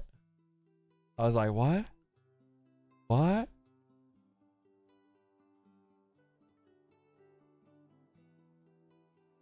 Question, has anyone else here gotten fed up with games to the point that they were making their own? I'm at the cusp of it, just about to surpass, to learn how to do it all. That's what I would do. There's a lot of people that are doing that right now. There's a lot of people that are doing that. There's tons of different things for you to be able to use to be able to learn how to play, like learn how to make games nowadays. The tools to be able to make games are like fucking way more accessible and far easier to use than they've ever been, ever. Period. There's so many opportunities for you to be able to make whatever you want to make.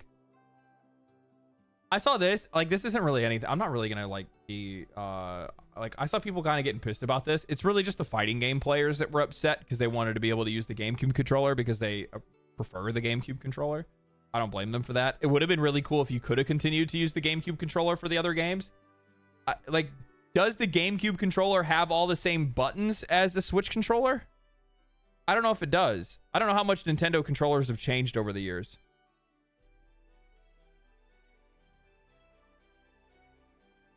I make a game just as an enjoyable side project. Yeah, that'd actually be really fun to do. If I could figure out how to do something like that, I would, but I've already got my fucking hands tied, guys. So I'm not going to be making any games for you. I'm sorry.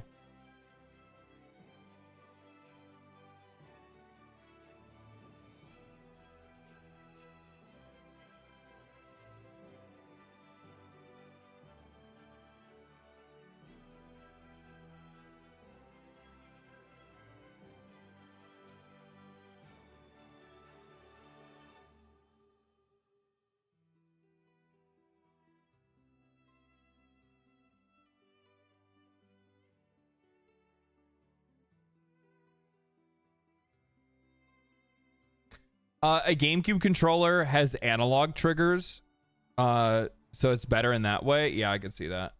I liked the GameCube controller. I thought it was all right.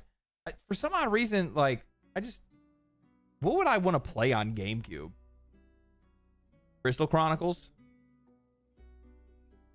Twilight Princess? Twilight Princess was on GameCube, right?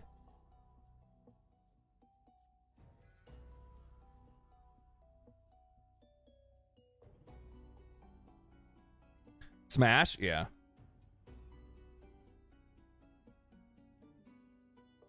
Super Smash Bros. For sure.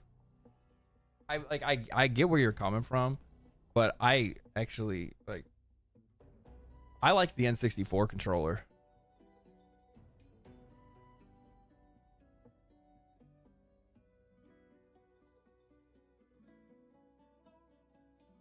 Yeah, we already looked at that.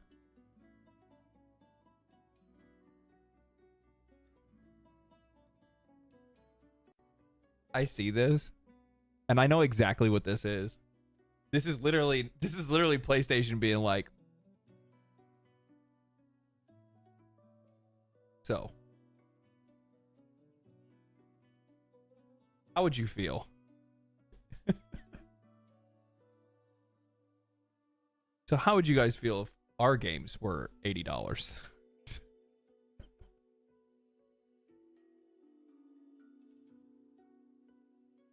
Sony is conducting a market survey to gauge gamer interest on purchasing the Nintendo Switch. The survey asked about the interest in the Nintendo Switch. I actually want to see this. Sony sends survey asking PlayStation gamers about the Switch 2.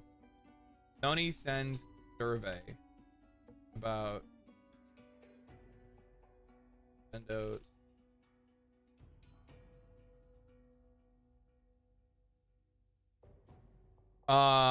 The Nintendo Switch 2 has been given a proper showcase, and Sony, their PlayStation remained quiet. Oh my god, it's literally just some fucking fanboy site. Christ. PlayStation apparently wants to know what you think about the Nintendo Switch 2. Earlier this week, Nintendo finally showed the reveal. Okay, yeah, that's fine. Be sure to check your emails. It was reported.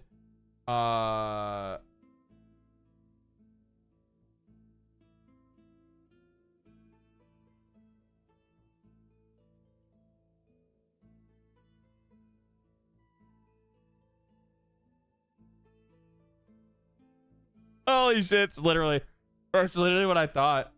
It says, as you may already know, Nintendo announced the Nintendo Switch, the successor of the Nintendo Switch, is releasing June 5th, 2025 for $449. How interested are you in purchasing the Nintendo Switch? What aspects of the Nintendo Switch consoles, as announced, are you interested in most? When docked 4K, game chat with the C button, high definition LCD. I mean, this could actually be them like kind of feeling out the handheld market. I could see that. When thinking about the Nintendo Direct, Nintendo Switch 2 announcements, in what way has your opinion changed at all about the following?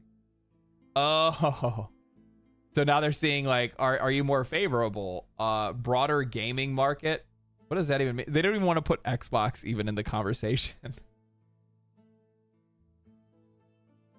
They don't even want to put Xbox in the conversation. They're like, when thinking about the Nintendo Direct and the Switch 2 announcements, in what ways has your opinion changed, if all, about the following? Nintendo, favorable, somewhat more favorable, no impact on my opinion, less favorable, much less favorable. PlayStation, and then they have theirs. This is the broader gaming market. They just threw everybody else into one fucking package. Just said fuck Xbox.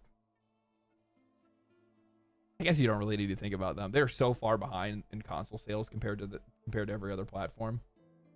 Fucking crazy. The 5-question survey asked users if they're interested in the Switch 2. For those unaware, fans are interested. Nintendo is requiring that fans interested register. Oh yeah, yeah. It's a really interesting thing. So basically, if you want to pre-order it, you have to have at least 50 hours of gameplay on the original Switch. And then you'll be given priority, which makes a lot of sense because like Nintendo has done a really good job at basically cultivating a audience of sycophants that will buy anything and everything that they make. So as long as you have over 50 hours of gameplay on a Switch, then they have a really high chance of you also paying $80 for fucking video games.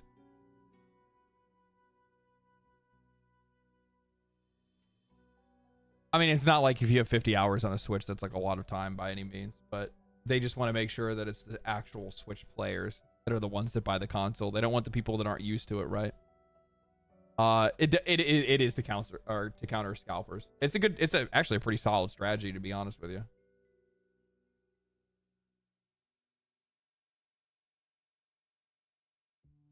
this is, you know, the thing is that like, this is the tweet that I was looking for earlier, and I should have brought this one up when I was talking about the Ubisoft stuff. Ubisoft, the words that Ubisoft says is that buying games doesn't give players unfettered ownership rights to it. The problem that I have is, and this is like Pirate Software did the same thing when he was watching like a Cursed Farms like take on, you know, stop killing games and stuff like that. It was immediately taken out of context and ramped up to the highest extreme it could possibly be, where it was like, oh, so you think you should just get everything forever and ever have everything, and companies aren't allowed to make money and everything should be free. And it's just like, what the fuck are you talking about? What are you doing right now? That's not what we're asking for. All anybody's asking for is, I paid money for this game. I want to be able to play it offline, or I want to be able to play it through like peer-to-peer or something like that. Private servers, whatever it might be. All I want is the ability to continue to play the game that I fucking paid for. You guys are using the language of buying. I am buying a game, but now all of a sudden buying doesn't mean shit to you anymore. That's the shit that's frustrating. I hate the fact that, like, in a lot of cases, anytime you're trying to debate anything, video games, politics, whatever it might be, people always want a fucking straw man to the most extreme example possible to render the conversation completely null and void. It's so fucking annoying. So annoying. You can't have an honest conversation in good faith. Like, it's just like, it's literally mission impossible.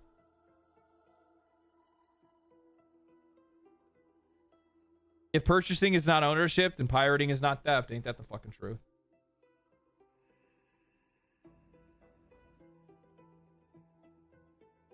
It's like if you ask for fairness or for something that used to exist, full game ownership, you're a terrorist. Dude, it feels like it. I'll be honest with you. It feels like it. That's why, like, I brought it up in I brought it up. Bro, hold on. I'm gonna show you guys fucking something.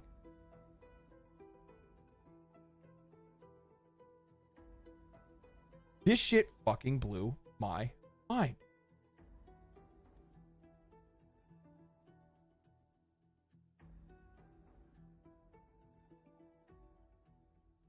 Where did I go? So I made a post today letting you guys know that we're going to start to see some actually I should talk about this anyway because I want to talk about it. So I made this post today, right? I wanted to let you guys know that I've had quite a few developers reach out to me over the last like month or so. You know, channel has been picking up. We've been getting noticed by a lot of people in the video game industry, and as such, game developers, game publishers, media people, a lot of folks have reached out and they want to talk.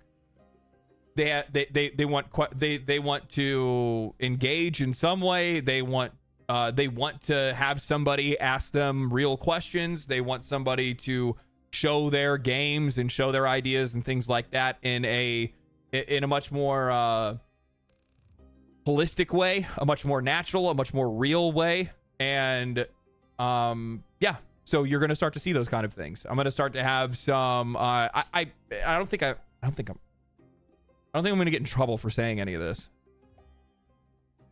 I know that one of them is sponsored because they want to like promote their game, right? So they're going to sponsor one of these talks, which is fucking fine with me. I get to ask them and talk to them about whatever the fuck I want to, and they get to be on the channel, so it's a win-win for them. One of the other ones that's very fucking cool is I have an interview that I'm going to be doing with the Dune people. The Dune MMO people. So I'm going to have them unfettered access to them for about an hour or so or something like that. Ask them anything that I want. Believe me, I have some tough questions that I'm going to be asking. One specifically, and I was like thinking about this while I was at the gym today, was that like, why? Why would you make an MMO? Like, I need that question answered. Because I see these companies that keep making these like MMO or MMO lights, and I'm like, it is like the most deadliest genre to try to like put your toe into, and it almost always ends in failure. Why are you doing this? Like, I need to have that question answered. So like that's like the first one I'm gonna be fucking asking those guys. So like I have the Dune MMO people. There's another, 2 other games that I think I have interviews coming up with as well. So I'm gonna be I'm gonna be featuring some of that stuff on the channel as well. We need a good MMO. I'm not stopping them. I'm just saying that, you know, I just want to know why. I just want to know why. What were you smoking when you decided to make the Dune MMO? They're probably gonna say spice. They're gonna probably say spice.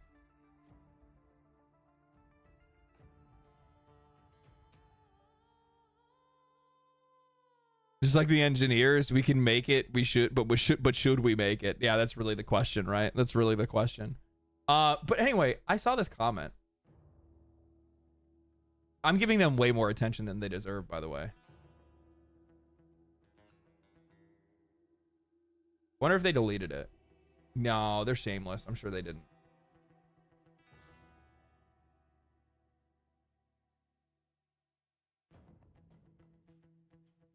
Yeah. Grifting right wing tends to have that effect.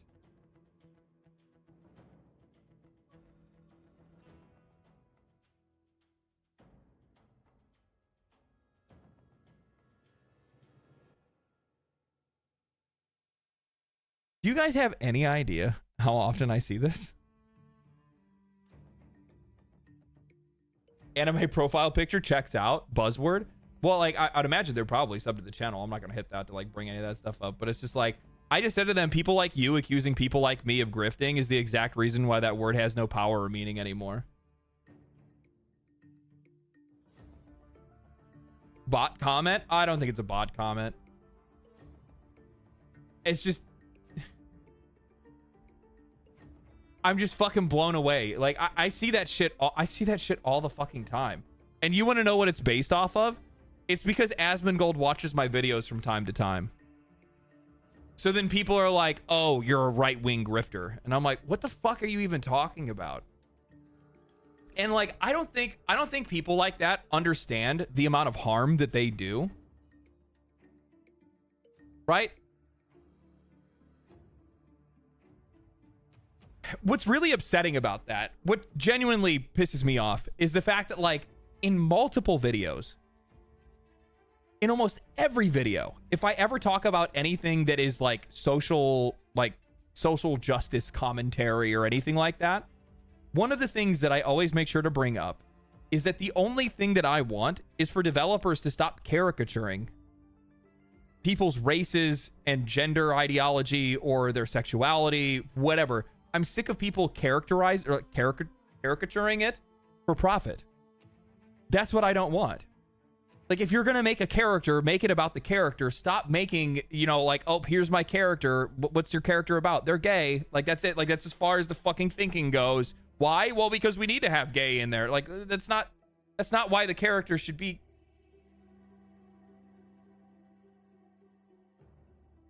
Like, that's the shit that I, like, I never made a single video. Like, I never talked about like Yasuke being black or like other than like it just being weird that they made Yasuke the like one of the main characters. But like it's always like me just being like, hey, like there's nothing wrong with including these characters in games as long as it is done well and it's done for the right reasons. But the minute that it becomes something where it's like you just literally trying to virtue signal is the minute that all of a sudden it loses all of its value. The reality is people don't people watch your content. It'll be clips at best. It's they never have a clue. It's almost the same creators who get called that. That's true. That's true.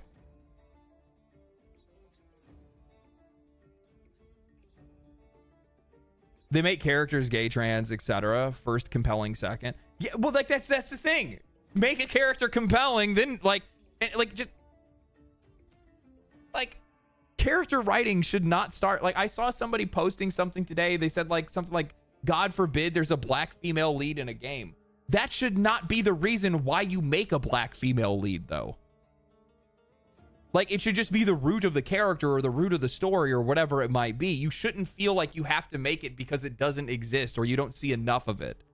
Because that the minute that you're doing that, you're not doing it because the character makes sense for the plot that you're making, for the character that you're writing, for the game that you're developing. You're doing it because you feel there is a sense of justice that you have to enact on the world to bring equality to it. That automatically has nothing to do with the character or the game or anything like that. That has to do with you, your own ego, and your own beliefs. Is that about South of Midnight? Yeah, it was about South of Midnight. And I'm like, that's like, how do you guys not realize that, like, that's the pitfall? I don't like, that's why it's crazy that I see people that'll call me like a right-wing grifter. I'm like, dude, I don't even talk about politics. The only thing that I do is I call out bias. I call out media bias. And the funny thing is, people could say, like, and what the fuck am I talking about? I make fun of the fucking goobers on Twitter all the time. The right-wing folks that are on Twitter that are posting stuff, they are like the most fucking goofy people I've ever seen. Motherfuckers are role-playing. They're just as much as theater kids as the rest of them. I make fun of them equally. It just so happens that one's making the games and the other isn't.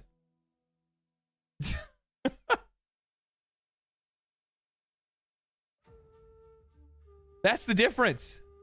One's making the games, the other one's playing them. Why do I give a fuck about what I give about what the fuck they have to say? I care about the people that are making these games. Those are the people that I'm talking to. Why do I need to try to go out of my way to try to change the minds of fucking people on Twitter? I don't need to do that.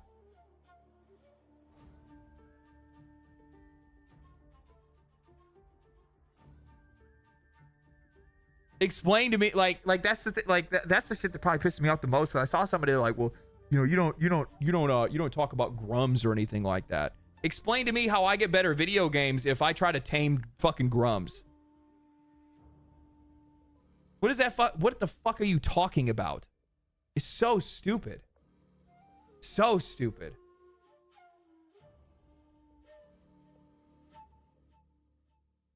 I can't remember his fucking name. He used to work for Blizzard back in the day. He's like the fucking he's like the fucking anti-woke general on Twitter.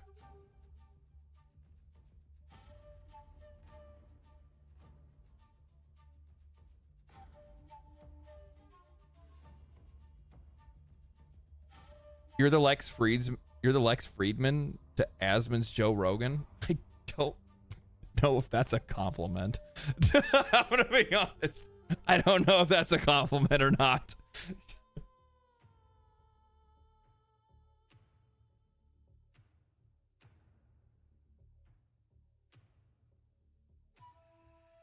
Do people treat life like a sport match? No. Yeah, it's exactly what they do. You have, like, it's like, what's the saying? Anything to the right of me is the right. Anything to the left of me is the left. Right? So it's just like no matter, like you have to have a political position and a camp that they can put you on. They need to paint you in a color, because if they don't, then they don't know whose team you're on. And then, well, that just makes life a little bit too fucking hard. That makes life a little too hard.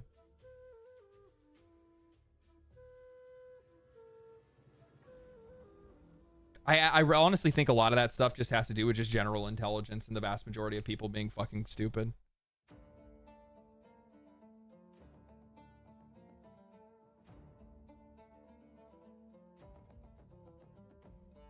Sorry, I shouldn't say that. Retarded.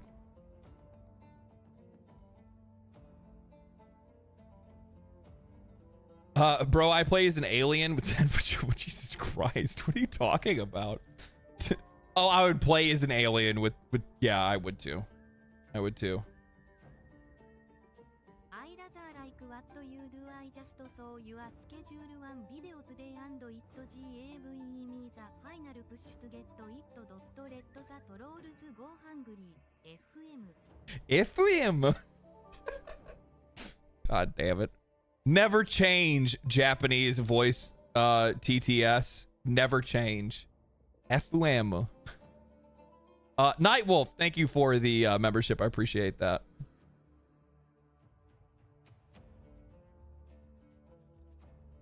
Vast majority beyond stupid. Yeah, it's a step in the whole other direction. Steam has added a coming soon label to Hollow Knight Silk Song.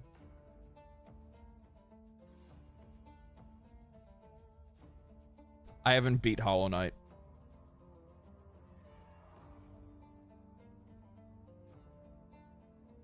I like every time I sit down to play it, I'm like, fuck, this is so good. And it's such a vibe. Like the atmosphere in that game and the music and everything is so good. And the combat and everything, like the fucking world design, like all of it's so good. And then like something else for whatever reason ends up like pulling me away from it. Hollow Knight is peak Metroidvania.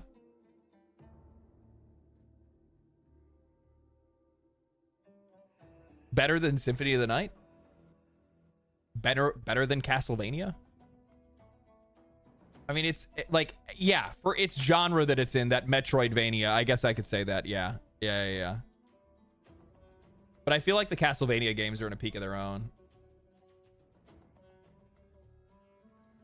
I also need to play Blasphemous. I haven't finished those either. I've also never gotten to like the later levels of like, I need to go on like a roguelike kick at one point in time as well.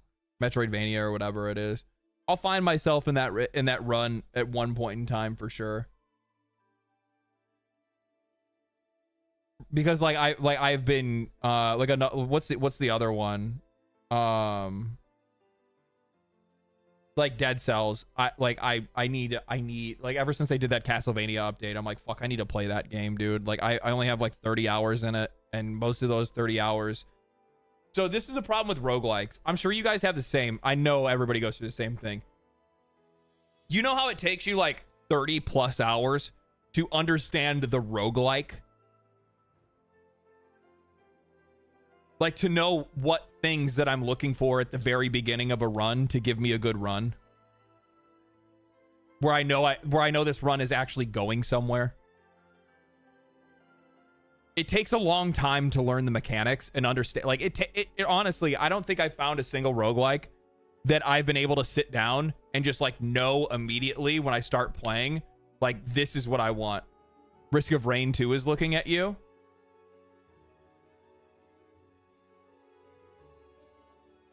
I've been looking at Risk of Rain for a long time. Fucking love that game. Risk of Rain is a little easier though. Like you can, the thing is with Risk of Rain, you don't really need to define a build super early. The only thing that you need to really, like, you want a somewhat defined build before you go to fight the final boss, right? Mithrax. But before that, like, you're pretty, at least for the first couple of levels, you don't really need, like, all you need to know is like, okay, I want to at least have a turtle shell, like the turtle shell amber or whatever it's called. I forgot the name of the items are. I want to have like 3 layers of protection, at least one of each, right? Like a teddy bear, the turtle amulet thing, and like the regen shield. And then I want at least have like 2 healing items, so those can layer because they all have like multiplicative features. And then you want to be like, am I going to go crit or am I going to go bleed?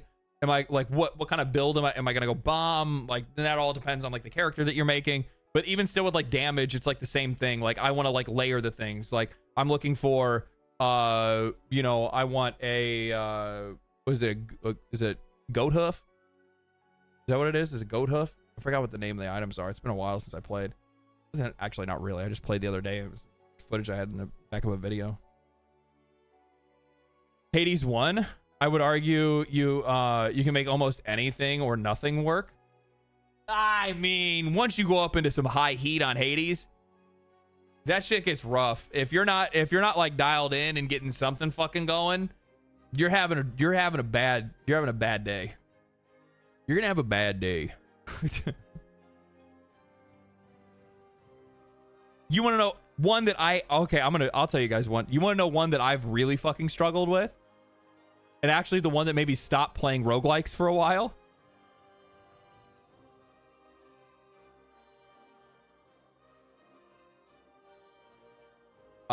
That would be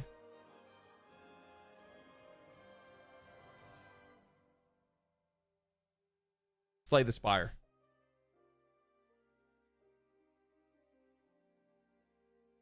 I have a real fucking hard time figuring this one out.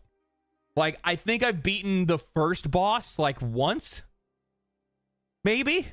I unlocked one of the other characters. But Slay the Spire fucking, it knocks my ass out, man. It beats my ass.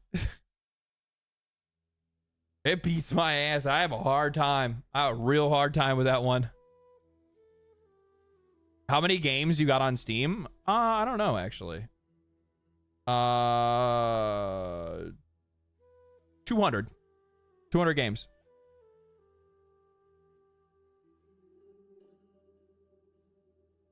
Keep in mind, I only built a PC like 5 years ago, so I haven't been playing on PC for that long. Have you tried Darkest Dungeon? No, I think I have it downloaded though. Ex-PlayStation exec argues.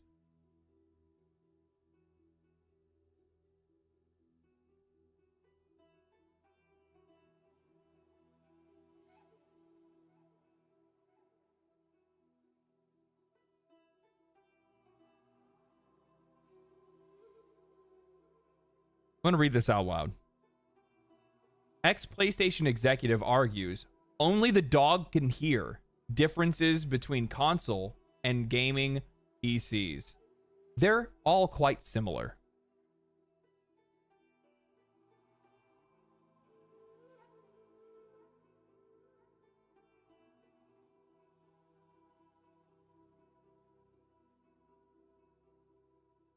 Says the man that never played a game.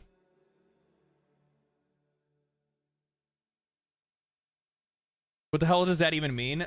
Only a dog can hear. So what he's making, it's like dog whistle, basically, right?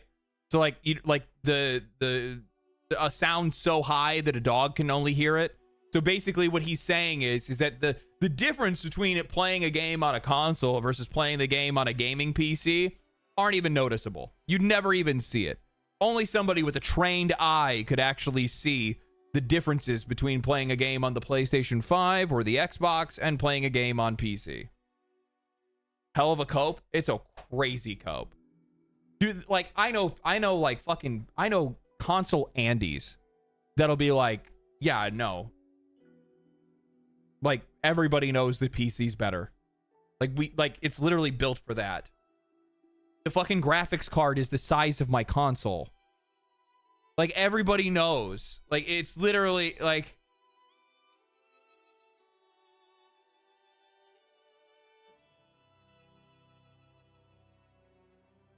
So, like, bro, you don't even work for the company anymore. Why are you still trying to sell consoles?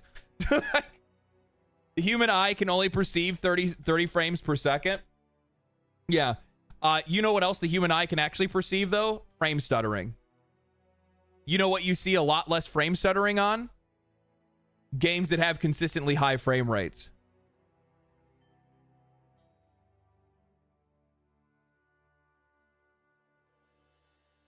Regardless of whatever they say about 30 frames per second, that shit doesn't fucking matter, because we're talking of, like, the issue is that when you have a game, like, I mean, I'll just say this. If you have a game that's running at 30 frames per second and that motherfucker dips down to 25 or 22, you see that shit.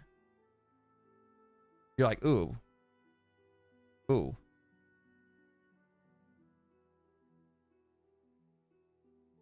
But if you're playing a game at 144 FPS,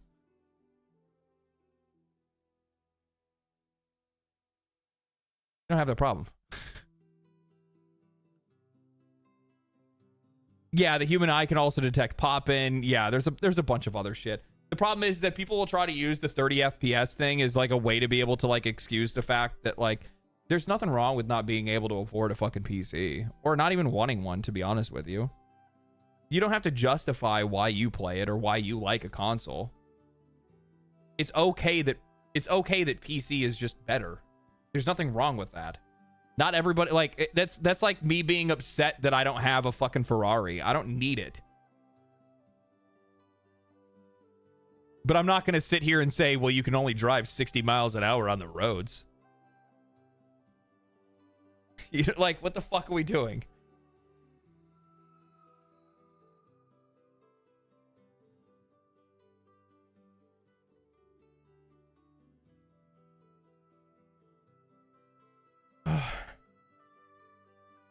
You just constantly talking to our dunce cat populace is the fucking greatest. I don't just pull out just the dumb people. There's somebody proved me wrong in chat earlier about something else. Aren't you upset I have a better GPU than you, LD? No, you don't. I have a fucking 4090. Unless you're gonna try to say you have a 50 series, then you fucking bought a fucking fake frame fucking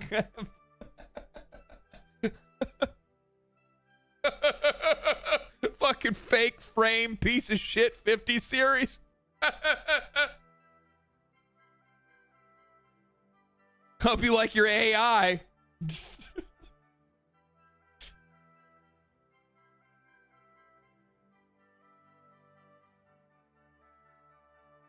Fucking Studio Ghibli ass fucking GPU.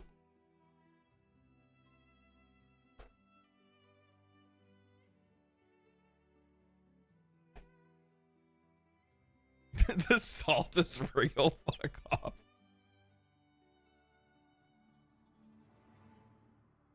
If I wanted to get a new GPU, I could make one fucking phone call, bud. To the president of GPUs.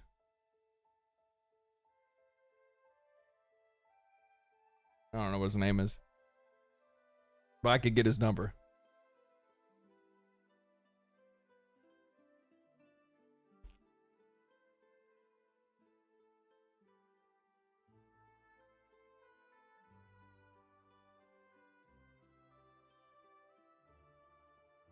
I love that hardcore console fans will defend their consoles being the best thing in gaming, but will get pissed when executives were coming to PC and people will go there instead. I actually saw something recently. Donde está. I'm gonna be all up in on that.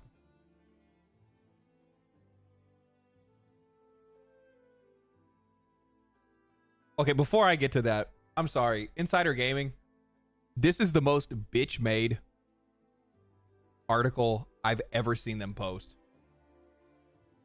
Insider Gaming usually stays out of all the bullshit. They just stick to like their insider gaming stuff where they come in with these like, you know, things that they find out, leaks and whatnot like that. Making an article about how Brown Dust 2 is going viral for all the wrong reasons.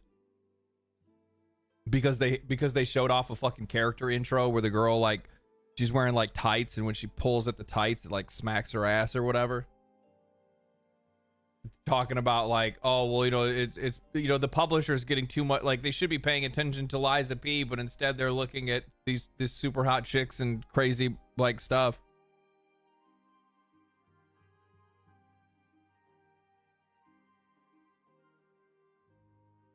If that's wrong, I don't want to be right. Ain't that the fucking truth, brother? Preach it. Preach it. I have not played Enshrouded since it released.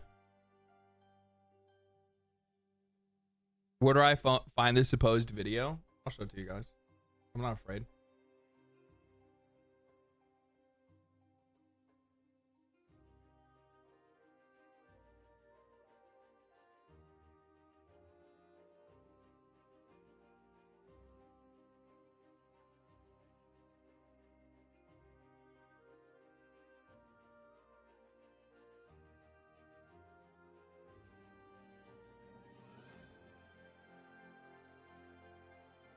Why can't I? Dude, it should be fucking viral.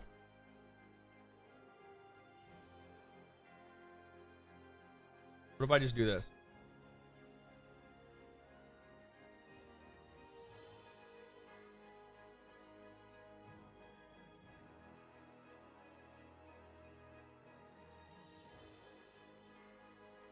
I don't know. I can't find it now.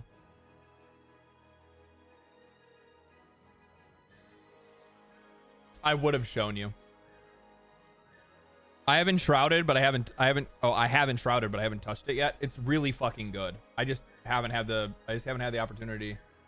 I haven't had the opportunity to go back and give it a shot after I played it at first. I put a pretty decent amount of time into it, I think. How many hours did I put into that game? Enshrouded. 36 hours. I had a lot of fucking fun with it, man. It's really good. The only thing that I wish, I just want them to have a better whatchamacallit, a better loot system. So I have to go check it out to see if that happened.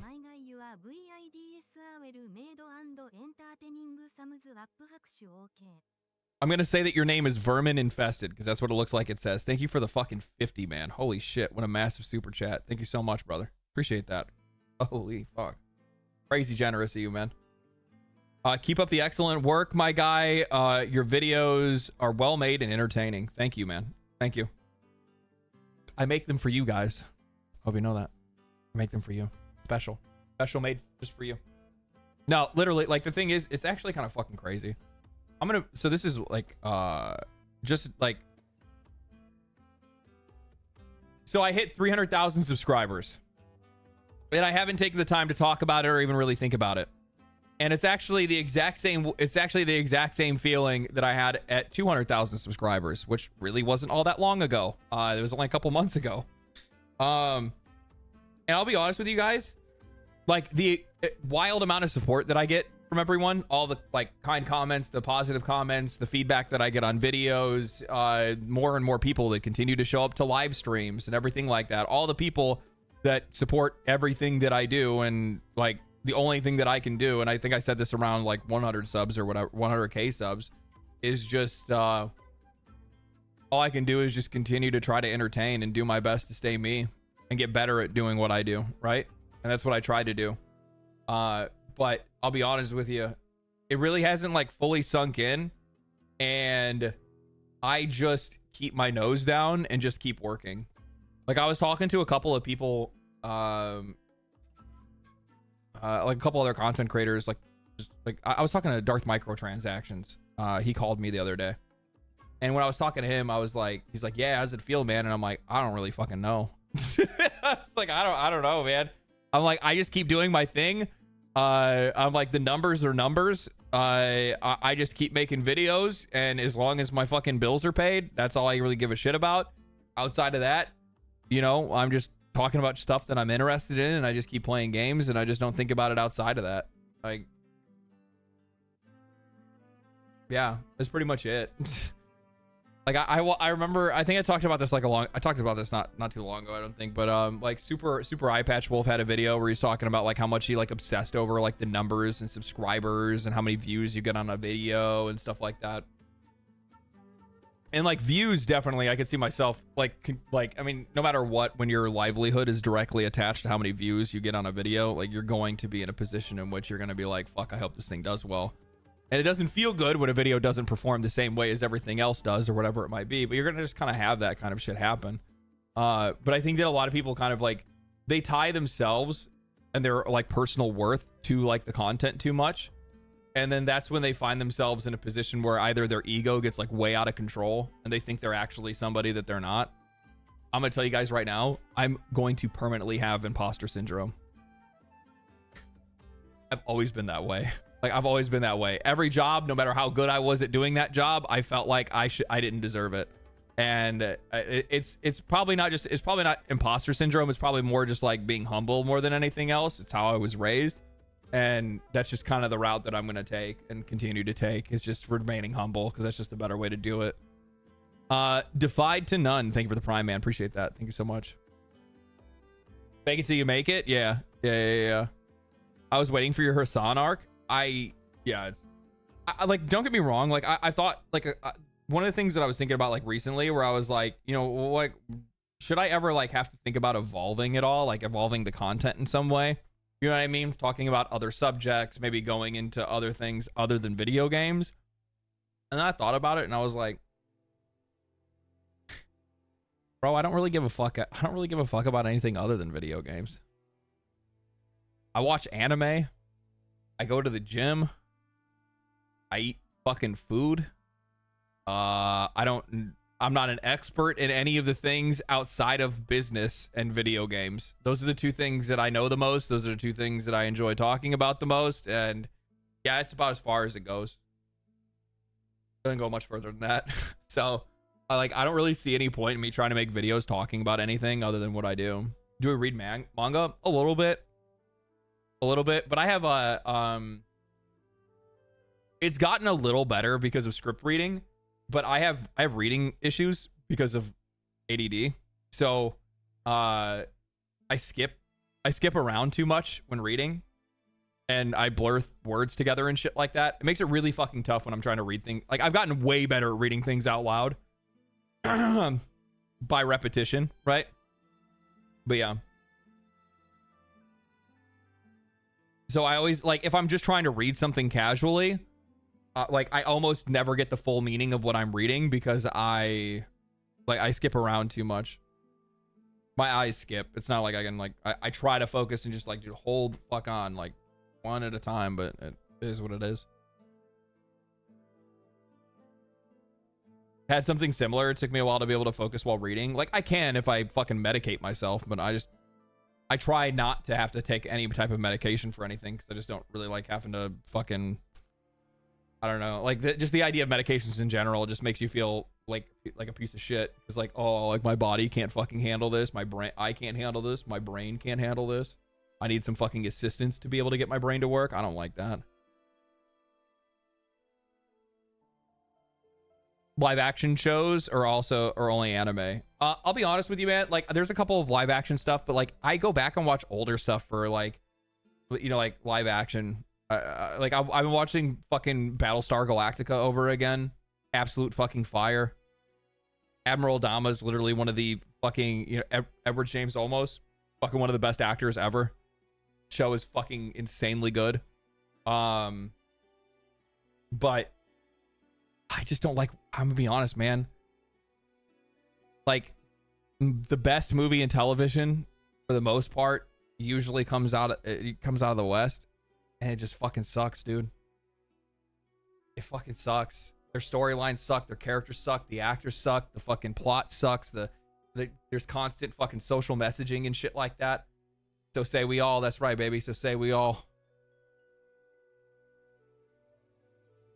Yeah, so like I like the thing is that I play games and then I watch anime, and then outside of that I don't really go into anything else. I watch like older shows and whatnot, but yeah.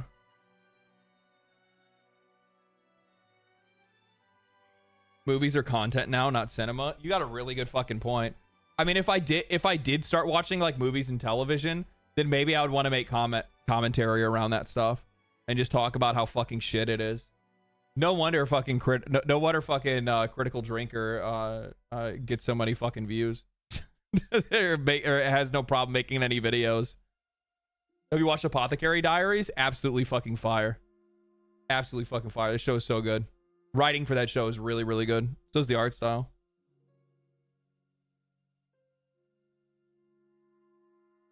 What kind of music do you like? I'm pretty much across the board. Metal is like usually my standard.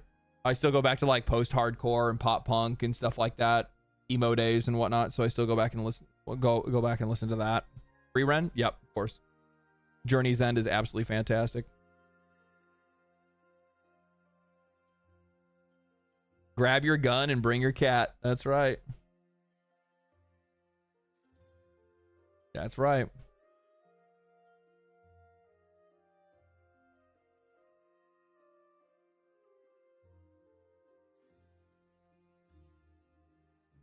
Dandadan, if it's any of the, like the mainstay, like I've watched all of those, right? Like you say like Dandadan or fucking Solo Leveling. I'm right now what I'm doing, if you want to know what I'm actually watching at this very moment, I'm watching Ace of Diamond because I really like sports anime, and I am rewatching I'm rewatching Fire Force because it is like they just started over and I didn't realize it's been 5 years since season 2. And I was like, holy fuck, dude. I don't remember anything about this show. I remembered I liked it, especially because Fire Force has like literally the most fucking peak intro ever. Like Ryo, who is it? It's Ryo, and it's Ryo from, oh my god, I can't remember the band's name. I know the song's called Mayday. Crystal Lake. That's where he's from. Crystal Lake. Ryo is the lead singer of Crystal Lake, which is a like a metal Japanese metalcore band. But the fucking the intro song for Fire Force is just like, holy shit. Fucking Mayday. Like, oh my god, I'm like in the gym, like running on the treadmill, fucking watching Fire Force, and all of a sudden fucking song kicks in. I'm like, holy shit, he's no longer in Crystal Lake. Oh, I haven't listened to them in a long time, to be honest with you.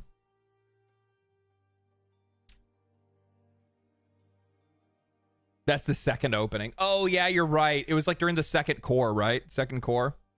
Black Lagoon. Yep, I've watched Black Lagoon. 3 Days Grace, Mayday? No, it's not 3 Days Grace. Death Note. Yeah, of course I've watched Death Note. Oh, I do want to watch Generic Romance. I saw that one. Yeah, I've watched Made in Abyss. Cold Rain. Yes, it's Cold Rain featuring Ryo from when he was in, you know, Crystal Lake. He was from Crystal Lake, but that's not what he's in now.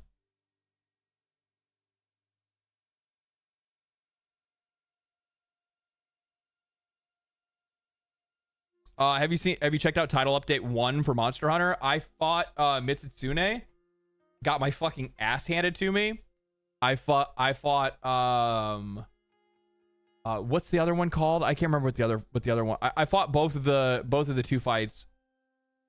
Both of them kicked my fucking ass. I called in help for the one just because it's like way fucking longer, right? Zoshia. Yeah, I called in help for Zoshia just because that's a long ass fight. And then I took down Mitsutsume myself, but they really did crank up the difficulty pretty well. It's going to teach people, like, I'm going to tell you right now, if you're a Monster Hunter player, or this is your first Monster Hunter that you're playing, keep up with the title updates. Keep playing the game. Otherwise, that expansion's going to come, and then all of a sudden fucking Master Rank comes out, and then you're like, man, I fucking suck at this game. And then all of the people at the beginning, they were like, this game's too easy. They're probably still going to be saying it's too easy.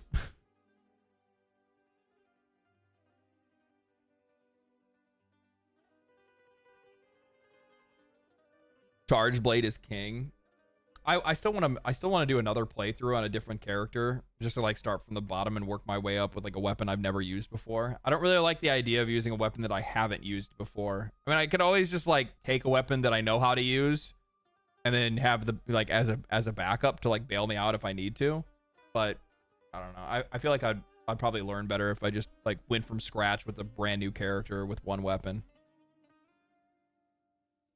Because I want to try to relearn Insect Glaive, because I really enjoyed Insect Glaive in World, and I played it in Rise, but then I didn't play Rise for like another year after Sunbreak, and then yeah, I've just completely forgot how to play entirely. Plus they changed quite a lot of it with Wilds to begin with.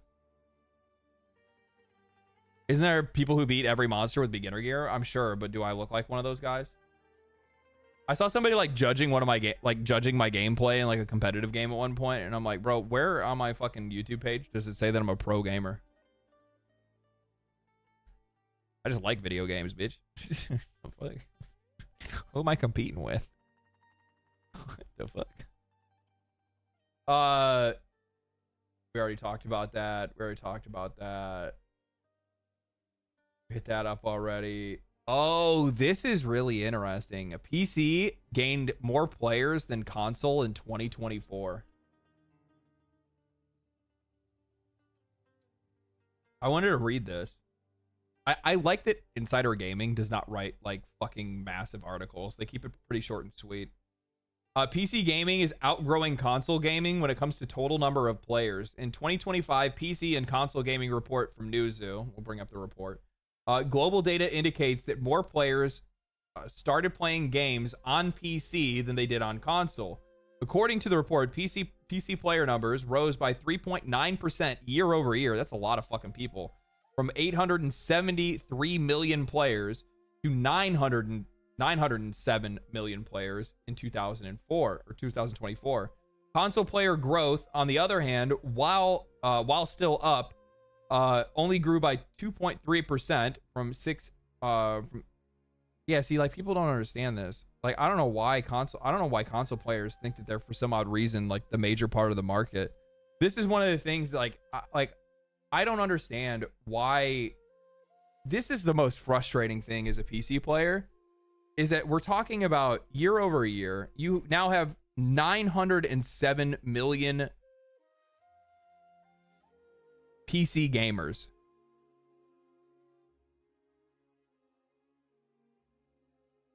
You almost have, like, you're moving towards 1 trillion. Versus they have like a third less of the players, but the games are always ported to PC. That's the shit that, like, well, even if we weren't using these exact numbers, I want to be clear because I see there's a couple of people that are mentioning this. There just are more PC players than there are console players. It's a bigger market. There's just more people. There's more hardware. There's more ways to play. You know, you have gaming laptops. You have full PC setups like mine. You have people that are playing on fucking, integrated graphics, within their chipset and whatnot. It's all over the fucking place. People have Steam on all kinds of different things. There's all kinds of different versions of what you would call it, but there just is more. There, like, regardless of what it is, there is more PC players than there are console players. And it's really fucking frustrating that we almost always get the shittiest versions of these games.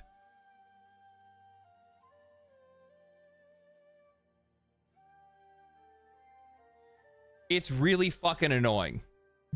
it's like all the players, like, do you guys not like, and the reason why I say it's annoying is it's annoying because, one, I'm a player and I'm the one that's buying them, but two, the other thing is it's really frustrating is that you would make more money if these games were ported properly, or if they were developed from the ground up. And from what I understand, it's actually easier to develop a game from the ground up on PC and then port it to a console later than it is to go the other way around. Because at least for PC, if you start at the highest possible, like, from my perspective, at least from what I understand, if I made this game to run at the absolute fucking peak, the best it possibly can, on the best of the best hardware, and then I started trimming from there to be able to fit it into a smaller hole, right? Essentially trying to fit to less high performing hardware. It would be much easier to scale downward than it would to be able to scale upward.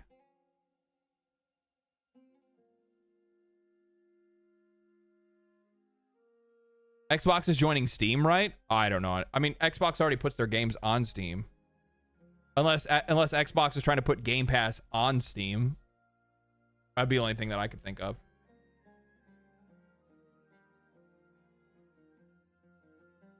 Publishers control these kind of things. They absolutely do.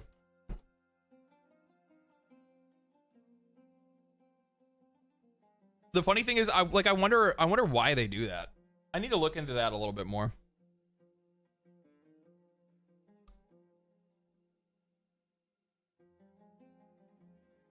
Some of them don't even scale downward correctly. Ain't that the fucking truth?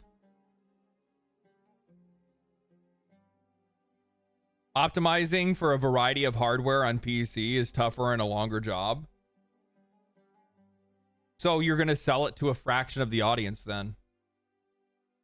And then you're going to complain about the fact that your game didn't meet sales targets. When you could have likely not have spent you likely could have spent far less of your budget and your man hours trying to realistically render eyelashes for a fucking potato.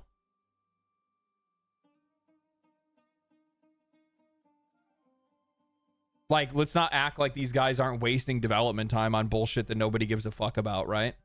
That's the point that I'm trying to make. Like, I think a lot of people will be like, oh, well, it's easier for them to do it this way. Yeah, well, these motherfuckers are already cutting corners to begin with while wasting time in places that don't even fucking matter. We looked it up the other day. I don't know if it was on the last stream, or maybe it was a stream before that. But something like 30% of content that's created for a video game doesn't even actually make it into the game. It's like the same thing like movies. Like, there's content that just gets cut. So imagine 30% of your 30% of your budget essentially wasted, right? Do you think Steam Decks are counted in these numbers since they're running Linux? I have no idea. That's a really good question though.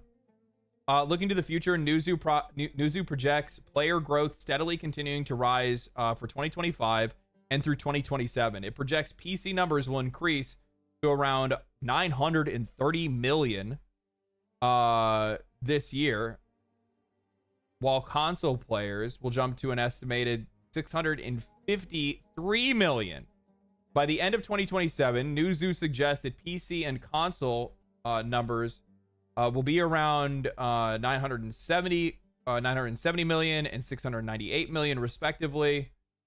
Despite more players, despite PC players growing at a higher rate, there being more of them, console revenue is slightly higher, slightly ahead of PC. The reason for this, if I had to take a wild guess, is because there's more variety available to PC players. PC players do not have to, and this, if you guys want to know why they make games for console first, it's because in a lot of cases the consoles do not offer as many discounts, and console players by and large do not play a lot of indie games. They often will just buy whatever the latest AAA release is, and that's usually, or if they're not playing a AAA release, then they're playing a live service game. Where like the PC market is a lot more varied. A lot more people are playing indie games. They're playing all kinds of random shit, right? In 2024, console gaming made $42.8 billion in revenue, while PC gaming made $37.3 billion with a total of 80. And the funny thing is that I would imagine this number right here would be higher if more games reported to PC day and date, and if more games reported to PC in better quality.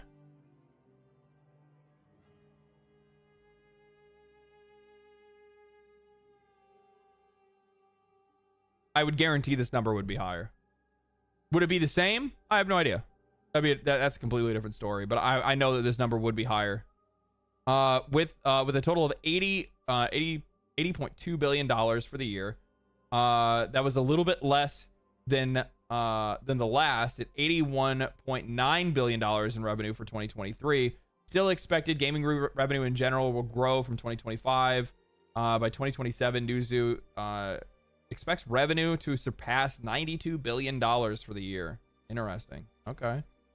But see, here's the thing. They're talking about console and PC combined. They're not including mobile in this conversation. You add mobile into this and it's like $180 billion or something like that.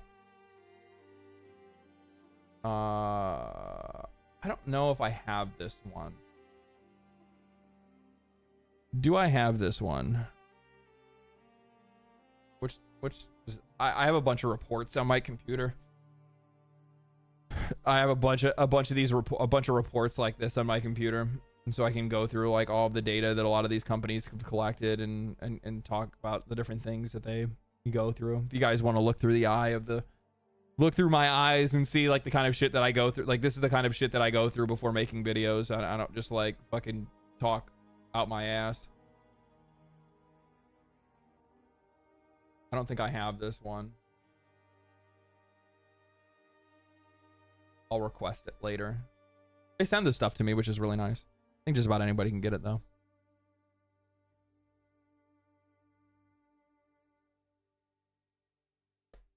I think with Steam, that Steam is a gateway for a lot of players to get into PC gaming.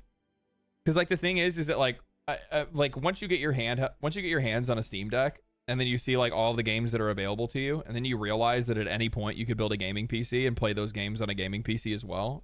Like your options are fucking limitless at that point. With a Switch, if I buy a Switch, all I can do is play it on a Switch. If I buy an Xbox, all I can do is play it. I guess you can still play those games, some of those games on PC. I don't think it's for all of them though. It's only if they allow. Yo, LD, got the urge to come and just give you congrats on your success of the growing channel and exposure. You have some really logical and articulated insight with a little bit of finesse. It's communicated well. Thank you, man. Appreciate it. Anyone can talk out of their ass the right food. Ain't that the fucking truth? Ain't that the truth, dog? So much fun playing. Cats don't eat peanuts.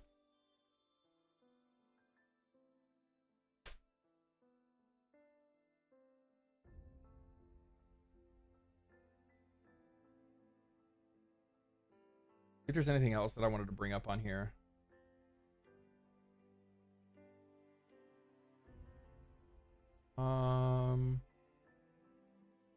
Oh! So, what's really fucking crazy is, I just learned about this. This shooter here, this La Quimera. Is that what it's called? La Quimera? Yeah, La Quimera. This is gonna be $30.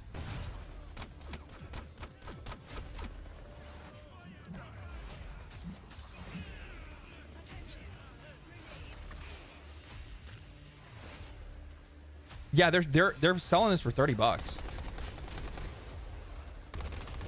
Like super fucking low price. I don't think anybody really knows what kind of like it's like PvE. I don't know. We don't even know what kind of fucking shooter it's gonna be. I think it's just a story. I think it's just a story shooter. So kind of like Crisis or something like that, maybe, without any PvP.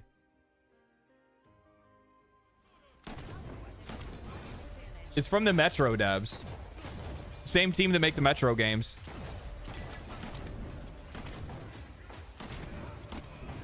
Still though, $30. Fuck, dude, I'm gonna give it a shot. I don't know about you guys.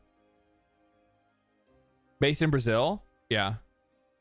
Game looks great. I think it looks really fucking interesting. And plus, on top of that, for fucking $30, baby, shit, I'm willing to take a shot.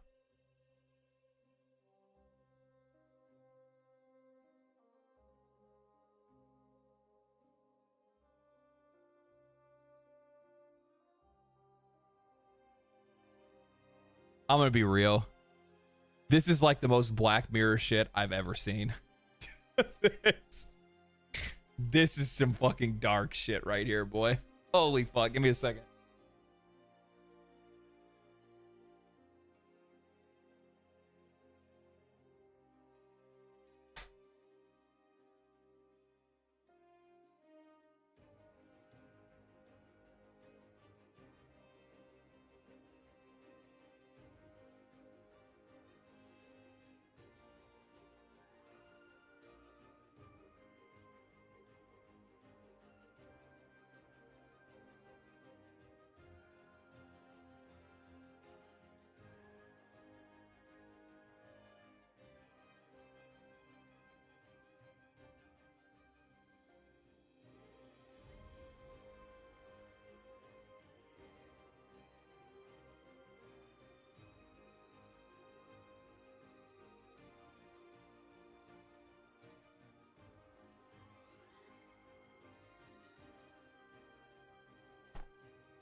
Okay, I'm back. It's all good and fun when the AI sues you for sexual harassment. No shit.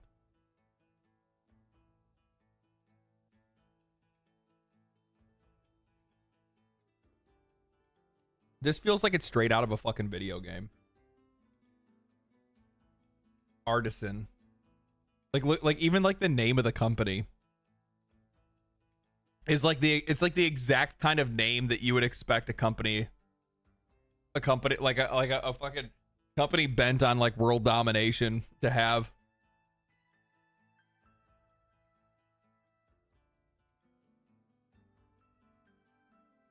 AI Karens, imagine. Oh no.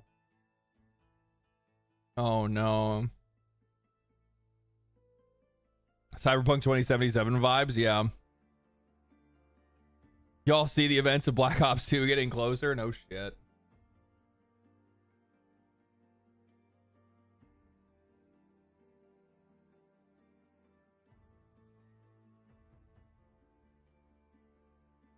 This Nintendo, I'm not gonna lie, dude. Do you guys know what so Nintendo has to reopen their pre-order soon. I hope they increase the price. I hope the price comes out and it's like $600 for the console. This is like the content farm that just keeps on giving content. And I've only made one video on them. I've only made one video. There's another one that's coming. Don't worry. There's another one that's coming.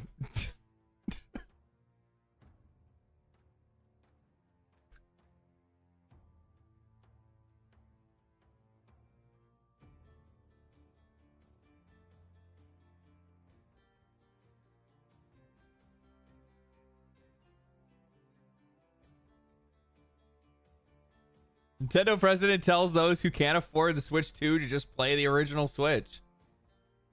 Like how they put, it's the most like Don Matrick fucking comment where it's like, I think the way that Doug Bowser said it is he's like, well, that's why we're still going to make sure that the original Switch hardware stays available and you can still buy games on the original Switch hardware. So we understand that the price is going to be high, but you got to understand that this is well worth it. The technological, I'll be honest with you. To be honest, I actually don't have any problem with the original price that they showed for the Nintendo Switch. It's rough, it's expensive, but they've made some fucking pretty significant upgrades. And yeah, I generally looking at it like for what it's going to do as a handheld, it's really not that bad. But there's better options. There's better options, especially when we're talking about like such a walled garden. You know what I mean? We're talking about a very small ecosystem of games. And like, how the fuck do you justify that? Because the thing is that we already know for a fact that in like what, a year or two, whatever the next current generation of games are going to be, are not going to be able to be playable on the Switch 2. Like, I can't believe, like, where is it at?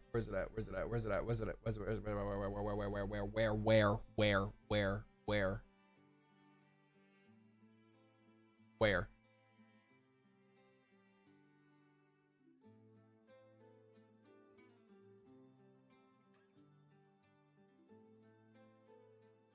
I didn't realize that this was like some, like, at one point in time, a big YouTuber for Pokemon or whatever, but now nobody likes them. I had no idea who this was.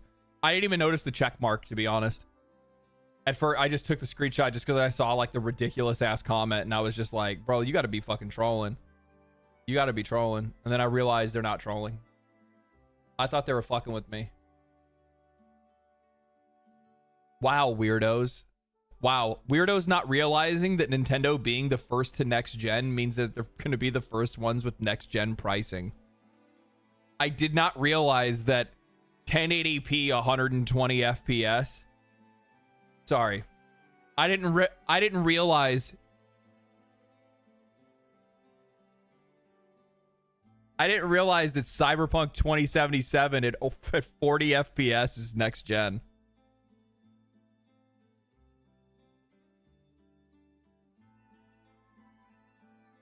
I didn't realize that Cyberpunk 2077 at 40 FPS.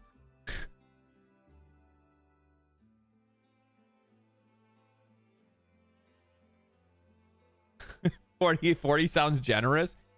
They showed off a tech demo during at the Switch 2 event and let people walk around the most densely populated area of Cyberpunk 2077 to show off the performance of the Switch.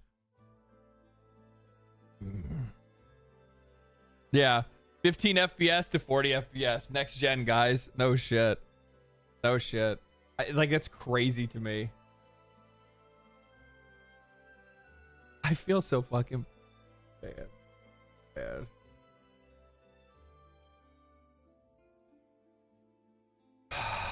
These poor suckers, man. These poor suckers. It's just, it's crazy to me to see people defend this kind of shit. And then you just realize, like, just how bad the Stockholm Syndrome really is. It's bad. They're in a rough place. They're in a real rough place.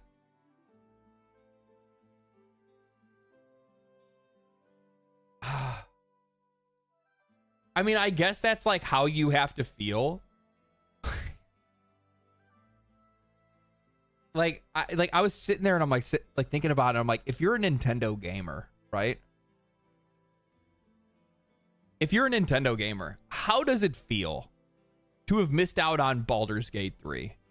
To have missed out on Cyberpunk 2077? Post, fixing the game. How bad does it feel to miss out on Black Myth Wukong, Marvel Rivals, Space Marine 2?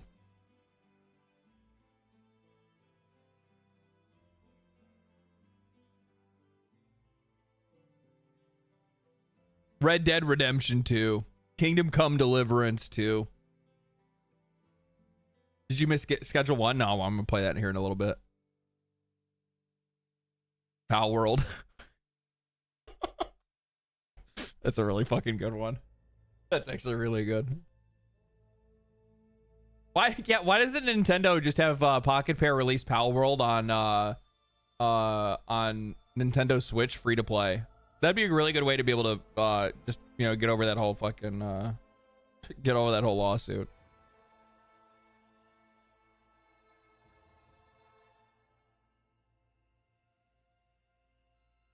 Oh, Witcher, yeah, that's right. They didn't have the Witcher either. Like, there's like the entire, if you look at the entire lifespan of the Switch, while Nintendo has had some fucking banger titles, right? Like, I'm like, look, I like Nintendo games. Mario Wonder is really good. I had a lot of fun playing it. I played like Smash Brothers Ultimate, really good, enjoyed it. Mario Kart, really fucking good, I enjoyed it. Zelda Breath of the Wild and Tears of the Kingdom, absolute fucking bangers. Insanely good games. So good. But imagine not being able to play anything else. Like, it's great that you get to play those games, but like, you have to leave their ecosystem to go play anything else. The Switch is the console where you have to have something else, right? Where it's like, if I had a PlayStation, an Xbox, or a PC, I don't have to have a Nintendo Switch. It just means I can't play. It just means I can't play Nintendo. Well, I mean, sorry, I take that back. On PC, you can play Nintendo games. If I had an Xbox or a PlayStation, I don't really need to go anywhere else. I can stay where I am, and I'm going to get the vast majority of all the games that are going to be coming out every year, right? I don't have to worry about going anywhere else. But on Switch, you're almost always going to be forced to pick up a PlayStation or an Xbox. Because, like, you're just going to miss out on so fucking much, especially if you're like a gamer, right? You really like playing games. Yeah, that's where you're going to want to be.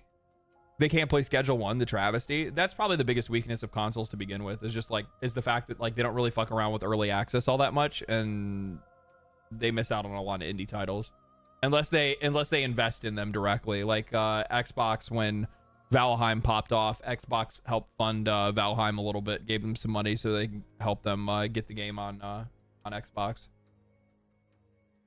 So many fun indie titles, like a fucking massive amount of them. Miss out on the memes and everyone. Oh yeah, that's like the other thing too. It's just like PC gaming culture is just fucking cool as shit. It's cool as shit. This I'm actually okay with. Nintendo taking variable pricing approach to Switch 2 titles. I don't have any fucking problem with this. This is actually what I want to see more this is what I want to see happen more often. The $80 part is the part that I have a fucking problem with. But the variable pricing, where you're pricing things based on the experience they give, so you're looking at like how many hours of playtime, what is the replayability, how high a quality do we think this game is going to be, do we think this game delivers, max, is this a like You know, is this a full AAA $70 title from our perspective? Then that's what we're going to charge for it. If we realize it's going to be something that's a little bit lower scale, then we charge lower scale price for it. Like, that's the kind of thing that you want to see. But the problem is that they're using that variable pricing is to say that all of a sudden fucking Mario Kart 8 or fucking World or whatever the fuck it's called, Tour, is going to be an $80 game. And you know what they're basing that off of? Mario Kart is I believe, if I'm not mistaken, Mario Kart has more hours played than any other Nintendo game that they have on their docket. So they say, well, this is the game that everybody plays. This is the game that they all want. This is the one that we feel safe charging more money for. That's all it really comes down to.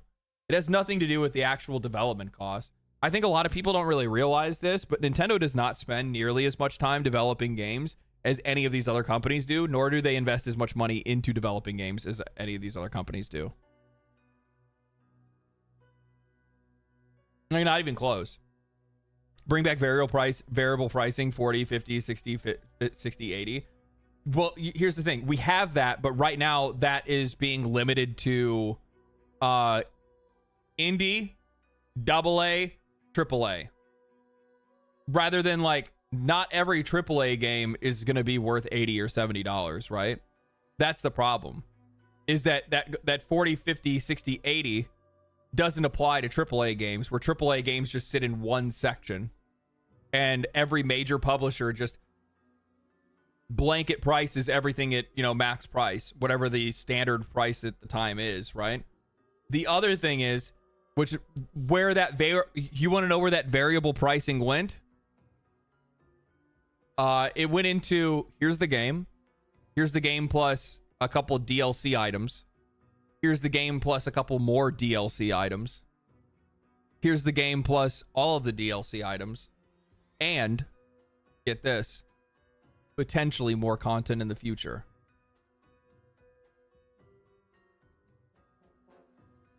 Pretty good deal. Season pass. Yeah. Asterisk.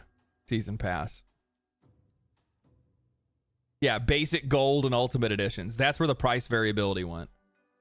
Instead of saying that, like, certain games, even at AAA scale, aren't necessarily going to be worth $70. Shouldn't be worth $70, or they shouldn't think they are at the very least.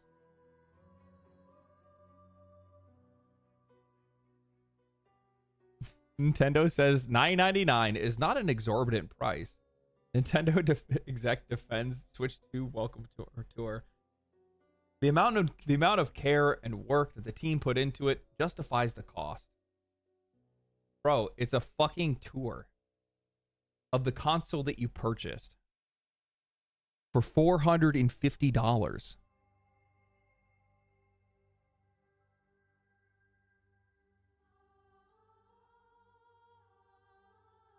It's literally the welcome pamphlet for the console that somebody already spent over $400 on. And you're like, yeah, it's worth about $10.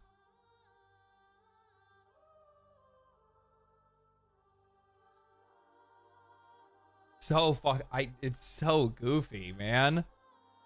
It's just so goofy. And then like Nintendo confirms Switch 2 games will taste really bad because they have to make the cartridges taste bad so people don't eat them like Tide Pods.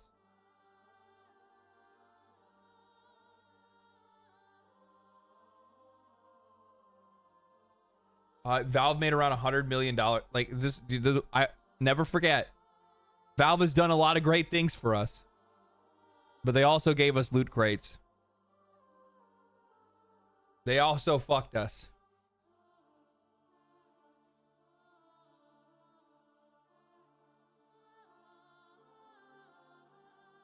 You don't understand, LD. They had an assistant hand place each pixel for your tour. Their AI assistant, no shit. Loot boxes, sad, yeah. Valve is the definition of yin yang.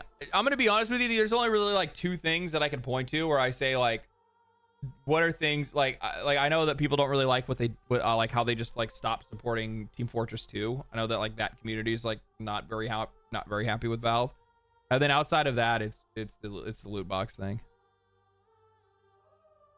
$100 million from players opening Counter-Strike 2 cases in last month alone.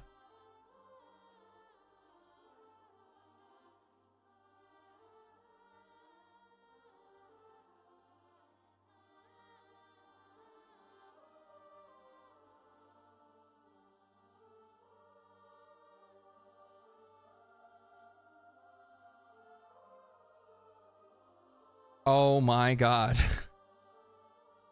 Oh my fucking god. Does that mean these dudes almost make $1 billion a year off of CS2?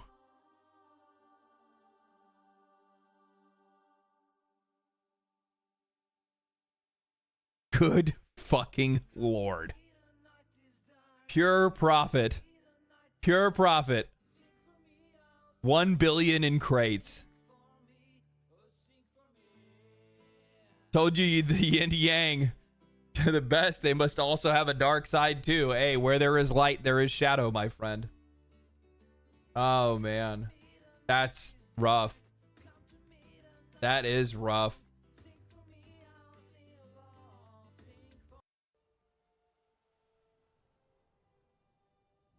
That's me talking shit. What is this? Okay.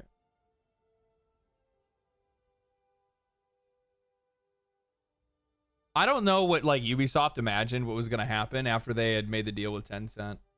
You know, the thing is, I fully, wholeheartedly believe that before they went and made this Tencent deal, they, without a fucking doubt, were trying to, they were using their social media account to be able to boast, saying that the game had like 3 million players, 2 billion players, and then also like their interactions on social media with like, you know, with like Elon Musk and shit like that.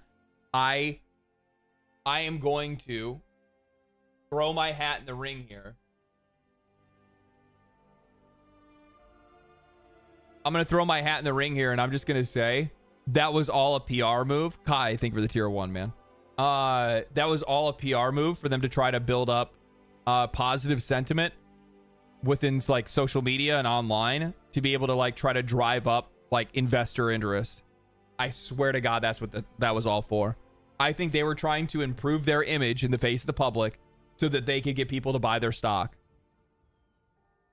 And everybody looked at them and was like, nah.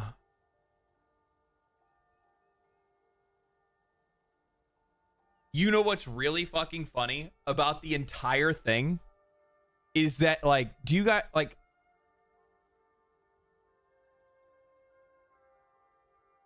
where is it at? Shadows.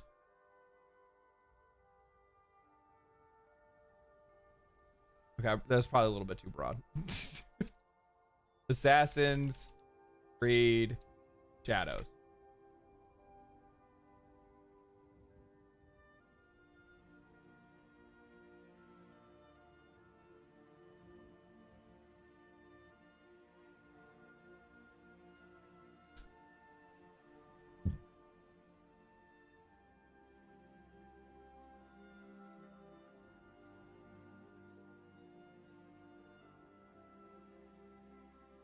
There were a ton of posts that are like this. Ubisoft nuked Elon Musk from orbit. I'm buying Assassin's Creed Shadows now. Right? So, like, there were a bunch of tweets that were like this. Yep, here you go. I was planning on buying the new Assassin's Creed. Now I'm buying it 10 times. Elite reply.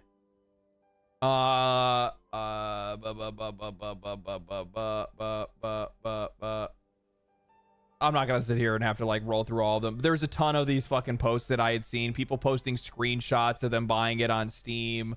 All these different ones. And then you go and fucking look. And that post had happened on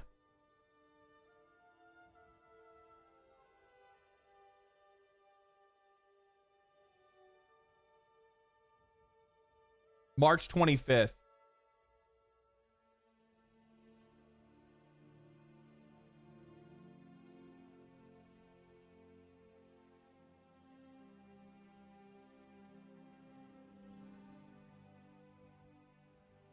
Oh, okay. The tweet happened on the 25th. Maybe they all went and bought it on the 26th.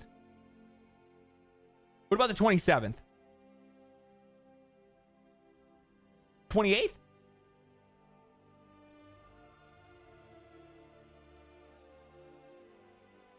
This is why I keep fucking saying these companies need to realize what you see on social media, the engagement that you see on these websites is not real. These are fake people with fake opinions, fake words. And all they want, the only thing they want, is for other people to accept them and for them to get these little hearts because it makes them feel good. It makes them feel like they've done something worthwhile. It makes them feel seen, appreciated, noticed, important. That's the only thing. So when you see these people that are on social media talking about how they want, oh, I don't know, like the post that I had seen just earlier saying that like, oh, there's not enough like black female leads in video games. And when you see a post like that get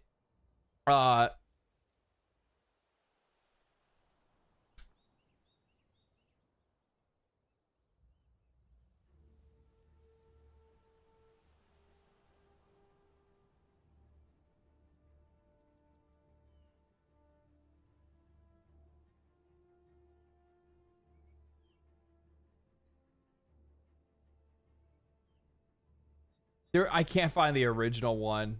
It had like 20 or 30,000 fucking uplight or votes or whatever like that. When you see that kind of conversation going on, that's not real engagement. It's not. It's all virtue signaling. It's people supporting an idea, but they're not going to support it with their money. They never fucking do. To play devil's advocate, I would assume the shills would pay for it on console/Ubisoft website directly. No, I was seeing people that were posting screenshots of Steam. But what I'm trying to say is that like you're gonna see a lot of people that are posting shit on the internet and telling people like, oh, this is what I really want in video games. They're just doing it because armchair activism. That's exactly what it is. It's people that aren't gonna actually stand up for the thing. Because here's the thing. We're talking about consumer products. We're talking about things that people want to buy, right? They're going to say that they want the world to be a different way, right? You can say that you want the world to be a different way. Like you want more jobs in America, but that doesn't mean you want them to stop manufacturing things in China. That doesn't mean that you want cheaper things.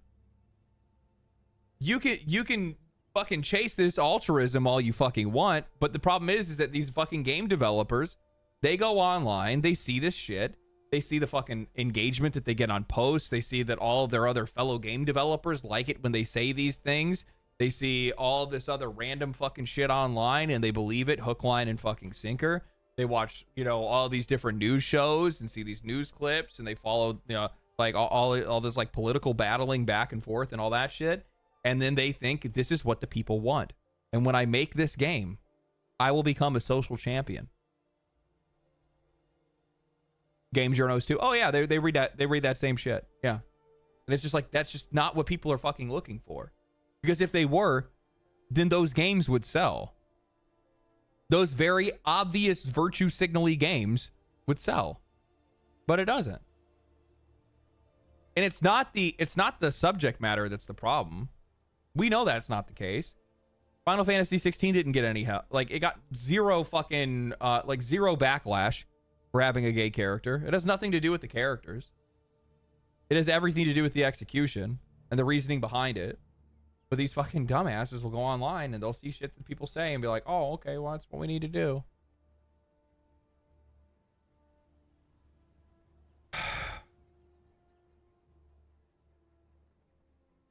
You know what people want?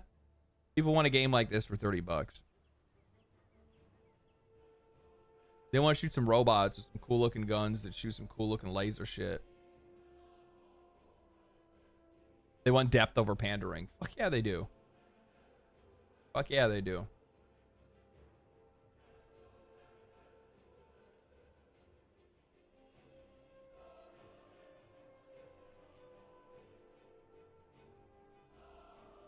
I do actually find it funny that like you have the employees to do this kind of shit, but then you just fucking use an AI to do it. Who's the company right now? It's Activision. Did you guys know that Activision has been posting like AI video game cover art to test interest on Facebook? They don't put it on Twitter because they know people would call them out. They put it on fucking Facebook because it's full of fucking, you know,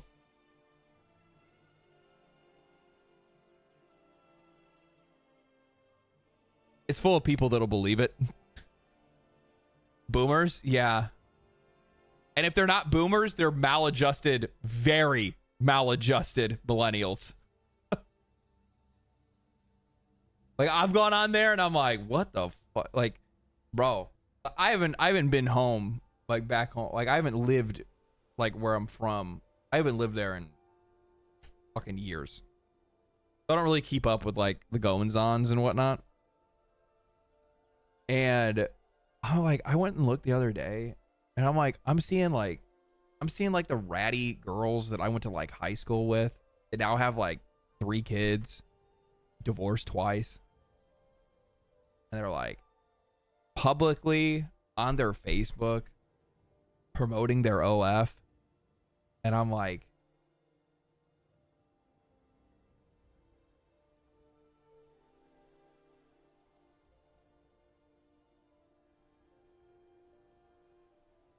not like this. Like I'm like you have like your family's on there. I'm talking people who've gotten their tramp stamp covered like twice. They've got like fucking like 17 fucking earrings on one, or earring, yeah, 17 earrings on one ear. Fucking heart tattoo on their neck. I'm like, man, dude. I had like I remember this was a while ago, but I had like an ex-girlfriend from like way back, dude. I'm talking way fucking back. Like, try to message and like reconnect, and I was just like, what the fuck are you like?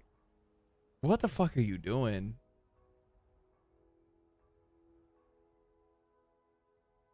Girl, you've had I'm sorry. Okay, I gotta say this. Look, you don't think ill of me. Actually, there's no way that nobody would think ill of me for this. There's no way you would think ill of me for this. I am a well, or at least decently well kept male, single, single, but no kids or anything like that, right? No problems. No issue. Well, I was single when they were like trying to contact me. And I was like sitting there and I'm looking at this message and I'm like, you have 8 kids from 4 different dads.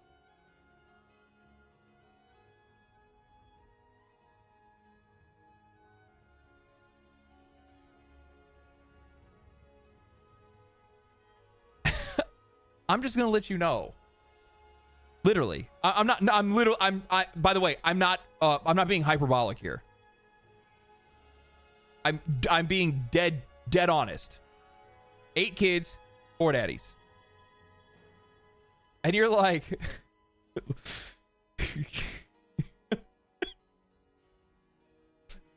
not to be an asshole, but like,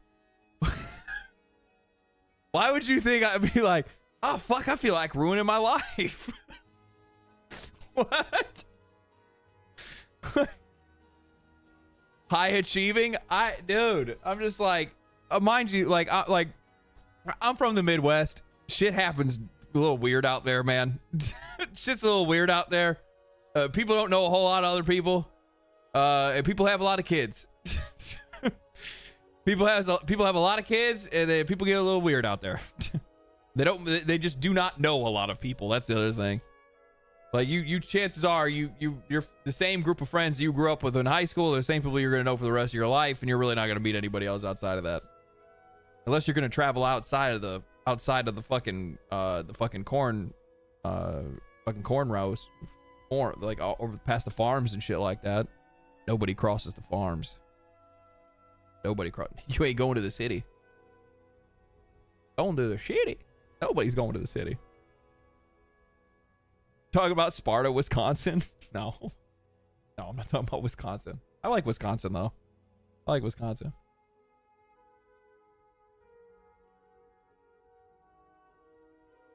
I went back home recently. A football star / popular kid from my high school lost an eye and works at McDonald's now. Motherfucker is a pirate working at the window. Have you guys gone through that stage in your life where you start like looking back at the people that you thought like for sure would be like the ones that like went on to be like fucking doctors, fucking brain surgeons, rocket scientists, and then you see where they actually ended up and you're like, damn, you're the manager at Walmart. Like my high school valedictorian works at Joanne Fabrics. It's like, what the fuck happened? What the fuck? What? Like I was the guy. Like I was the guy. I was the guy that barely fucking got through. Like I take that back. When I was in high school, I struggled. I was like a C student. I fucking hated. I was lazy. I hated homework. I also had ADD and I wasn't medicated, so that made it a little bit harder. And then I wasn't diagnosed until later. And then when I was actually on medication, then I went to a different school, and then I was a straight A student. But it was only my senior year that I was a smart kid. Like the rest of the time, I was just barely getting by. These motherfuckers were fucking lapping me, right? They were lapping me. I didn't have a fucking chance. My mom was like, you need to get into sports. And I wanted to play sports, but I knew if I played sports, I'd never get any of that homework done. I'd never get it done. I'd never graduate. And then now it's just like, man, it's just fucking crazy to look back and be like, man, that's crazy. This is a pretty self-absorbed take. What are you talking about? What? How's it self-absorbed? You never like wonder where everybody else ended up, and you're just like, holy shit, we didn't expect that. But there's one of the other I mean, there's fucking people that everybody thought would go fucking nowhere that went fucking everywhere. I got a buddy of mine. He fucking he travels the entire fucking world for whatever fucking business he works for now. I thought he was going to be a musician. Like, that's the only thing the dude cared about. Like, he got decent grades, but all he really cared about was playing guitar. The next thing you know, he's working for some fucking resort company that runs all of these, like, super rich people through all these different fucking cruises and shit like that. Crazy. Fucking crazy.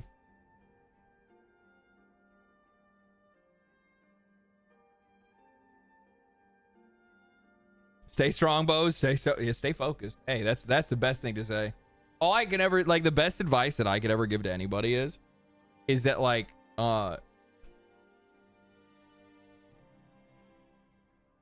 achievable goals. That's like the best lesson I ever learned in my entire life. It took me a while to get to that point, but like achievable goals changed my fucking life. It's like the most like it sounds like the most smooth brain fucking easy take generic thing you've ever fucking heard.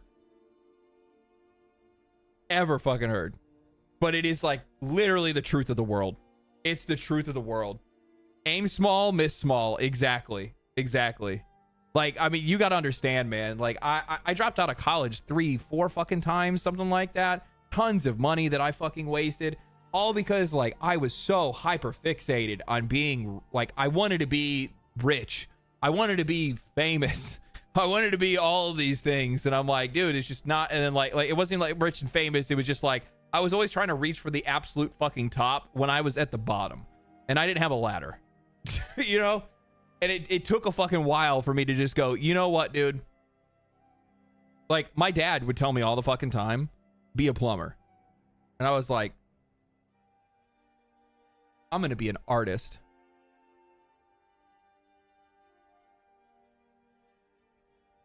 I'm going to be an artist. That was the only thing I could think of. I fought my old man on that shit all the fucking time. Then finally one day I humbled myself and I was like, look, dude, you're not fucking getting anywhere doing what you're doing right now. You're literally working you're literally working a fucking dead-end job selling cell phones out of a fucking truck stop. Where are you going from here? Where are you going from here? You know, and I'm literally sitting there in a fucking booth trying to fucking scam people to buy fucking cell phones, watching them like drag lot lizards out of a truck stop. And then finally I'm sitting there, I'm like, okay, you know what? Maybe we should fucking go for some more achievable dreams. How about I want a stable income? That was the first thing I said. I want a stable income. So I start looking around and I'm like, you know what? What's a stable income? I have to start paying my fucking college debt. I need to start, like, I need to figure out what the fuck I'm doing with myself. I got a job in construction. I didn't know anything about it. There was no, sadly enough, there's no openings in any of the halls, so I couldn't get into any of the unions. So I got in with like some like small time company, like just in some like in a management way. It was steady work. It's not even steady work. It's hard fucking work, and it's long hours, and it's like relentless. I can't tell you, like like I thought I had worked hard in my life until I started working in construction. And then the next thing I know, all of a sudden, like I remember there was one day where I worked probably I had worked 36 hours in a 48-hour period. No, it was more than that. It was more than that. I worked a 12-hour shift, then went home. On my way back home, they called me and said that one of the guys didn't show up for their shift. Asked me to come in and fill in till they could get somebody else. I turned around. I'd only been out of work for probably like 3 hours. Went back to work. Worked 12 again. So I almost worked that entire day and then into the next day. Then left because I needed to be up for a midnight shift the next night at a different site. Get back home. I'm at home for like 3-4 hours. I'm staying up. I have to stay up. So I drank a bunch of coffee and all this other shit because I needed to stay up all night so I could sleep during the day to go to the midnight shift. Motherfuckers call me 3 hours in. Does that count as overtime? Yes. It's all time. They call me again. I go back again for another 12. And they say, you're not going to go to the midnight shift. You're going to be on day shift for this other project. Don't worry. Once you're done with this, you get to go back home, sleep, and you can just go to work at normal hours. I get done at that job. I go back home, and the motherfuckers call me back to the midnight shift. So I worked 4 12s in a row with only like 3-hour to maybe 4-hour breaks in between. It was like, by the time that last day it hit, I was sick. I was dead. I felt like a zombie. I slept for 12 hours straight, then went to work. Oh, dude, it was a rude awakening. Rude awakening. Overtime is obliterated by taxes. Oh, and I only learned that later on. Where like there's a peak of like how much you can actually work. Where you're like, man, I'm making that money right now. This is that double time. Oh man, and then you realize that all of your overtime is getting sucked up by the Fed, and you're just like, why am I doing this? Why am I doing this? And then, but I mean, like that was the starting point, right? That was like, I want an achievable income. I want something that is,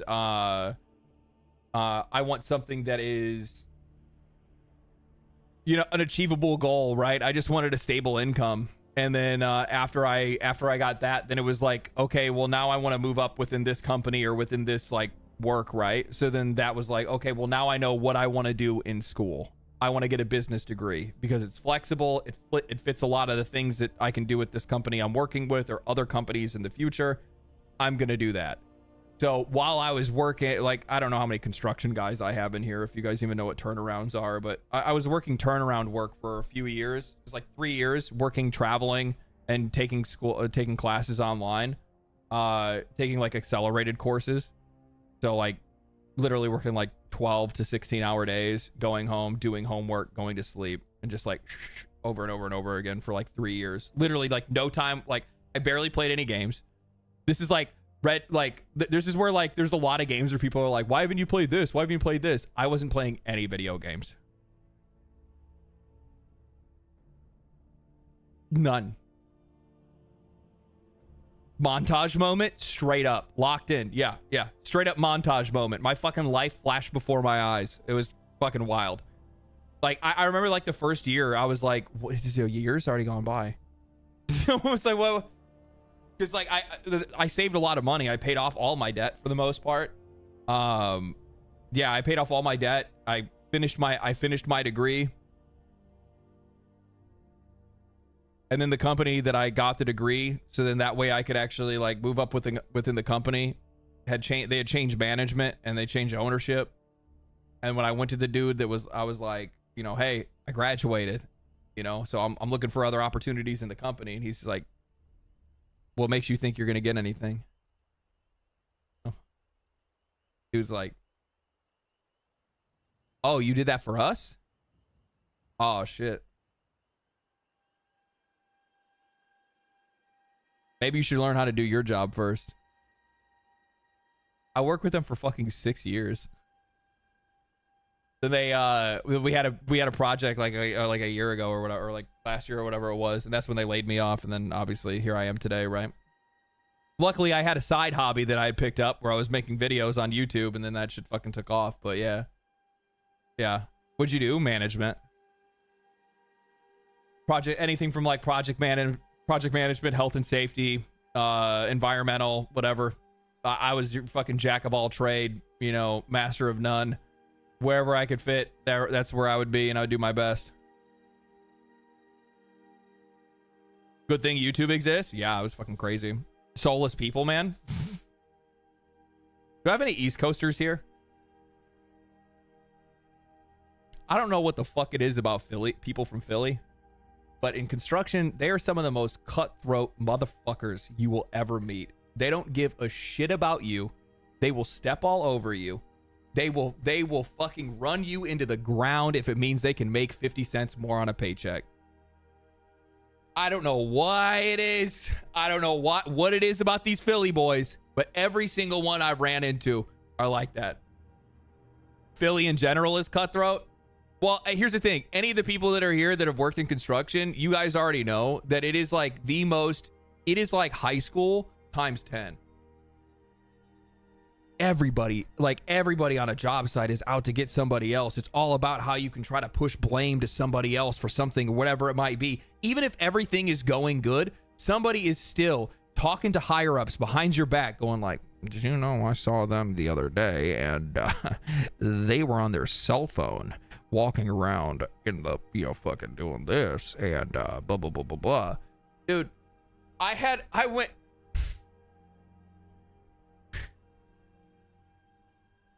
I'm going to tell you guys a true story. True story. I went golfing with the general manager, one of the vice presidents, one of the big project managers, a couple other people.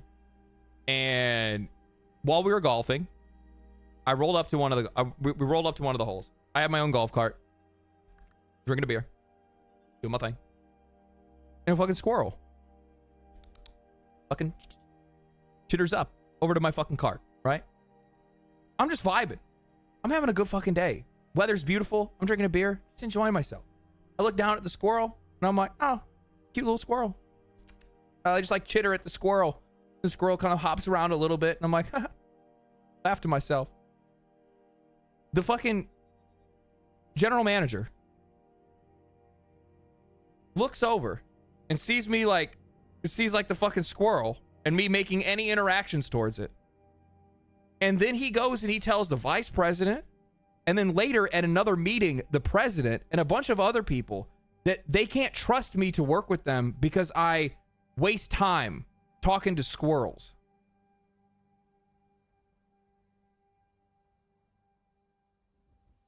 And he would talk about it all the time. It was the weirdest fucking. I'm like, what the fuck? I'm like, bro, what? Like, I would hear about it all the time. Oh, I heard you're the squirrel. Yeah. I don't know, man. You're a squirrel sayer. I get. Like, I would hear that shit all the time. And then, but the thing is that he would use it in a way and say it, and he said it in a way that all of a sudden it made it where like all these motherfuckers couldn't trust me to do anything. Oh, that's the dude. He's just got his fucking head in the clouds, talking to fucking squirrels.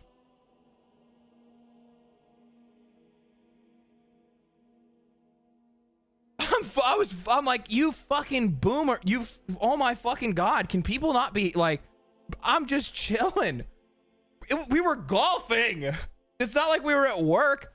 We were golfing. I already made my shot. I was sitting in my cart, waiting for these old fucks to finish, drinking my beer. My feet are up, just chilling. Little fucking chitter comes running up, and I'm like, I talked to Squirrel. Like, holy shit. And these are the people who say we're weird. No fucking shit, man. Thank you for the 20. Yeah, bang her on, bud. LDX Squirrel Girl art is gonna be a thing now. Shut the fuck up. I'm never telling you guys the story again. He's a bit nutty. Shut the fuck up. Shut up. No, God damn it, it's following me here now.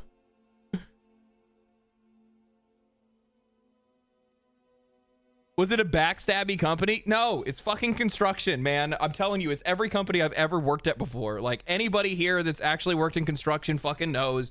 People are almost always sitting there fucking chewing the shit with somebody else, chewing the fat with somebody else, and they're just talking shit, trying to do whatever they can to fucking give themselves a leg up and make them look better than anybody else on a job site any fucking chance they get. Because they're looking to make sure that they get invited to the next job, or they want to try to make sure that they can get in good with the foreman, so maybe they can be a part of his crew, and then I work with the union. I'll be honest with you, I love the union guys. I love the non-union guys just the same, but the union ones they're the ones that are like, they are fucking bad with that shit. And it's because they don't want to go, they want to make sure that when they go back to the hall, they're going to get a call. That's what it comes down to. That's why you need a foreman. That's why they get that's how they get the foreman. Or the and it's not just the foreman that they're targeting, right? They're also going after a general foreman. They're also going after a superintendent if they can. Fuck, if they can get in good with a project manager. Shit. They're working all the time. Colin, thank you for the 5. Union carpenter here, you're totally right. I know I am. I've experienced it firsthand for many years. What kind of Disney princess am I? The fairest of them all. I probably would have been a better Snow White. Let's be real. I think I would have been a better Snow White. So collective bargaining is always good for employees. But that sounds like the least union. The union has lost the plot. I mean, that it doesn't have. That's the workers. I mean, like, I don't think there's anything wrong with like collective bargaining or anything like that. I generally for the most part, like, construction is just a fucked up world, man. It's ran by old heads that create positions for themselves within the industry. Fuck, half of the safety rules and safety companies are all ran by people that used to work for construction companies and now make the rules while they're still working for construction companies. Or even better, I worked with this dude that was on the safety board, like the OSHA board for California. Okay? Like, he's one of the guys that votes and makes the rules. Like, your company has to do this thing. They have to buy this equipment. They have to get this kind of training, all that kind of shit. While at the exact same time, he was also a co-owner for one of the biggest training companies the training company in California. The training company in California. Co-owner of the biggest training company And then all of a sudden, crazy enough, this is wild, right?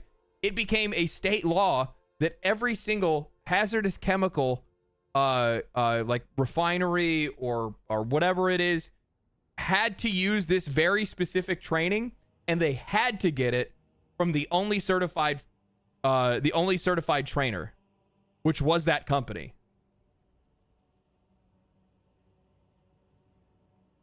What a coincidence. Isn't that weird how that works out?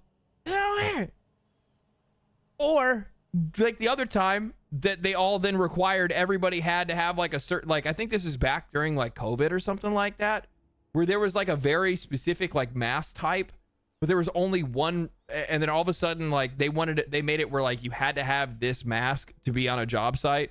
You couldn't have anything else. And the only company that had it just so happened to be owned by the same guy that made the rule that you had to have the mask.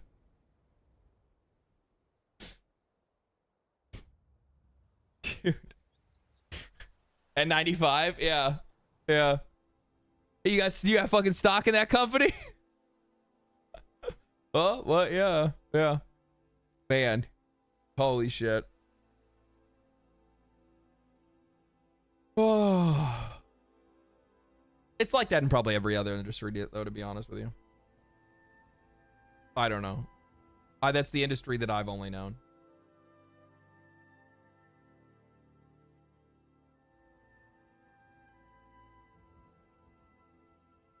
Dude, I don't know why people thought that the Nintendo Switch would be anything other than a Nintendo Switch.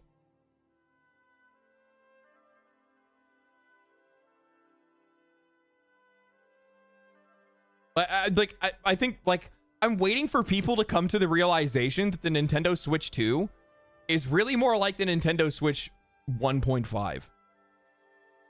Like, it's not a huge step forward for, like, the industry or for the medium. It's just like the Nintendo Switch getting slightly closer to being up to date with current hardware.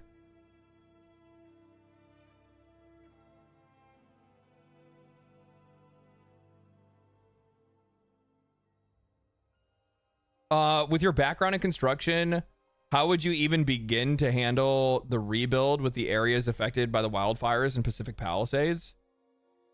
That shit takes a long fucking time. Like, the problem is that, like, when you have fires like that, like, they come in and it's not just like the houses they burn, it's all the shit that like ends up getting into the ground as the result of those fires. Whatever, like, if there's any businesses or whatever, like, that are nearby that, you know, have chemicals or whatever it might be, like, it completely fucks up the chemical wasteland, basically, is what it turns into. So so to even be able to begin to start building, you would need to have somebody come in and treat the land, and that's going to probably take fucking years. The Switch 2 is the actual Switch 1, no shit, yeah. Or ROG Ally comparisons, bro. I like, how's the Lenovo Legion Go? I actually like watched a video on it. That motherfucker's big, dude. I didn't realize it had like detachable controllers. I kind of wish the Steam Deck had that now.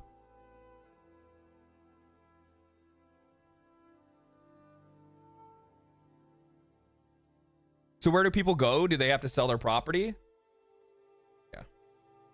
It's not that they have to sell their property. It's just, it ends up being the best choice for them. Like, if you guys really wanted, like, I mean, I can give you guys the inside scoop. For the Pacific Palisades, BlackRock's just gonna buy it all. After the fires, BlackRock and all these other companies are just gonna buy the land. Like, let's be fucking real. Like, just think about it for a second. If your house burned down, you have to build a new house. How long does it take you to build a new house? Months. Say you have a family. You have a life. A job. Are you really going to be living out of a hotel? Do you want to live in an apartment for 3 months? How hard is it to be able to do that in the first place? It would be much easier for you to collect the insurance money, if you even have any. Keep in mind, most of the houses in the Pacific Palisades, there were insurance companies that pulled out before the fires came because they didn't want to insure the houses because of the way that California was keeping the forests, They weren't they weren't getting rid of any of the brush or anything like that. It was literally a powder keg. I mean, to be honest with you, not to be a conspiracy theorist or anything, but it did kind of look like California wanted it to catch fire. I mean, it would be a really hard stretch for me to believe that politicians in California would want a fire to happen and burn down houses so then they could sell the land to their friends that work at BlackRock and these other companies that buy up that land, right? That would never happen, okay? Never. Never. I couldn't see that happening. But I mean, like, realistically, as a person, if you live there, you look at the timeline and you're like, I don't fucking want that, right? Like, you're not gonna want to wait. Like, even though you want your land, you know how much your land is worth. It's so much especially if you didn't get any insurance money for the house going up. Like, your only option is to pay out of pocket to build a new house and mortgage the land, I guess. I don't know what the fuck you'd even do in that case. Or sell the land. And when you have, you know, a big, you know, massive corporation or somebody coming to your house, fucking waving a cash check to buy the land from you, yeah, most people are just going to take it. And in a lot of cases, those people are probably just going to leave California at that point. That's what I would do. I just take the money and run. Fuck this place. That's what I would say. But like, man, fuck this place.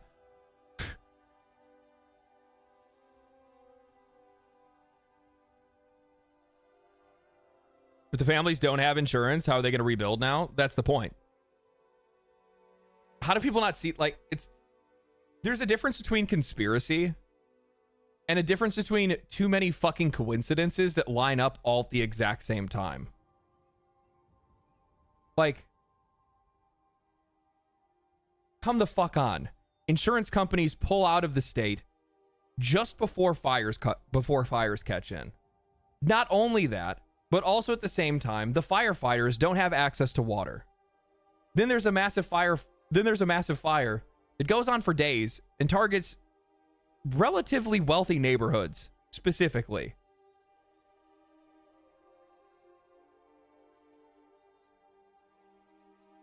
It's not an Alex Jones thing. I'm just saying, man. There's a lot of points on a graph. And all those points are held by people with a lot of fucking money. I'm just going to tell you, I'd put my money on black. I just put my money on black. Exploiting the situation is totally a thing too. Absolutely. And it could just be that in general. And if I was a company like BlackRock or any of these other companies that go out and buy up this real estate to be able to build out, you know, like California is a very like dense place, right? Like population dense place. So they don't want, like, I'll be honest with you, like, people want to buy property here, not because they want houses here, but because they want to build apartments. You can fit more people if they're on top of each other. It's harder to fit people when they're next to each other.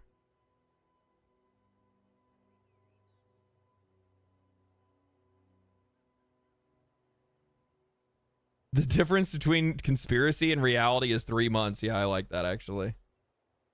As Wendigoon says, if anyone ever tells you the government wouldn't do that, oh yes they would. That's the fucking truth.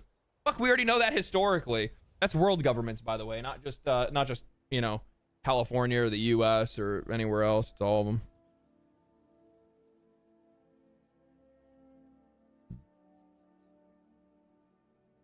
That is exactly correct. Yes. You don't need a formal conspiracy when interests align. There's way too many interests align in a situation like that where like rich people want to buy land in California. Land is very expensive in California. And then all of a sudden there's no water. The California, like the, you know, Los Angeles government didn't do anything to like clean up the brush and get rid of any of that stuff or take any of their, you know, preventative fire measures that they should have. I don't know, man. Feels like a lot of people wanted it to happen. I'm not saying that somebody set the fire. I think that's a completely different story. I don't think anybody would do anything. I don't think that would actually happen. But I think they set it up for things to be dangerous. and for something like that to be able to happen. And I think the insurance companies caught on to it. They didn't want to lose their money, and they pulled out. They saw it happening before it happened.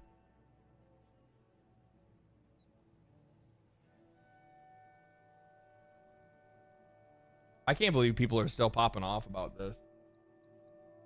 It's actually really crazy because I saw people who were directly talking about they were talking about Emma's outfit, and I'm like, bro, I think I've seen this before. And yeah, it's actually an original outfit from the comics.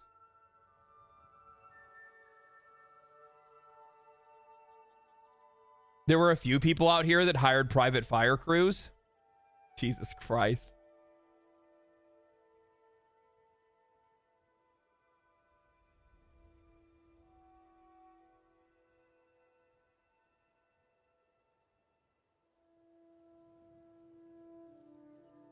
I'm sure some Karen is upset. Yeah. Yeah, I wouldn't doubt it. I wouldn't doubt it.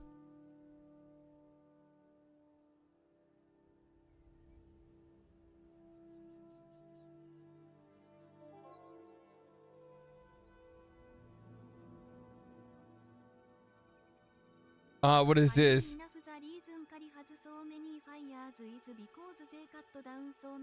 That's a long. I'll just read it out loud. Kia's with the $20. Thank you, brother. Appreciate that. Thank you so much.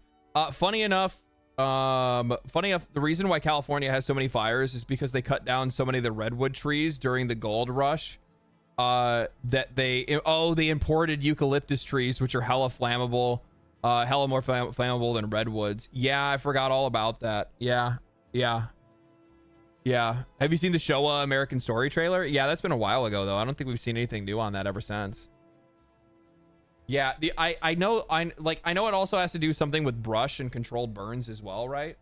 The reason why I say that is because I know that like that was a big deal when they had the big Californian fires. You guys remember when all that shit went down, when California looked like it was, or not California, when they had the big Australian fires. Remember the big brush fires? It looked like Australia literally transformed into hell itself.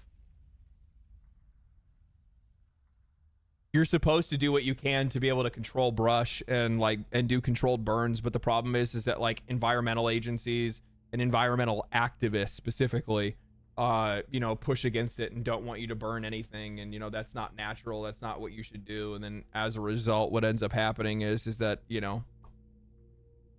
all catches on fire one day. It was the same with Canada too, brush fire. Yeah, like you have to control that shit. But the problem is like there's so many environmental agencies and activists that get in the way of being able to do things that we're like we need to do. Like, yes, is it the natural thing for it to grow and then it catches fire and the forest burns and like that's all that's it. Then all of a sudden when it all does catch fire, then people are bitching about the fire itself, and it's just like, bro, like what the fuck are you doing? Like what did you think was gonna happen? Like this shit happens naturally no matter what you do, right?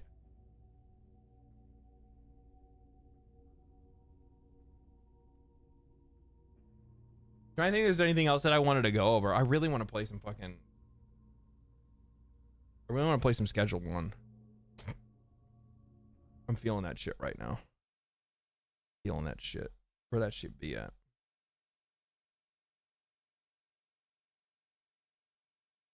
Oh, they did the update. I didn't even know they did the update. What is this now? I want to see this real quick. Let's look at this real quick. Version 0.3.4. Man, I didn't realize it was like that far off. So we're not even in a, this is still like pre-alpha. Pawn shop, fancy stuff, and more. Added Blue Balls Boutique, interior fully functional. Added pawn shop, interior, and functionality. You can also pretty much sell everything, including or excluding product, to Mick at the store. Added wooden sign, metal sign, wall mounted shelf. Added a save. Okay. Antique wall lamp, another wall lamp. Grandfather clock. Added Old Jimmy's whiskey, liquor, decorative. For the time being, but will become functional in a future update. I wonder if that's going to be like a new additive or something like that.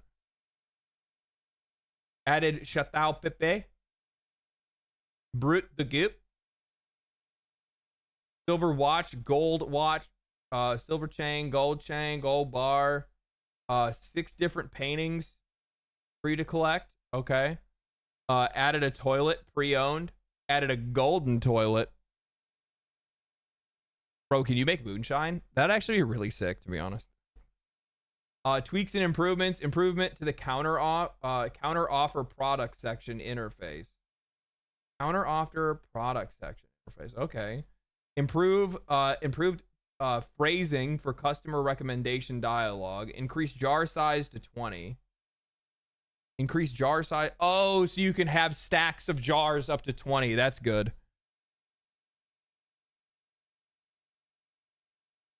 That's good. I don't really like some of the stuff that like you can only hold 10 of. Like, it's kind of weird that like certain things you can only hold 10, other things you can hold 20. The different stack sizes are kind of weird, and they also don't really make a lot of sense either in some cases.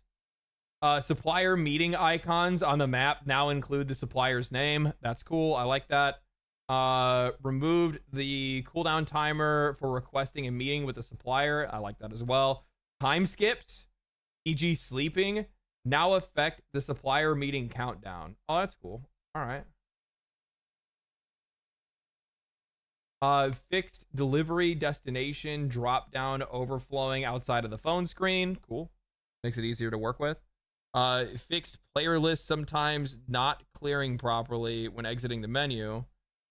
Fixed non-host clients. Okay, that's multiplayer. Fixed a bug where some item slots would be filled by bypassing swapping systems. I don't know what that is.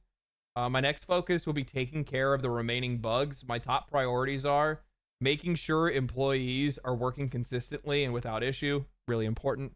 Preventing save games from getting corrupted, disappearing. I met with some folks at Valve. Look at our boy Tyler. Look, guys, look at our fucking boy.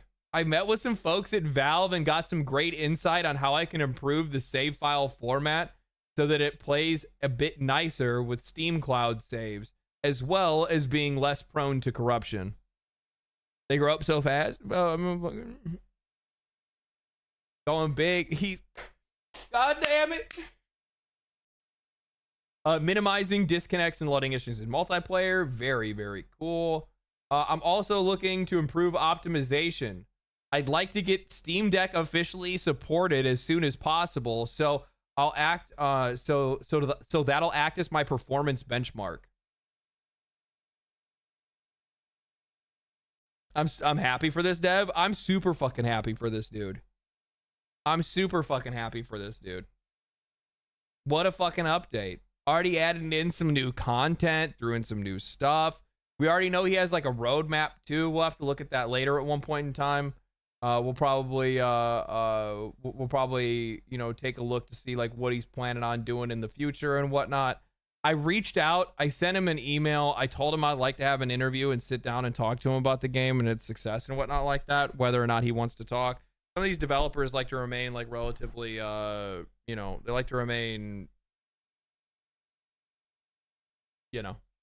on the low. They like to remain on the low. So, he might not want to do that, but we'll find out. I'm hoping he does. It'd be really cool if he did.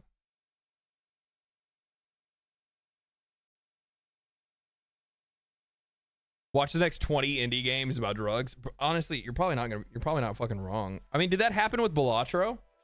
Like, Balatro fucking exploded, right? But I don't remember if Balatro, like, also then inspired a shitload of, like, poker roguelikes. It did? Oh. Fuck. Love to see him grow. Hopefully, too many don't poke it with mods yet. Oh, people are probably already, like, modding the fuck out of this. Are you kidding me? They're probably already all over it.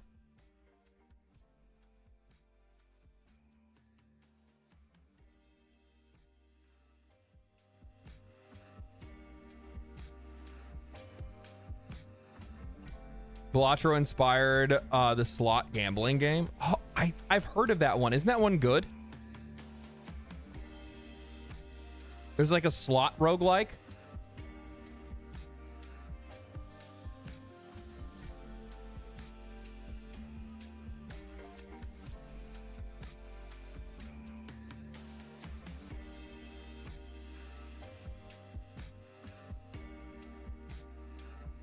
Guys. Oh, you know why? You don't want to know why it did all this stuff? Because we changed the thingamajigger. You know what I'm talking about? The thingamajig. The resolution. That's why all my stuff is like out of whack.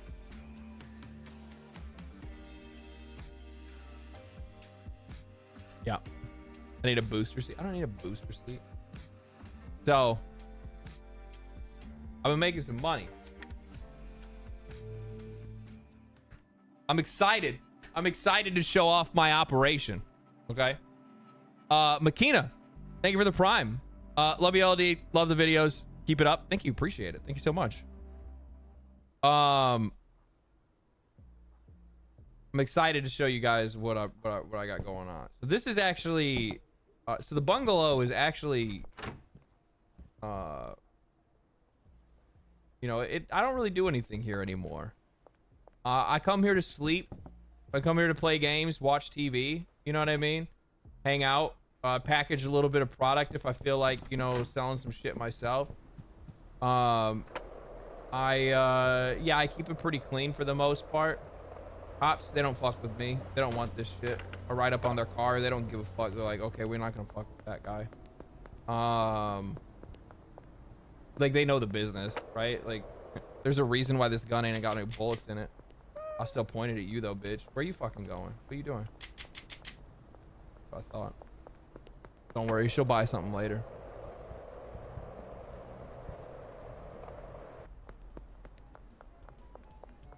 The game is zoomed in? Is it? Oh my god. You're fucking right. Thank you for saying something. Transform. Hit the screen. There we go. I think are we good now?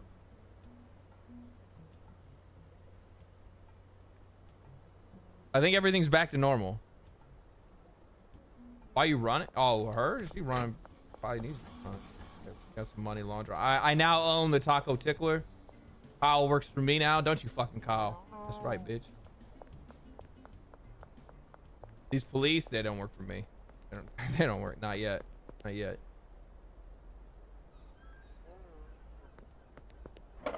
They will, though. How's the laundromat doing? Still got a couple hours. How many hours are you into the game? Oh, like 50, I think. Something like that. Oh, 50 hours into the game. You got to keep in mind, man. Like, guys, you need to understand something. Like, I am a fucking elite when it comes to these kind of games. This is my cocaina factory. Okay, this is where I make the powder. This is where the fucking business gets like fucking goes down.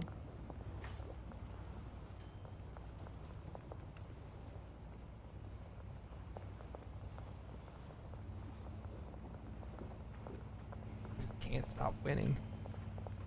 Literally just can't fucking stop.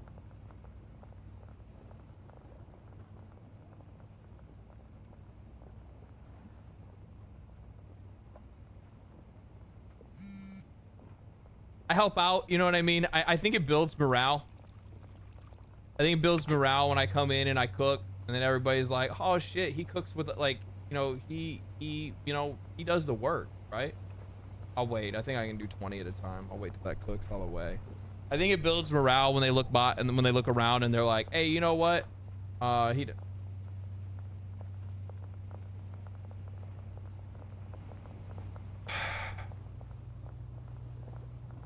Got a couple keys over here. How's everybody doing? How's everybody doing right now? So the only thing that I still have to unlock that I haven't gotten yet is I have to level up, and I have to get to the point where I can I guess you got a couple people that are a little low on ultra cake. Everybody's got plenty of strawberry stank though. Everybody really likes strawberry stank. We'll go 8. How many I got 2, so I can give two keys per dealer. That's fine. Oh,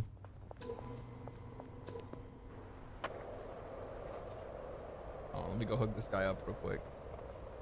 I have everything unlocked except for the final neighborhood. So I just need to level up so that I can get the uptown area, and then I can get that other dealer in uptown. And then I can give the uptown dealer the other one. What do you want, cake?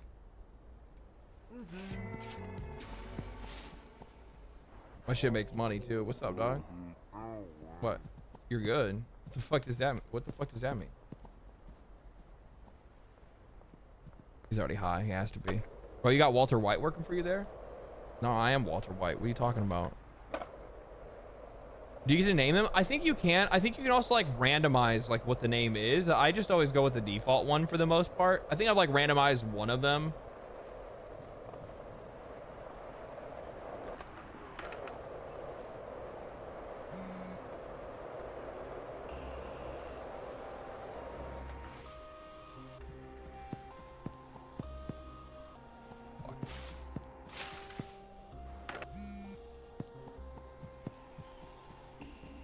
Is the finale of this game just a shootout scene like Scarface? I don't think it is. I don't think there isn't any finale or anything like that. It's all good. This is my this is where I make crystal.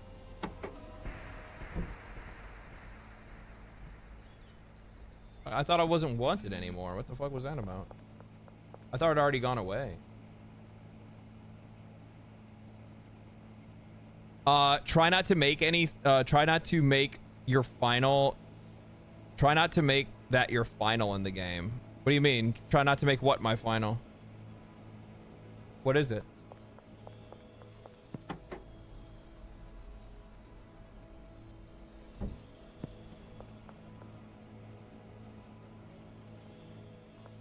Probably should have took this to the other base, to be honest with you. Try not to, oh, try not to make that your finale. Yeah, no. Well, I guess what they're gonna do, he's gonna add, I guess he's gonna add more neighborhoods. And he's going to, there's a couple other things that they're planning on doing. I just don't know what it is yet. Damn, they both messaged me at the same time. They must be going to the same party, I guess. I don't know.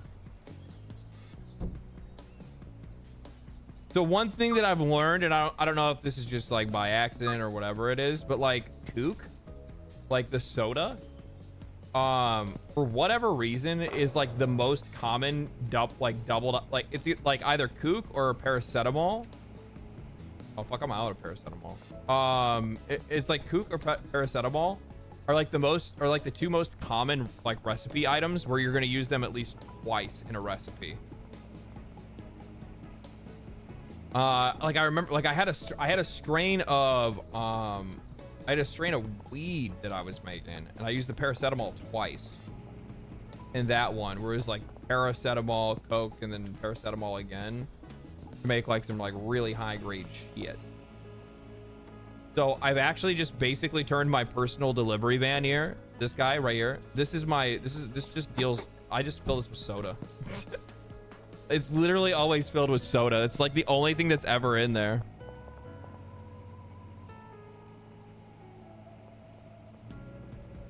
Let me change this real quick.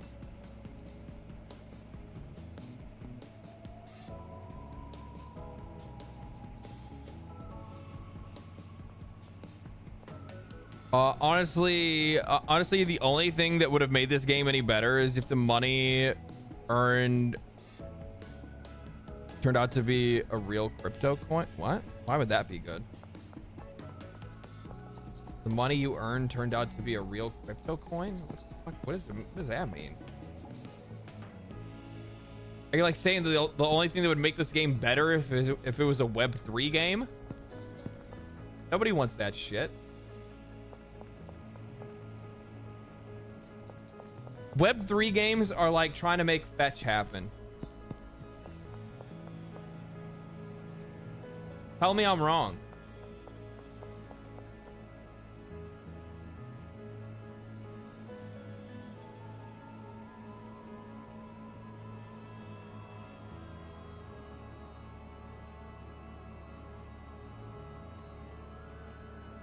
What do you got here? OG Kush, paracetamol, kook, gasoline, mega beam, battery, equal profits. That actually, I think that was the recipe that I was using. Yeah. At least close to it if it's not exactly it. Come on, I gotta make some deliveries soon. I also need to probably restock them with money too. Sometimes I'll lit one of the, except for the Coke Factory. The Coke Factory, I keep that motherfucker running 24/7. But this one, I'll let them like stock up a little bit, and then I'll give them like a break and not pay them for a couple days, just so I can make sure that I can restock it and get everything there that I need.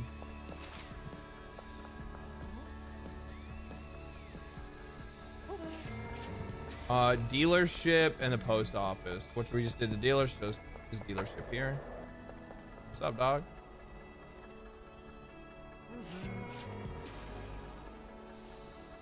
What's up, man? Are you planning on playing South of Midnight anytime soon? I've been seeing some good reviews on it. I'm gonna be honest with you, man.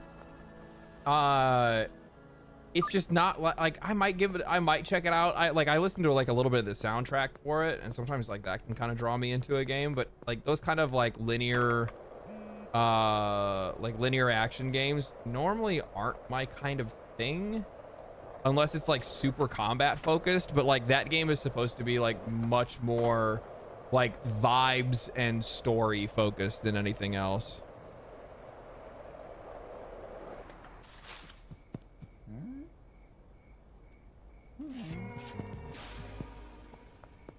It's more of a platformer as far as I know. Yeah, I don't really play those. Like, what was the last platform? Like, the closest thing I could say that's a platformer that I've played is early delivery. We always like those. Hey. The closest thing to like a platformer that I've played is what?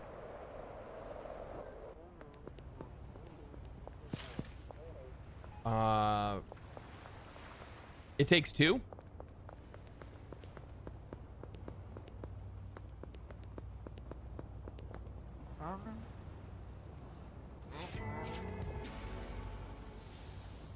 Oh, I forgot. I made some hairy ass to recruit to get like a couple of other people. Gameplay looks loop looks a little bit boring. Everything else nice on South of Midnight. Yeah. I saw the combat, and that's basically like, I'm a combat nut when it comes to action games like that, or like you said, it's a platformer, but yeah, it just doesn't really look all that entertaining to me. He'll take it. You're fucking addicted. Yeah, snort that hairy ass. He took the deal anyway and paid me the same amount of money. Fucking dumbass.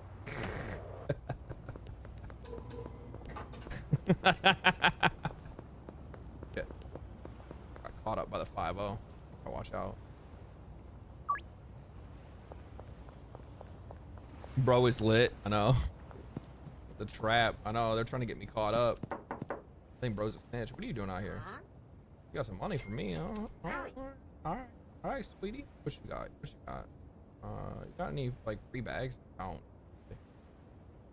I'll give you 2 more of these. Such a fucking that character's so fucking weird. Like her fucking like laugh when you give her shit. I'm hoping one of the dealers actually has like Brad. This motherfucker, I want to let you guys know. This motherfucker moves weight. Brad is the fucking G. I go up to him. He's gonna. Well, you got like 20 grand. 13. Okay. I saw him recently. That's fine. I get it. Yeah, that's fine. I'll give you some more cake. So that motherfucker, he makes bread. Have you ever played Sea of Thieves? What do you think about the combat? I've never played Sea of Thieves. No. I have friends that like fucking really love it though. Have you played Enshrouded? I have played Enshrouded. I think I'm gonna go back and probably check that out. And what's up, Benji? 11 G's. God damn, boy. How do you guys not have any loose bags of this stuff? You guys sell through it like crazy though.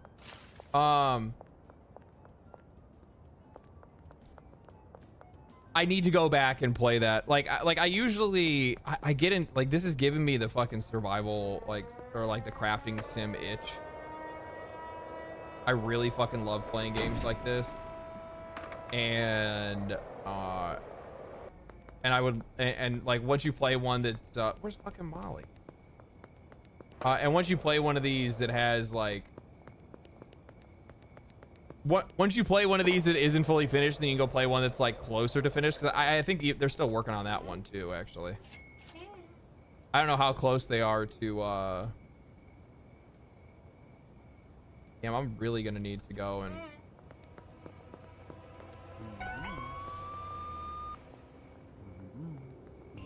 Oh shit. Get out of here! Run! You're a fucking snitch! I don't have any fucking I don't got any round. Go away. Oh shit. Oh shit. You ain't catching me, dog? Do you like RimWorld? I've been told to play that game I don't know how many fucking times. I need to go and give it a shot. I'll check it out at one point. I don't know if I have it downloaded. Entrada just announced a major update early May. Ooh. What's the update entail? Anything interesting?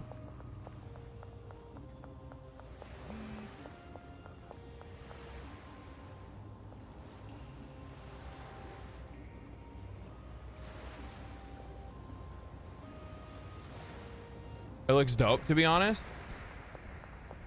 Didn't they add in like replayable dungeons?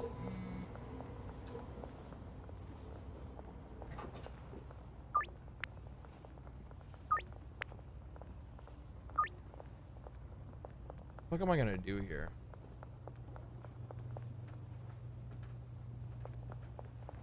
$58 minutes. I'm gonna have to see if this dude is just gonna take this. Where is he at? The residential park. He's probably gonna fucking get pissed. I'm gonna see if he's gonna. Let me see if this motherfucker snorts his hairy ass. Fuck.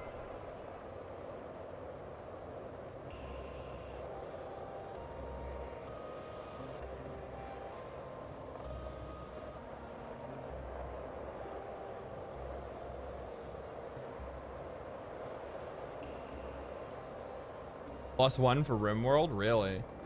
What is the gameplay like? Isn't it more of like a top-down like sim? Or I don't understand what it is. Yeah, dude. Fuck yeah.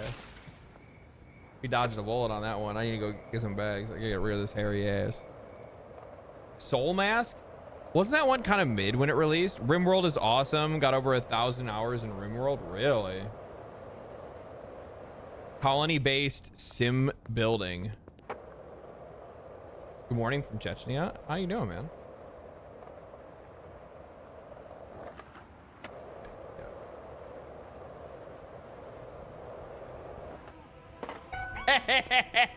Eat a dick. He thought he was getting up.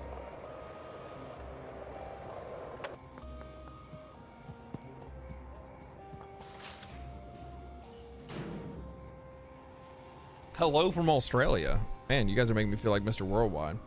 It's a storyteller game with a flair for of colony sim. Interesting. What? Fuck!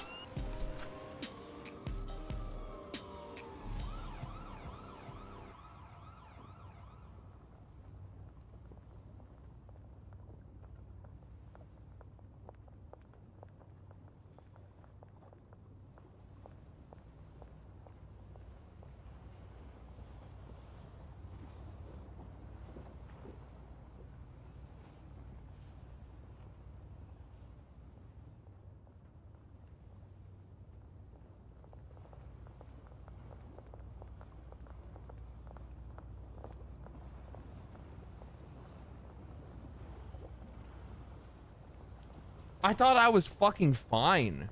I was chilling there. You only lost 200 bucks? No, I didn't. I didn't just lose 200 bucks. I also lost fucking 2 keys of coke. You got caught? There was nothing about. I wasn't cocky. I was just raw. I was riding. I was riding. Curfew in effect of 5. Why would you put me back here? My bed's over there. You guys could. I was already at home. That's where I was taking the coat. Like, dude, yeah, you only lost $300. That wasn't $300, $600 or whatever it is. That's fucking 20 grand, 40 grand. Fucking 40 grand down the hole. Plus the other bag that I had, or the other like 6 bags as well. That shit was selling for like 700. You know what?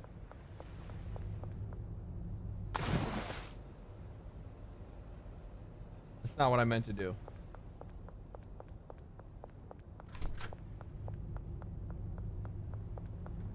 Where's he at? Hey.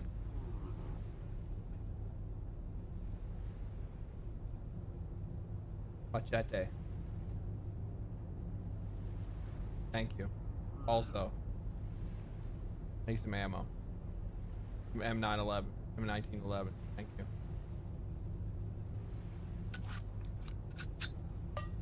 Nice.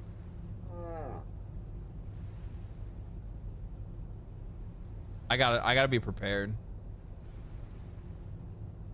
I just gotta be prepared. Sometimes shit goes south, man. You need to be ready.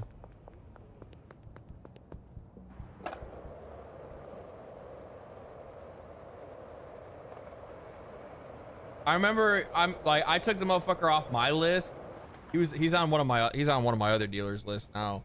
But that motherfucker Genghis Khan or whatever his name is, you don't trust that dude. Don't trust him. I don't know what's up with that guy, but like I think what it is that like I play the game a little fast sometimes, and I might have shorted him. And when I shorted him, he straight up pulled a fucking knife on me. And he almost killed me. Actually, he did kill me one time. Because I didn't know what the fuck was going on. I hadn't been attacked by an NPC before. So obviously the next thing I know, I look over and I'm like, what the fuck is going on? Like, I guess I shorted him like a fucking gram. And he's just like, I'm killing your ass. I'm like, bro, okay, dog. I'm like, whoa, whoa, whoa, whoa, whoa, whoa, whoa, whoa, whoa, whoa, whoa. Wait a minute. Wait, hold on.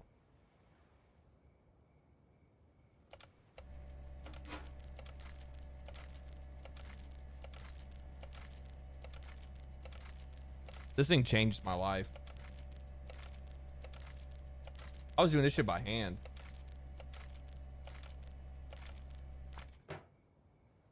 It's hilarious to listen to someone stream this game while I'm at work. I keep hearing you. I keep looking around to make sure my boss can't hear.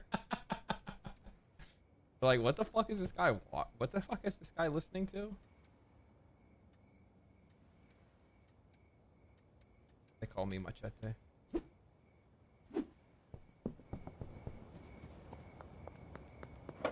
Oh, we got South Overpass, behind the post office, and the construction. Is that behind construction side? Okay, we got this. I love to see them add gang wars and shit. Yeah, like I know that's like one of the things that he was talking about. Well, I mean that makes sense. Like you got into town and they blew up your first base, right? They blew up the fucking RV.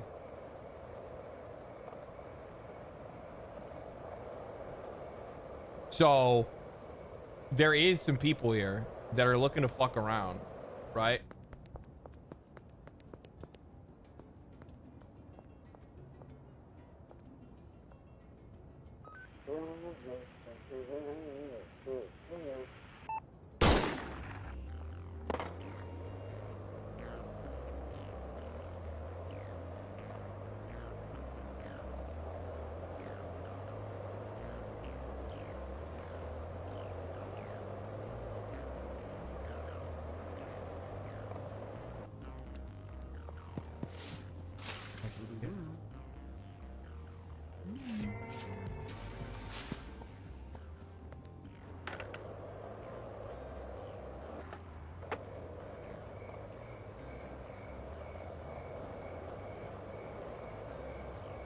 I don't know what happened.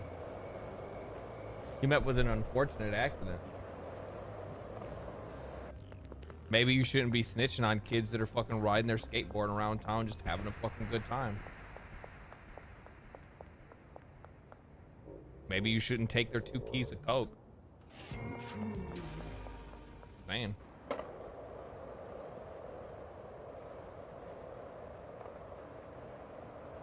Maybe it's not me. Maybe it's you.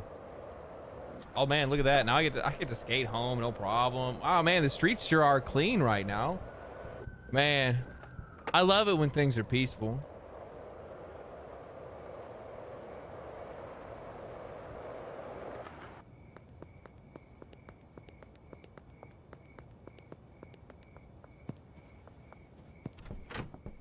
I know that I can sleep tight tonight. That's the Peaky Blinders way of doing business. That's right, boy. That's right. God, I haven't watched that in a while. What a good show. That's what losing 40. Yeah, I like how somebody's like, bro, just got out of jail and then goes after a cop. Bro, I lost 40 grand. What are you talking about? I lost more than his life was worth. Hold on, give me a second.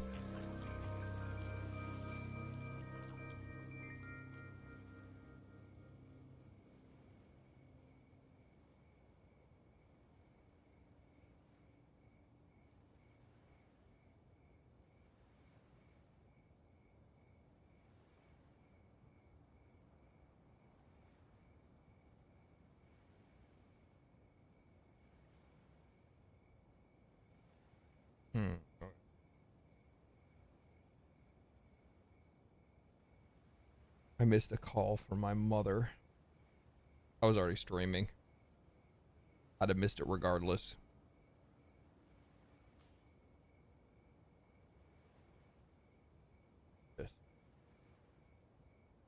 Bro's definitely a drug lord now. That's fucking right. Where? That's right. Oh. Wait, did I unlock the new area?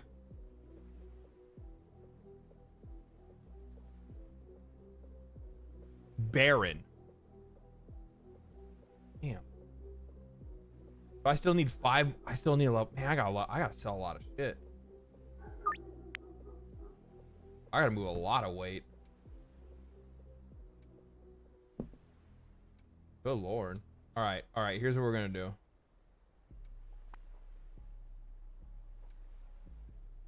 I guess we just keep it moving. That's the only, like, that's all I can really do. Like, everything's in place. We need to do some restocking though. We'll do some restocking.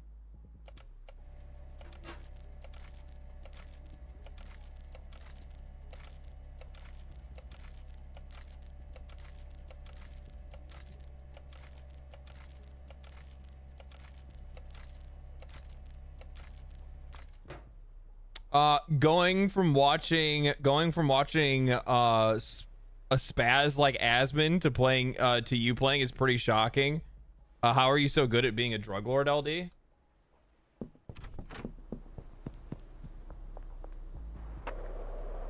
I've had a lot of jobs.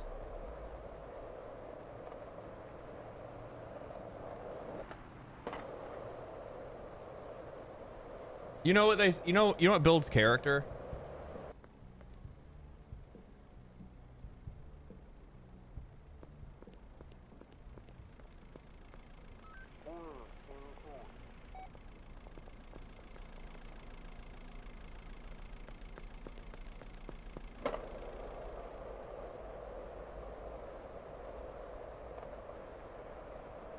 Somebody says that's a cop question. That is a cop question. Yeah, what the fuck? You got snitch in chat. Let me point that motherfucker out. Yeah, I tell you what, I wish that I got in on the fucking on the GTA RP the whole GTA RP fucking bad. I'd had a lot of fun doing that shit. Okay. Oh, so you can only cook 10 at a time. I did not know that. Yeah, we gotta make some orders here. Deliveries. Gas Mart. What do we need from Gas Mart, guys? We need Coke. We need motor oil. Paracetamol. Okay. So we'll do 80.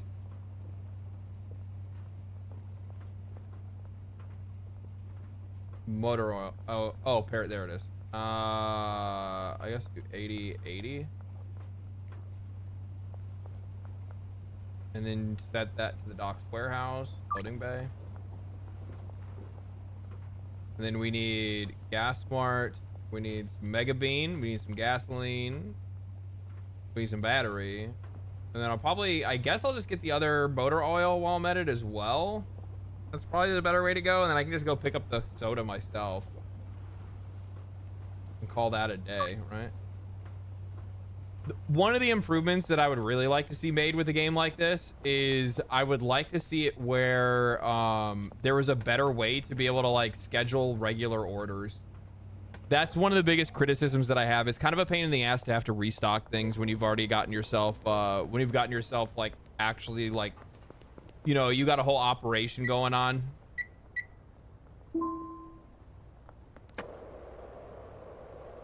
Did you get to play Kazan? I played a little bit of Kazan. I got like 15 hours or so into it or whatever. It's not that I don't want to play it. I actually really like the game. I'm actually not bad at it either, which is interesting. Like I guess you know what it is. I'm not good at dodging in games. I'm really good at parrying in games. I like playing games where I have to parry. Parry timings I really enjoy. And it's also like really fulfilling for whatever reason to like be able to like nail all those parry timings and, you know, fucking pull off some crazy shit like that.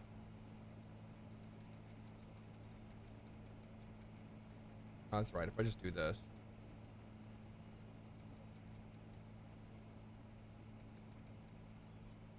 I saw some motherfucker comment on my video, by the way, saying, hey, your base is unorganized.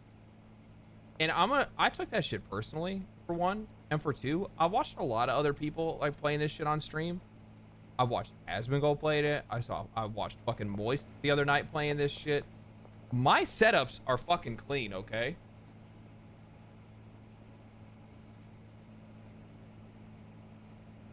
So Sekiro is your jam? At first it wasn't until it was. The game definitely frustrated the absolute shit out of me. Like, without a fucking doubt, that game frustrated the fuck out of me. God damn, that game pissed me off. The other thing is, I hadn't been so rage-induced by a video game in a long fucking... I damn near... I don't know, offer. What are you trying to give me? 800? Bro, you need to pay more. Give me a fucking grand. What are you talking about? Oh my god, I said $1. Never mind. I gotta sell him a bag of Coke for $1.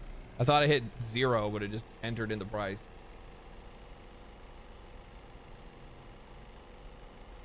His motherfucker's like, damn, are you sure? Let me get 5. Let me get 5. Let me get all you got. 80, right? 22, 4, 6, 8, 10, 12, 14, 16, 18, 20, 20. Hey. Damn, girl, you're looking good. Just want to say, you're looking real good, Meg.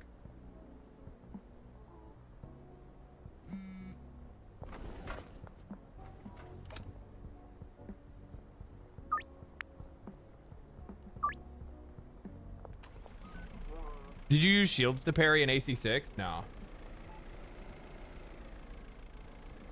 No. In that game, I just brute forced my way. Big ass fucking guns. Dodging. I dodged a lot in that game. I actually didn't even know that you could parry shots. But I didn't play melee either. Hated the butterfly lady. Really? You know, in the stream history on this YouTube channel, you can find I do believe a 6-hour VOD of me dying to her over and over and over and having a mental breakdown on stream where I'm like, I shouldn't play games like this on stream. This is like, I went full fucking Asmongold. I went full fucking Asmongold. I shouldn't even play games on stream. I probably should just cover news instead. I don't even know if I even like games anymore. Like, I'm just not like, I just, you know, I can't get over it, you know, like I'm not even good at games. You know, people in chat are saying things. Is AC6 worth it? I fell off after AC3.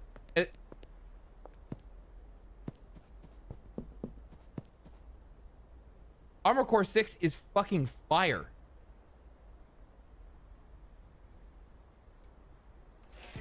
It's insanely good. That's when bro decided to become a drug lord. Just rethinking your life choices. Oh yeah, the get good comments. I can't believe he even gives that shit any fucking credence. I actually feel bad for that fucking dude when he goes to stream a new game because he gets all stressed out about it. I'm like sitting there and I'm like, if I were you, like if I'm learning a new game, how your audience knows you, dude. They've been watching you stream for like fucking like 20, 40 years by now, right? Like they know that it takes you a while to figure some shit out. I can't imagine that his fucking chat is gonna be like, wow, bro, you couldn't figure out how the game works in 5 minutes. Like I'm like, and even if they did, I just ban their ass. Like if somebody tried to say that shit to me, like, oh, you didn't figure this out, well, you suck. I'm like, okay, well then you're fucking banned. I don't need you. Phenomenal game. Oh, AC6? Yeah. No, yeah. Yeah, Armor Core 6 is fucking insanely good. Absolute fucking peak entertainment. Cutscenes are really good. The story is absolutely phenomenal. The gameplay is fucking tight. Performance on that game was insane. Like, what the fuck happened there? How did you pull that off? Did that game even have any performance issues when it first came out? I don't think that it did.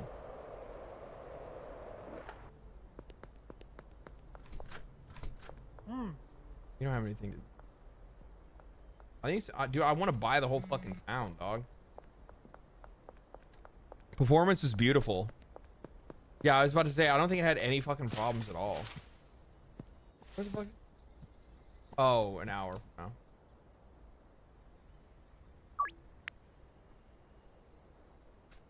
now. The horse semen game? I mean, it has more than that. You can also put chili pepper in your stuff. Batteries. That one I still haven't really figured out. I'm like, am I putting a whole ass battery in this blender?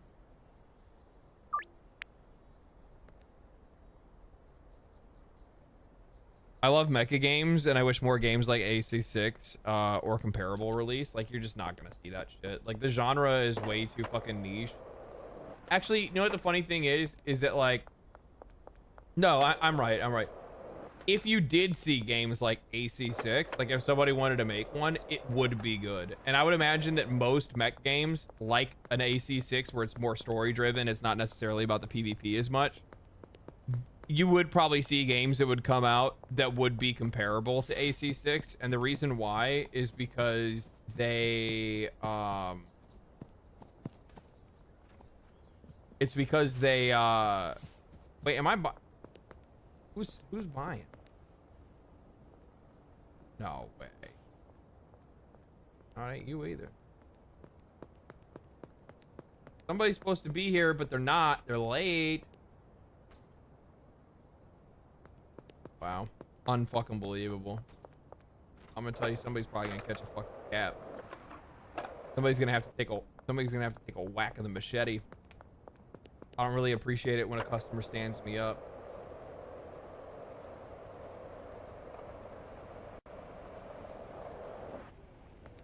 But I would think that you would likely see a game that would be comparable to AC6, and the reason why I say that is because if somebody had the money, or if somebody had the interest to make a game like that, it would probably be good, just because it's such a fucking niche that anybody that would make a mecha game like that has to fucking really like mechs. Like, it would be somebody that's like a subject matter expert, you know what I mean?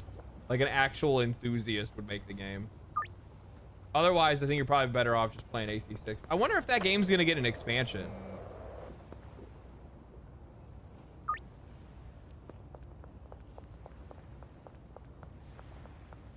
Probably not, right? I mean, they're working on they got a lot of shit they got going on, right? They got Dusk Bloods for the Switch. They got Night Rain. Night Rain comes out like next month, right? Or something like that. Think it will?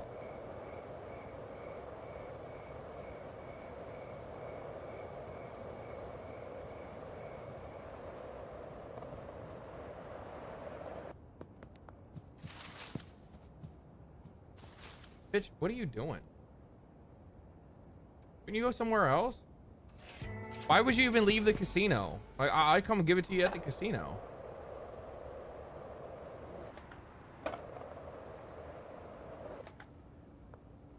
You know what I really want in this game? I want tricks. FromSoft said they're not done with Armored Core, but nothing beyond that. What's the last anime you've seen? I mean, I was watching Fire Force last night. Talked about that earlier in stream. We're watching that and Ace and Diamond. There's something else that I watched recently that was pretty cool. I don't remember what it is. I do want to watch that generic romance. That one actually looks really good. I like the art style. It's like retro. I dig that kind of shit.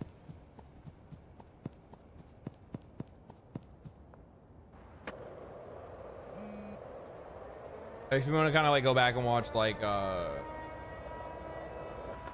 what was that? What was that? What was that anime where the dude, like, his power was like taking pictures of shit? What was it? Photographer? He takes like pictures of shit with his eye. There's some like eyes closed shut, fucking kind of fucking anime.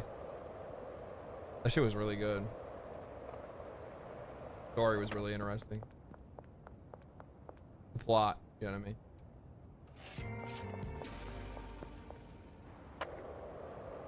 Kowloon, yeah, Kowloon generic romance. That's like the new one. How's the new season? I haven't caught up to it yet. I think I'm still on season 1. I'm almost at the end of that season 1 for Fire Force. I had to catch up. Dude, it's been 5 years since they it's been 5 years, right? Since the OG, or not OG, what am I saying? Since the it's been like 5 years since they since Fire Force aired. Like, it's been off air for a long time. I thought it got canceled outright, honestly. I thought they were just done with it. I didn't think it was gonna be coming back. That's like the one thing that like every anime fan hopes doesn't happen to their fucking show. No game, no life fans. Everybody knows how that fucking feels. Good lord. Honestly, Haikyuu as well, right? Like with how insanely popular that show is. It's crazy that like it's only ever gotten like a couple of like random movies, shit like that. It never actually gets. This fucking trash man does a really trashy job at doing trash stuff.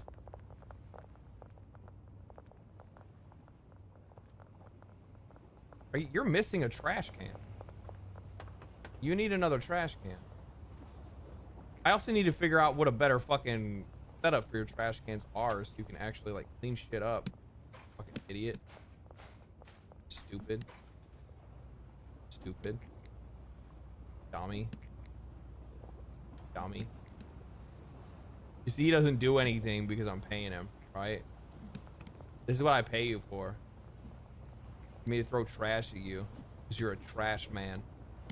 How does it feel to be a trash man?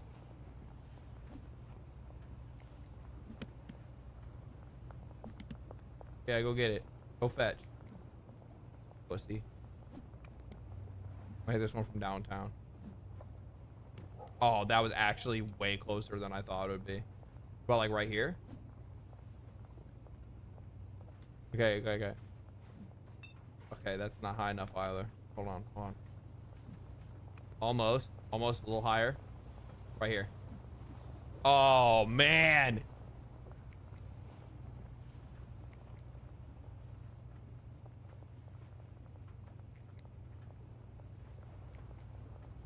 Was watching someone who threw everything outside of their meth lab. Oh, man. Hey, you need to take out that trash, dog. Yeah. You can take that out. Why are you looking at me like that? That's right. Get the fuck to work. Pussy.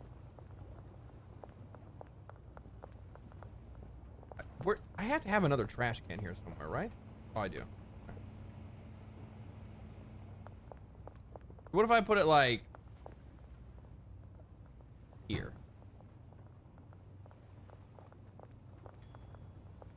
And I go you. You know, you're a gardener. You're a trash. Trash guys need more than one.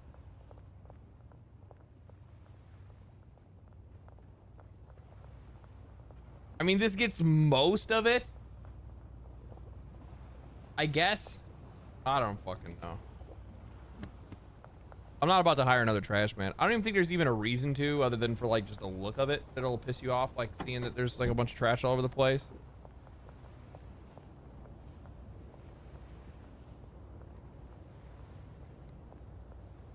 I'm just sad that that I got trash anime story because it got potential. What had a trash anime story?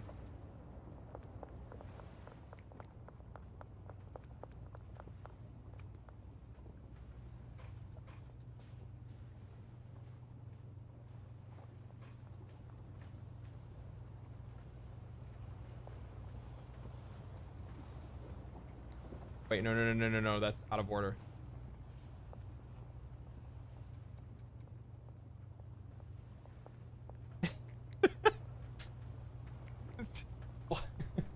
Jax, why did you like, everybody could probably tell that you're probably playing a dungeon or something like that. You're playing like Final Fantasy or something. Wrong fucking chat box types in here saying thank you for playing, everyone. I love how courteous Final Fantasy players are. You know, like if somebody's like thanking people for playing, you know they play Final Fantasy. Like 9 times out of 10. Great dungeon, everybody. Hope you have a good night. Enjoy your weekend.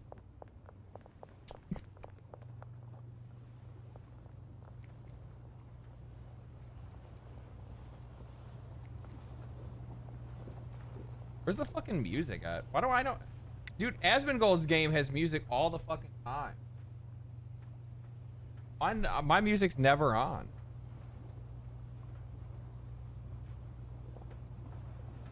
I'm stuck. Did that work? No, it didn't work. Canadians? It is. It's the Canadian MMO.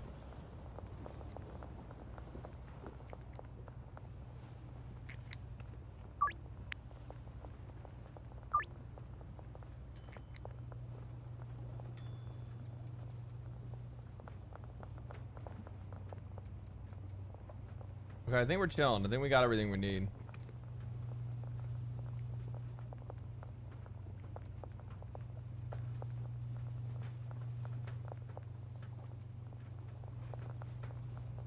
We just need to grab our shit back. We good to go.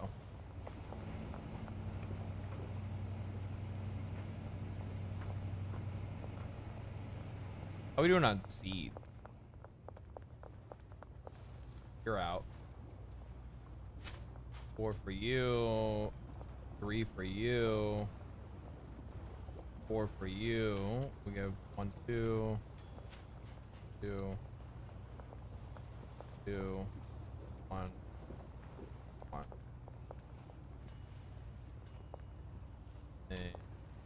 Hey guys on everything else.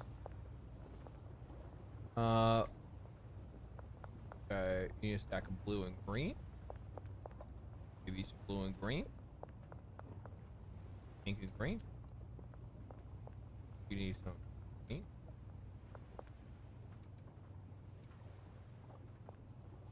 You need some green and pink.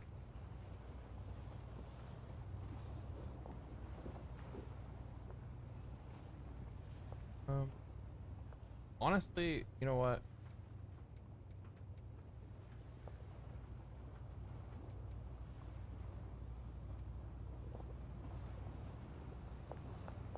We need to order some other shit for this as well, right? We need fertilizer. We need all 3. We need fertilizer and the other ones as well. Delivery. Dan's. Let me get like 30, 30, and 30. Send it to the docks. Can I also get some soil too? Oh, I don't need soil. I have plenty. I was thinking that I need the soil too, but I don't because I have other shit over here.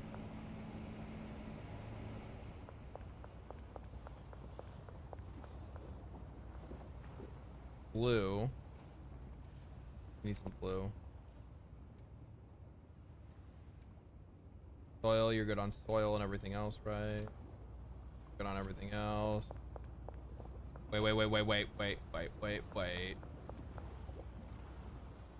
This is work 2? I mean, if work 2 is fucking slanging stuff. I wonder how like careful I have to be about my language on YouTube with this game.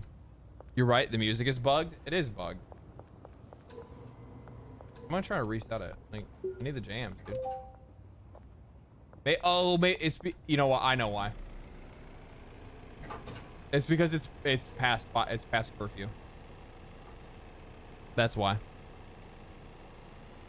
I'm trying to clear Suzaku Unreal. We keep getting people that have never seen the fight to clear the party. Ooh.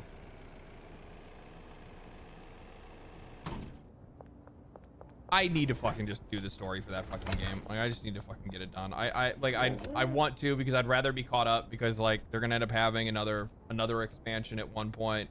And the last thing I want to do is have to go through 2 whole fucking expansions to get into the next one. And I'm sure the next expansion is going to be probably really good. How's the wheeling and dealing going? It's fucking dealing and wheeling, baby. We're making it happen. Shit.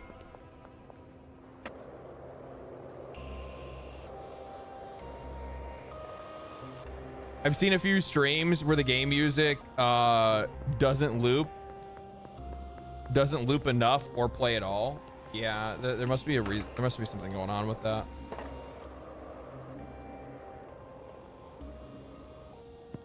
Slapping and clapping. What is slap? Why clapping? I mean, clapping the cheek to this town, making money, making big dollar. Dollar bills, y'all. Just reminds me of 1996 delivering weed. Reminds me of back in my day. Back in my day when I was making it happen.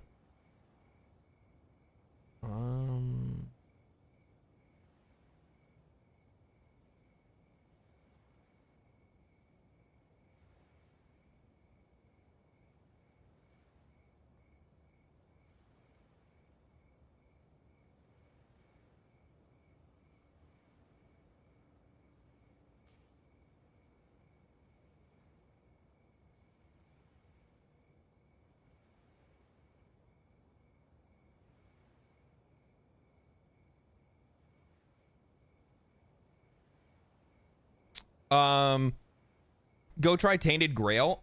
I played like a it wasn't, I thought it would, I downloaded the wrong thing.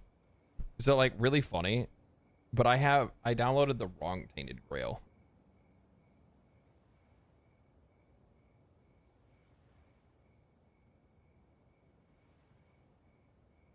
I downloaded Tainted Grail Conquest. The like roguelike or whatever it is. I was like, man, this is not what I thought it was supposed to be. I'm like, this is not what this is bullshit. You gonna Linux gaming? It's a thing now. PewDiePie 2 moved on to Linux. Really? PewDiePie did. Really?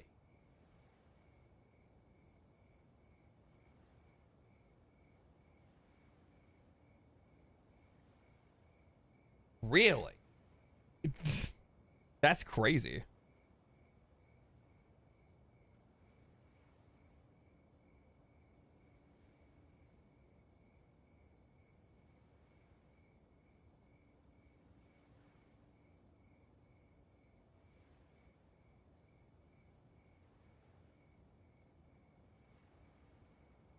Oh, that's... Oh, I'm ordering some food real quick.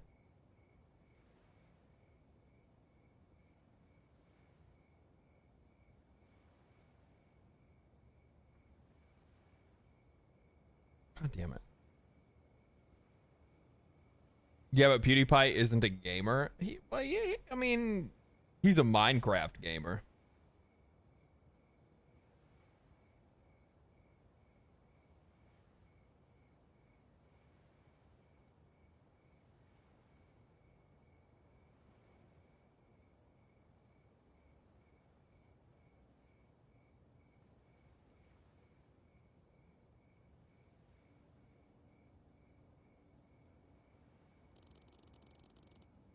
Not enough.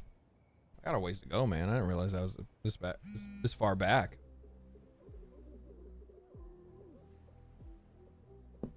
Yeah, you're right.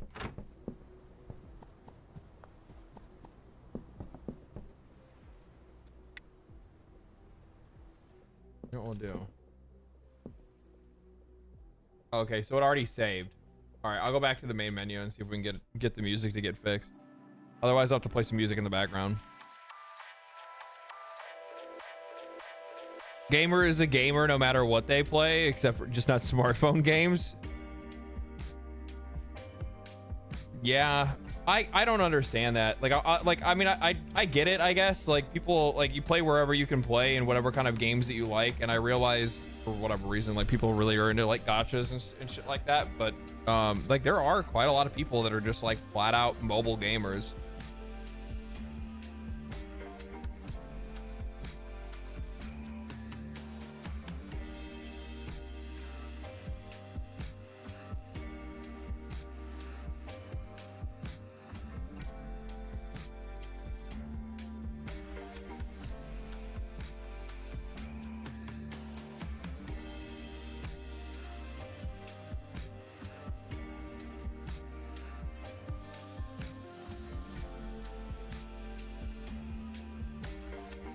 They not have.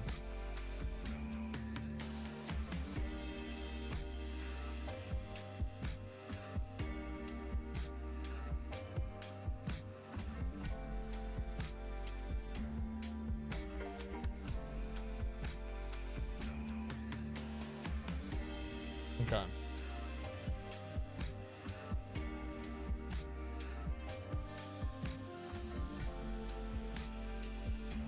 Betters, thank you for the prime, man. Appreciate that. I want takeaways sometime, but I don't like the price tag. You pay more than you get. Yeah. Played Warframe on mobile a couple months ago because my PC wasn't working, and let's just say I'm glad to be playing on PC. Good lord, dude. I couldn't even imagine trying to play a game like that on PC. You're out of your fucking mind. Genuinely, you're out of your fucking mind.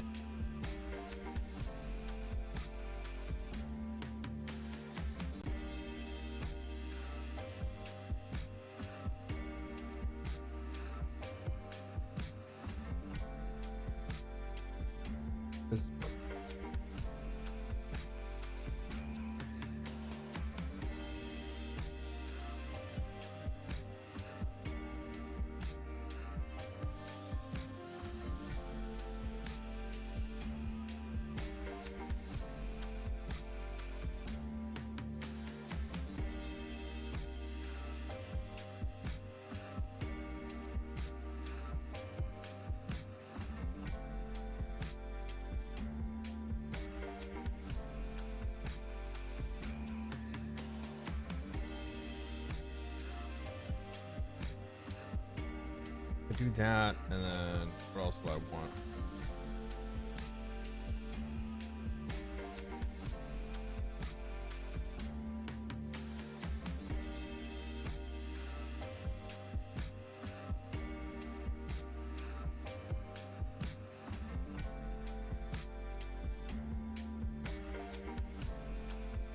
Too much better with WASD. Well, I mean, like the thing is, do you guys run into this problem? You guys know how, like, when you're playing, like, with mobile games, like, your fingers get away from, like, where the controls are, or they don't, like, they just don't go, like, far enough away or whatever it might be. I don't really know exactly how to explain it, but, like, then all of a sudden your screen starts to get greasy, so then playing on the screen feels weird. Like, if I'm playing a mobile game, it's something I just want to be, like, tapping and dragging, like, and just, like, that's it. I don't want to, like, be, like, trying to, like, control something and play a game like this, right? Like, I hate that shit. It's so annoying as hell. I hate it. I'm like, why would anybody want to fucking do this?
Too many calluses. Oh, that was actually like, I remember back when like when I was working at the cell phone shop, that was like the biggest problem that I had, because I was really big into playing a lot of fucking guitar, and I was in a band at the time too. So like I would run into that kind of shit all the time, where like I couldn't fuck around with the screen because I couldn't get around my callus. It was not recognizing my calluses. There's not a lot of heat coming off of a callus, right? I've never played a mobile game, not once, not a single time, not like a little card game or like a built-in game. No Candy Crush, no fucking Angry Birds, nothing. That's crazy. Okay, so my music is just bugged, I guess. I'll just play something in the background.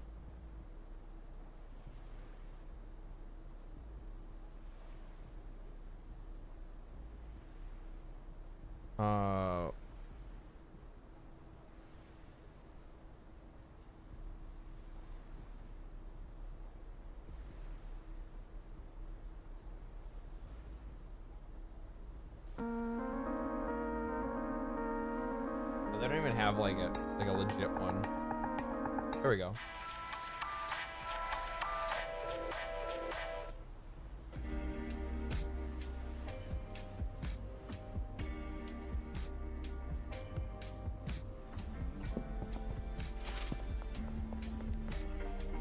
Feeling's not comfortable.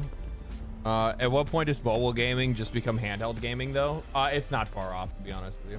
Like, we can talk shit as much as we want, but like I have played, what did I play? I played Zenless Zone Zero on the controller like platform thing that I got from Digital Extremes when they did Warframe 1999. They sent it to me as like a gift or whatever, and basically it's like a controller that just like slaps onto the phone, and it feels like you're just handheld gaming. And it felt pretty solid to play. But the problem is that like the biggest issue that mobile phones have is that they overheat way too fucking easily. They overheat way too easily. Never owned a handheld either. I like handhelds. I'm at home a lot, so I'm never really any like when I fly or something. I love playing on a handheld, but like I just don't really see the point in me playing a handheld when I'm at home. Like, I have a big ass fucking screen in front of me. You know what I mean? Like, what's the point of that?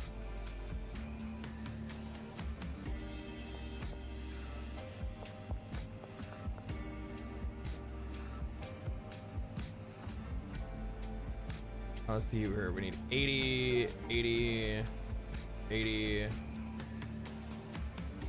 80.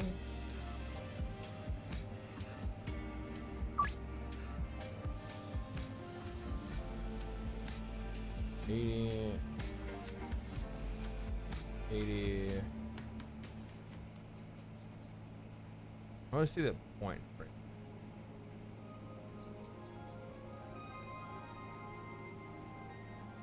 Whatever. Throw something on there.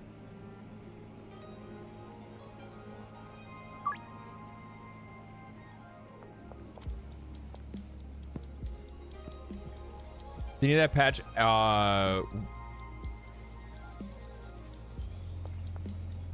Do you need a patch in a weekly reoccurring order? Maybe. I understand why GeForce and stuff, you don't want to be in the PC, but that's about it. I can understand GeForce now and stuff. Oh, yeah. No, I see what you're saying. Yeah. I have a lot of friends that like, you know what the funny thing is? You know what? GeForce Now has very much turned into a like gateway into PC gaming. Like, I've had a lot of my friends that like didn't play PC games at all and then got into playing PC games because of GeForce Now. Like, because of like the streaming ability where you could basically like emulate like having a good PC.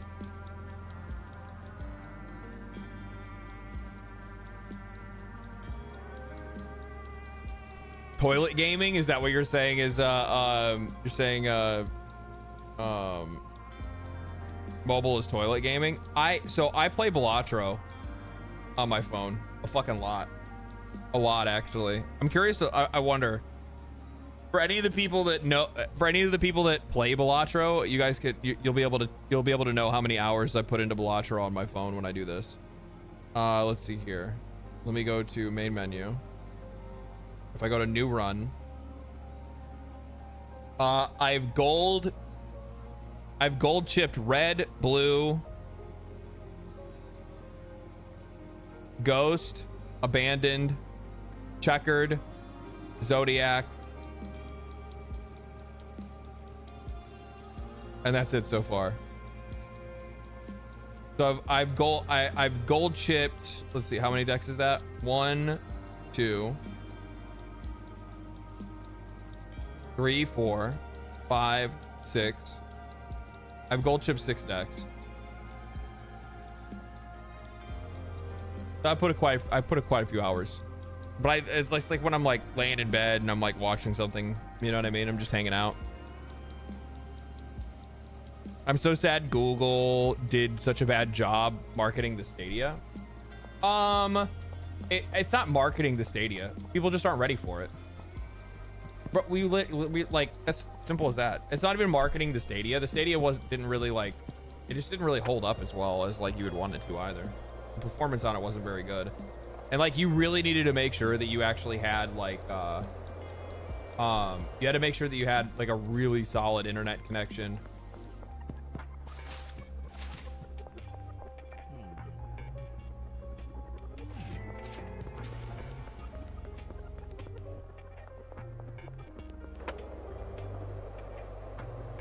They were just a little too early to the punch is all it is. They were just a few years a little too early. The cringy ads definitely didn't help either. Yeah. Well, I mean, like, that's the thing, right? Now the music's playing in the game.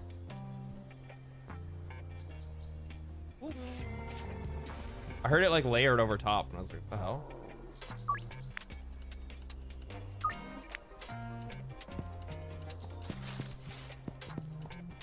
Realty. The one's behind the pawn shop. We'll go to the pawn shop one. I wasn't able to understand why I don't enjoy the game you mentioned. That's it. It's core a crafting game. Yeah, if you don't like crafting games, you're not gonna like a game like this. You have to enjoy like repetition, and you have to enjoy like the fucking key enjoyment factor that I think a lot of people get is like what do people like about the game? I think people enjoy the repetition and predictability, and then they enjoy like the feeling of being able to like scale up and scale out and make the game like work for them.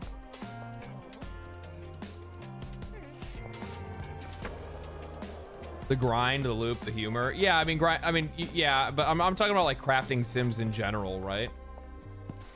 Like they all follow the same like core principles of like their design, right? Like you look at like this, and you look at Minecraft, and you look at like, well, like some of their stuff has like a side thing that they lean into, right? Where like this one's gimmick is like the dealing, right?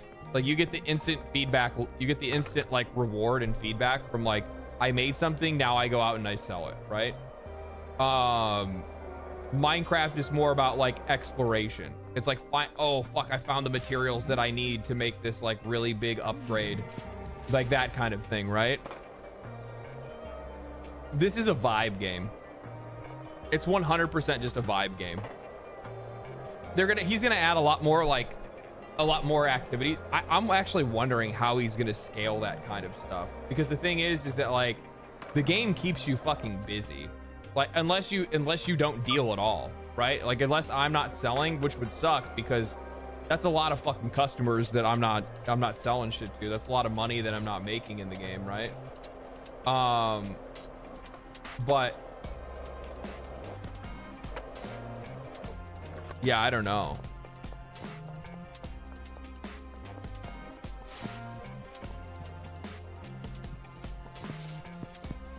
perfect game to listen to music to or play or listen to a podcast? Oh, for sure, yeah.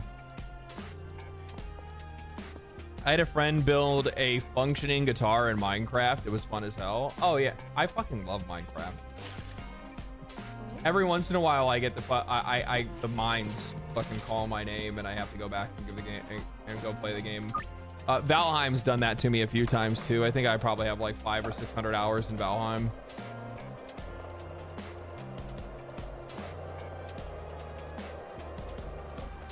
It'll take a while. Yeah, please. Graffiti's fucking hilarious. Satisfactory. Yeah, Satisfactory is another really good example. I think I have like 200 hours in Satisfactory or something like that. The problem, like, I don't know what happened in Satisfactory. I know what happened in Satisfactory.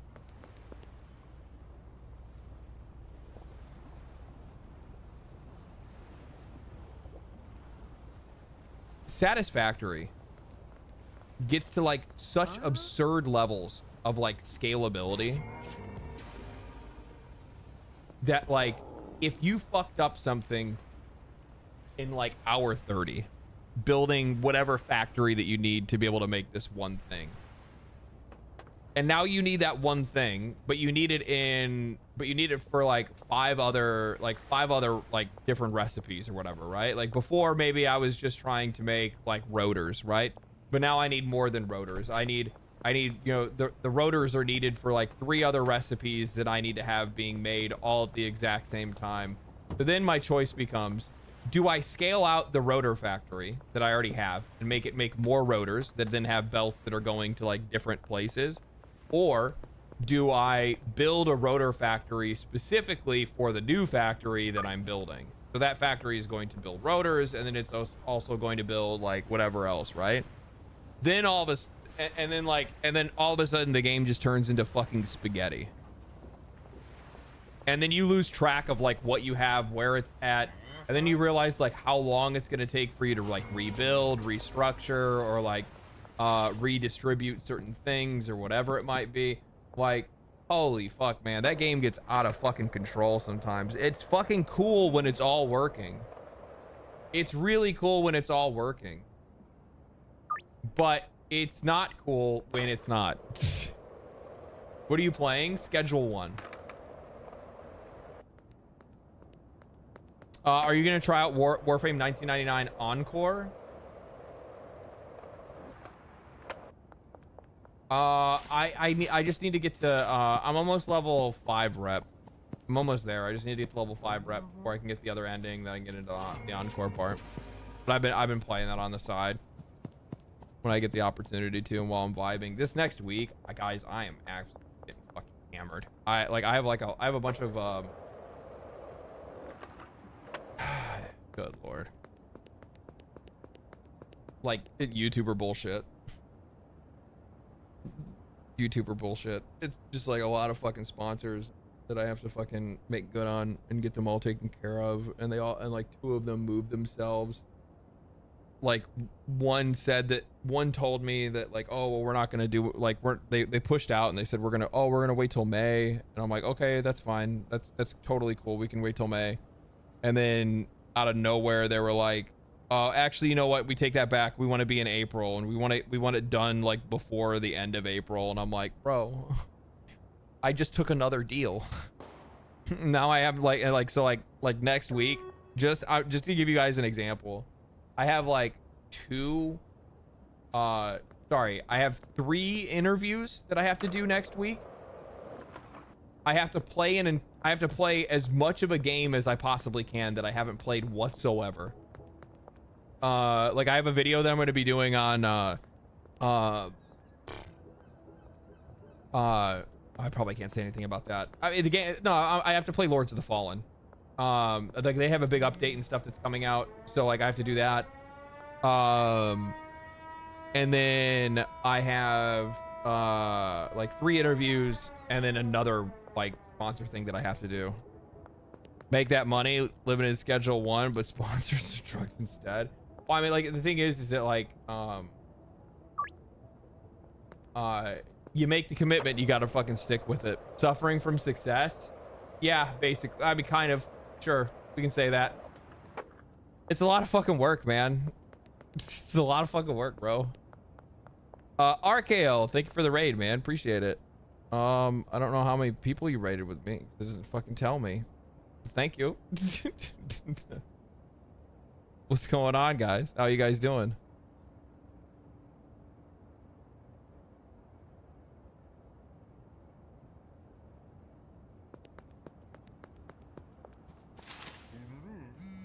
You guys having a good evening? Were you also playing the best likely? You know what's actually really upsetting now that I think about it? This game will not be in like it will not be featured at the Game Awards.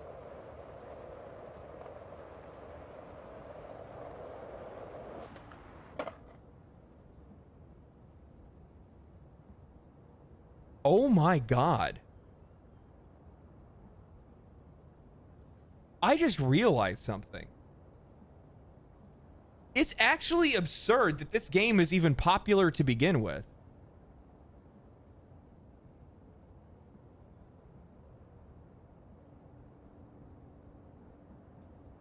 Oh my God. Okay, sorry. Fucking YouTuber brain. Let me think. So I can't believe I didn't even notice this.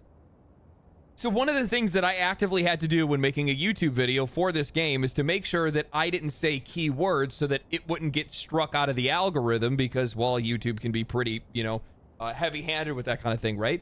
So that means that this game not only has reached the insane popularity that it's reached, but it did it while also being suppressed by algorithms because of the themes of its game. Like, YouTube is not going to allow people to like YouTube isn't going to want to hear you, talking about cocaine and all these other things, right? The websites and the magazines and even the tweets and things like that go out about it, like all of those things by algorithms are being suppressed because of advertisers, which means that this game reached the popularity it did through the biggest barriers the internet has to be able to limit your access to that information or to that game in the first place.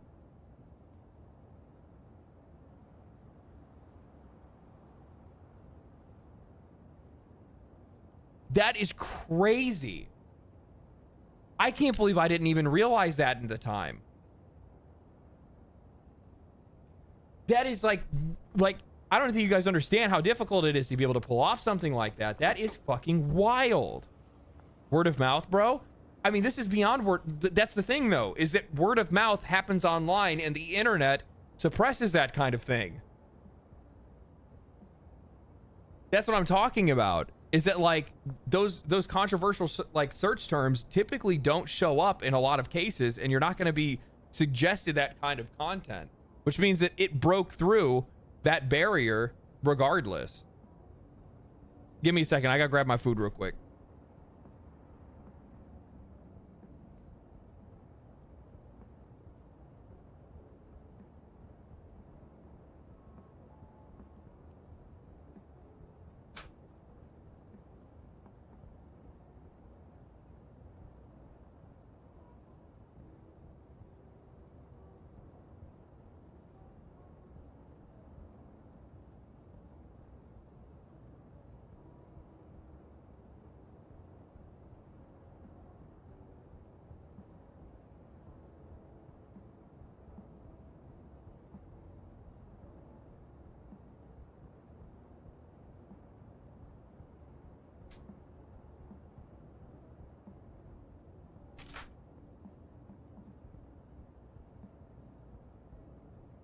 All right, I'm back. What'd you guys do? Did you set the house on fire or anything? Oh, fuck.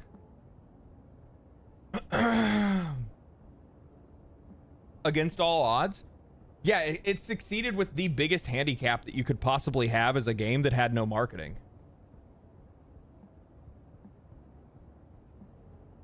That's actually fucking wild. I spit when I said that. That's how wild it is. I spit when I said it. This means that YouTubers streaming the game streaming games sure as hell sells them. It's 100%. Like I do not like to be that guy in this, because usually Like, don't get me wrong. I think that content creators by and large have a massive impact on sales, far bigger than a lot of these companies would probably like to realize. I mean, look at how much money they spend. The only problem is and this is probably like this is the one thing that they have to get better at, is they keep going for the biggest person, because they view it like this. They view it like a Super Bowl commercial, right? Where they're like, well, we want to go for the big viewership, rather than like actually specifically targeting somebody who has an audience that would actually buy their game, right? So like, as an example, how many people do you think actually bought Assassin's Creed Shadows because Hassan was playing it? Probably fucking not a lot of people. There's really nothing that aligns there. That, like, but go figure, Ubisoft is kind of fucking stupid. They're not very good, right? So like, I can't imagine the conversion rate on something like that would be very good, right? But you want to find somebody that, like, their recommendation of a video game would be like high quality. Like, here's the thing. Like, I'm not like, not to toot my own horn or anything, right? If I suggested you guys a game, there's a pretty high chance you guys would go play it. Like, I'm pretty picky. I'm mad at almost everything about the entire industry, and then I fucking gush super hard about the games that I think are great. Right? So like, chances are you would at the very least listen to my suggestion. Whether or not you'd actually go buy it, that's a completely different story, right? But also, a content creator whose play schedule 1 isn't sponsored, right? It's just genuinely a fun game. Well, I think like the viewer can see that from their perspective, whether or not somebody's enjoying something or not. I don't know if I could actually, like, I don't think I could fake my enjoyment. Like, I learned that, by the way. I can't. That's why I told sponsors from now on, I'm like, look, if I'm not interested in, I'm like, I told them like, if I don't like your game, I can't take the sponsorship because I can't fake it. I'm sorry. I can't lie. I literally am one of those people that, like, fucking my heart's on my sleeve. My heart's on my sleeve, y'all. I don't know what to tell you. Like, if you go and watch, like, I'll call myself out on it. You go and watch, like, I had a sponsored video for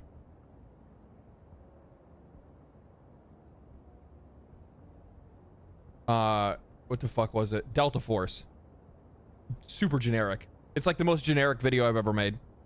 Total trash. Garbage video. Absolutely garbage video. Because I really didn't give that much of a shit. I thought I was gonna like the game, and I got into it thinking I was gonna like it, and then they kind of like had a very confined way that they wanted me to talk about it. They didn't want me to like be I don't know. There was like certain things you couldn't bring up and stuff, and I'm like, and I did it once, and I was like, I felt fucking dirty, and I never wanted to do it again. Would you do Raid Shadow Legends? No, I wouldn't take Raid. I take that back. I set gacha games as I would only do a gacha game for an absurd amount of money.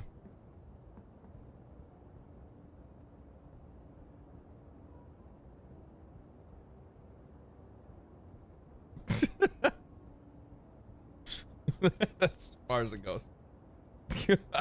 Like, fucking 100K. That's probably a good place to start.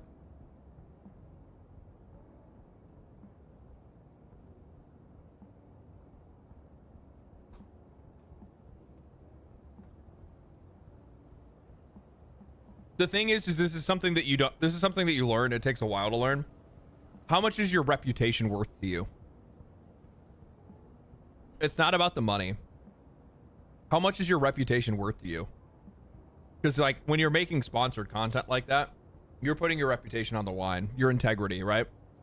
So, like, for me, if I'm offered something, right, like, just as an example, like, I know that I have two sponsored things that are coming up soon. Both games, I feel like there's no like sacrificing of like integrity whatsoever, because I like both of the games. A really good example of this, Path of Exile 2. Like, I did Path of Exile 2 sponsored a whole video from me. Do you guys think I was like, oh, my integrity? No, I was like, I want to play. Let me in. Let me the fuck in.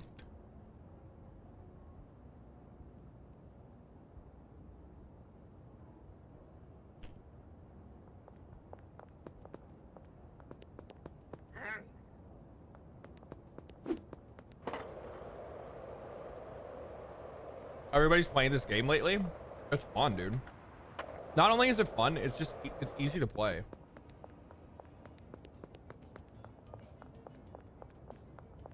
I want to know how Cranky Frank gets to just walk around right in front of the fucking cops. No problem. They ain't got no issue with his. Oh shit! You heard me snitching.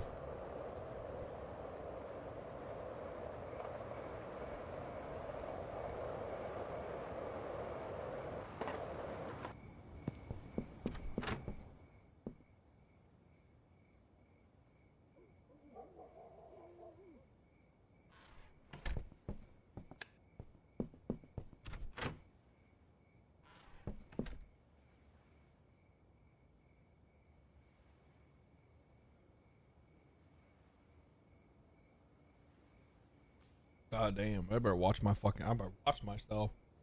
There's a YouTuber who got really big calling out scammy early access games and asset flips until dude decided to go against himself and take sponsorships to get of shitty games. Yeah, I don't know.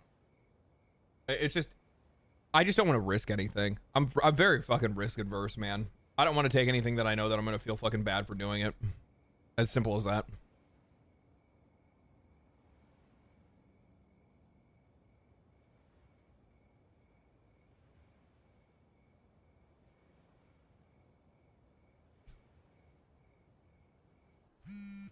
I listened to like a 30-minute video of Josh Strife Hayes talking about this. And after I listened to him, I was like, yeah, I fully understand now. At the time, I didn't understand because I was new, right? Like, I'm gonna fuck some shit up eventually. To be honest, like, I'm going to. Like, I've only been doing it for a year, right? A little over a year now. So... And it only really ever became like a career only like a couple months ago, or like 4 or 5 months ago. Josh the GOAT. I fucking love Josh. His fucking content is absolutely fucking peak. The dude always delivers. He's a fucking insanely good streamer. He's done a really good job to cultivate a very loyal audience of like good people, good-hearted people that never take him out of context or never like, you know, nothing ever in bad faith. The dude's never caught up in any controversy.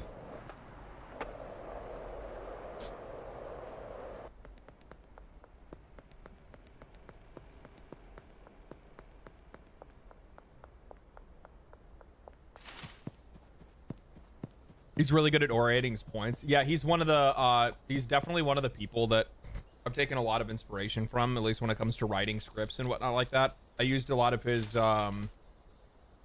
worst MMO videos as kind of like the basis starting point for like how I wanted to write. Then I kind of mixed in like a little bit of elements of like Skill Up, because I really like Skill Up's writing style. I really like his I like the way he describes things. Like he adds like a layer of like love to the things that he describes when he's talking about something he enjoys. That does like a really good job of like communicating like the beauty of whatever he's enjoying.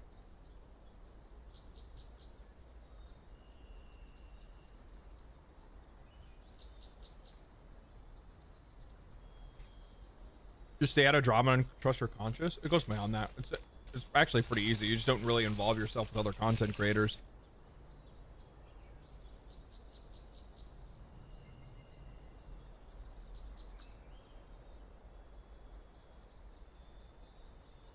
Did you watch Total Biscuit's videos? Of course I watched Total Biscuit. Total Biscuit was the there was like 2 initial catalysts that made me like start to make videos. One was me realizing that there wasn't anybody like Total Biscuit after we lost him. And then the other one was Asmongold, because he had brought it up kind of like casually on a stream where he was talking about how like if you think you can do it better than somebody else, then do it yourself. And like, this isn't a shot against the guy, so I'm just like, I'll say that. I always thought that like Young did like a pretty decent job at making videos, and I'd watched the guy for a while, but one of the things that always irritated me watching him was that like he never actually had any opinion of his own. It was always like, this is what people are saying about this thing that I'm talking about, and I'm like, yeah, but what do you think about it? But that would never come into the conversation. Like whatever, like he never actually had like his, and even if he did have an opinion, that take wouldn't be very, it would be like the most like, I'm gonna try to make sure whoever's watching this video doesn't get mad at me take, from whatever side.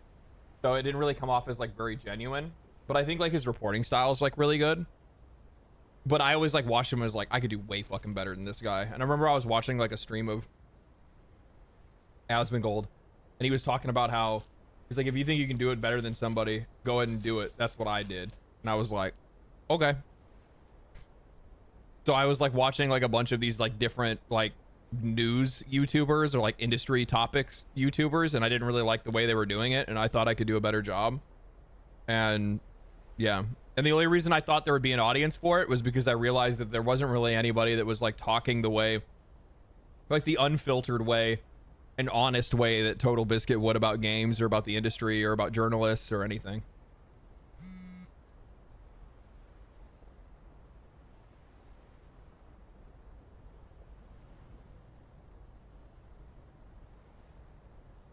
Young is mostly neutral because he just reports. Every now and again he'll have a stance or opinion. It's very rare, and the reason why is because he's involved in the industry. It's because he wants voice acting work, and he knows that if he steps out of bounds, he's gonna get fucking, he's not gonna get any work.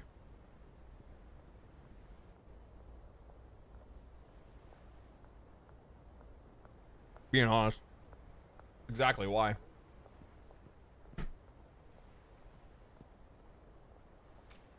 What takeaway did you order? Taco Bell. I haven't had Taco Bell in I don't even know how fucking long. I was like, man, you know what sounds really fucking good right now? Something fucking terrible for me.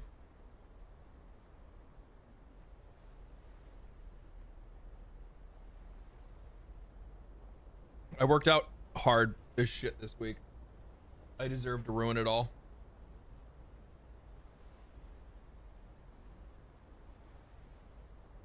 Doritos Locos Tacos. That's exactly what I got. Have you played Remnant 2? I just haven't finished Remnant 2. You know what I want to do? I want to play Remnant, but I want to play it with my buddy. I want to play it with my friend Mark and play it all the way through together. Because, like, I don't think that they did a really good job. I'm gonna be honest with you. I really like Remnant 2. I think it's absolutely fucking fantastic. Remnant 1 was great. I wish it had more content than it did. But I really feel like Remnant 2, they balanced that game for multiplayer and not for single player. And at times it's like right where it needs to be, and then at other times it's like, bro, this is really fucking annoying. Like you're getting like off-screened by attacks and stuff like that. How's Mark doing? He's doing all right. He got a dog.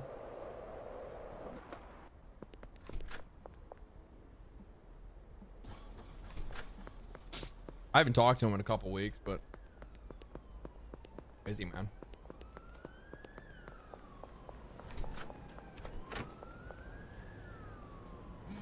I'm one of those people that can get like really self-absorbed, like not like in a like a negative, like I shouldn't say self-absorbed.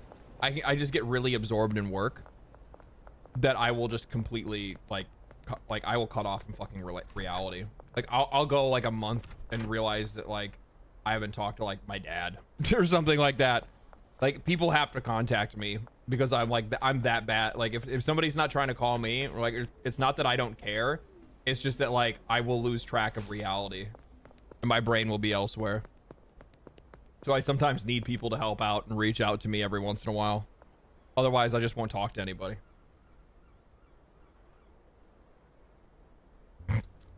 It's a really bad habit to get into, but like also at the same time, it makes you a little bit bitter when you're like that, because then you realize that nobody's reaching out to you either. And then all of a sudden, then you feel kind of like vindictive. We're like, They're not going to call me. I'm not going to call them. And then you realize that they're probably thinking the same thing.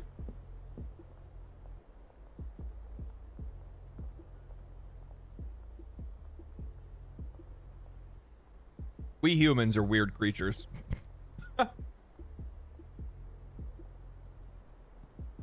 LD in his realm pondering his orb. Basically, yeah. I'm just sitting there like fucking...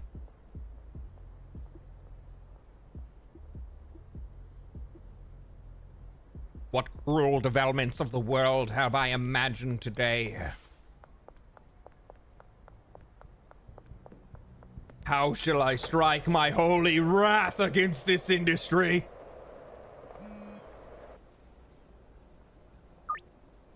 Nintendo. Charging $10 for a tech demo. Lightning bolt! Basically how it goes. Essentially.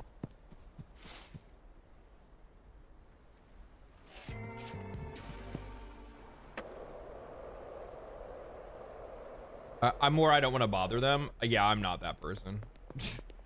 I don't give a fuck. I don't even think about that.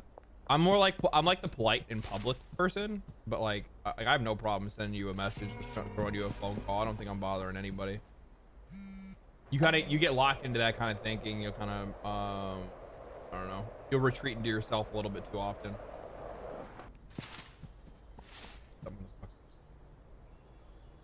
This is the most shady looking motherfucker in the game. You think it'd be Peter File, but it's not Peter File.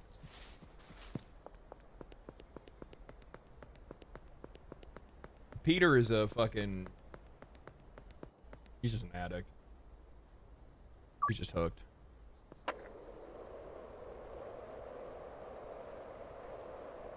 I wish there was a back way to the barn. Like, that's this one dude's house. I think my barn is supposed to be like over here somewhere, right?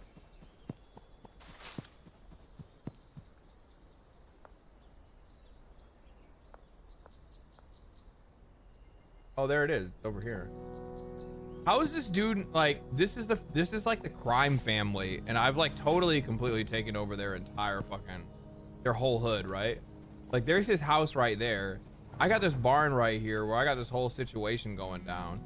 I was in town for like 5 seconds and the dude had already blown up my entire fucking RV.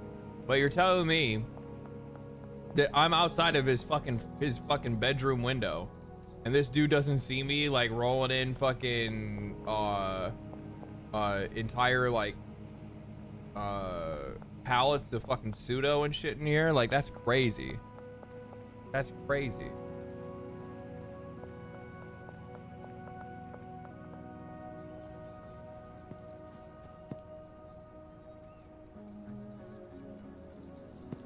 Well, this one's my jam.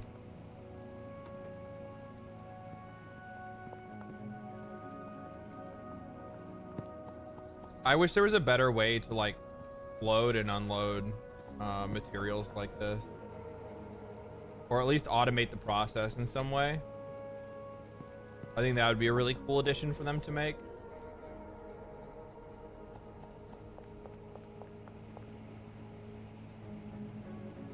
Okay, what do we need? We need gas. Cook. We're good on batteries. How much cook do we need? A couple racks. We need some fucking jizz.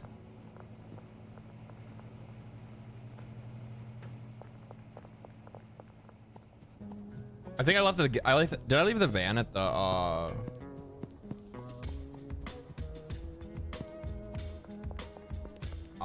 shit. Oh shit. You guys feel that?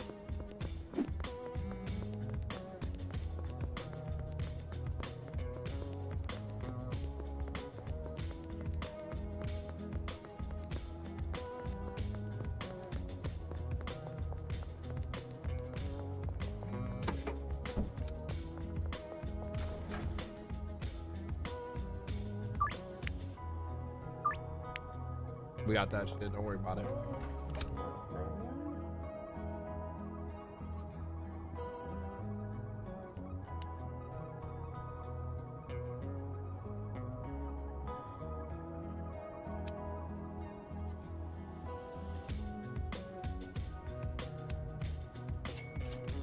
What a vibe. What a vibe. Why wouldn't I just put it in my hand?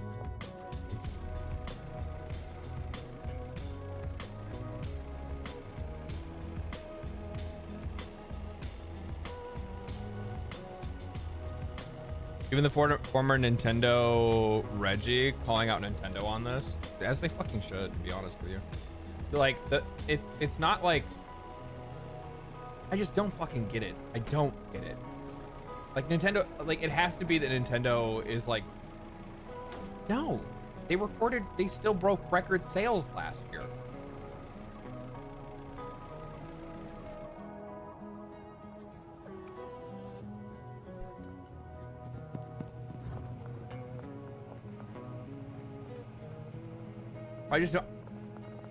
I personally don't understand why they're increasing. The only way that I can understand why they would be increasing prices is because they know that the lifespan of the console that they just developed is likely not going to last long enough into whatever the next generation of console is, and they are yet again going to start losing out on third party titles. So they're doing what they can now to shore up their prices so that people will spend higher prices and they can start making up for the money that they will eventually lose in the next coming years, because of the fact that they're not going to be able to have like the high performing third party like AAA releases that are like absolute fucking bangers. GTA 6, yeah, that's a really good example. Like, that's gonna fucking stink for them, right? Like, they are definitely not going to be happy to lose out on the money that Grand Theft Auto 6 is gonna bring in. Like, I mean, take a minute to think about like how much fucking money they are going to lose out by not getting GTA 6. We are talking about what likely will become the next highest game ever sold. I mean, obviously it all depends on whether or not it ends up being good, right? Like, if it's not good, then it's fucking shit out of luck, but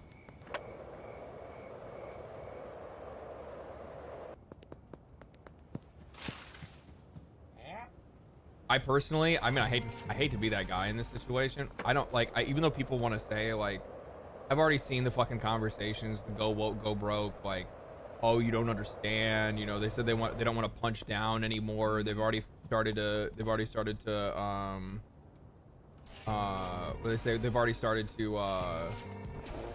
tone down aspects, or they censored some things in Grand Theft Auto 5. It doesn't fucking matter. It's not, for a title like this, it's not going to have the effect on it that you think it would. Like, I saw people that were like, oh, Grand Theft Auto 6 is going to flop. I'm like, you are quite literally, you're fucking Karen right there that I just sold that fucking rock to. You're out of your fucking mind. Like, the amount of people that are gonna play that game regardless, it doesn't matter.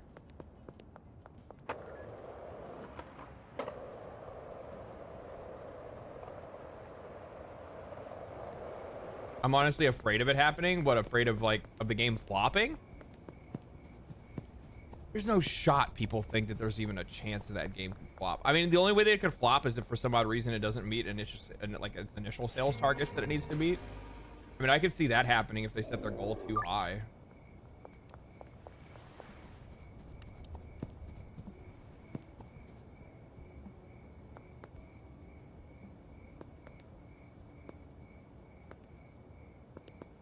Red Dead Redemption 2 was made while making GTA 6. Get a clue if you think it'll flop. That's what I'm saying. Like, there's no fucking shot, dude. There's no shot. It's too big of an IP. It's too big of a game. There's too many people that are looking forward to it.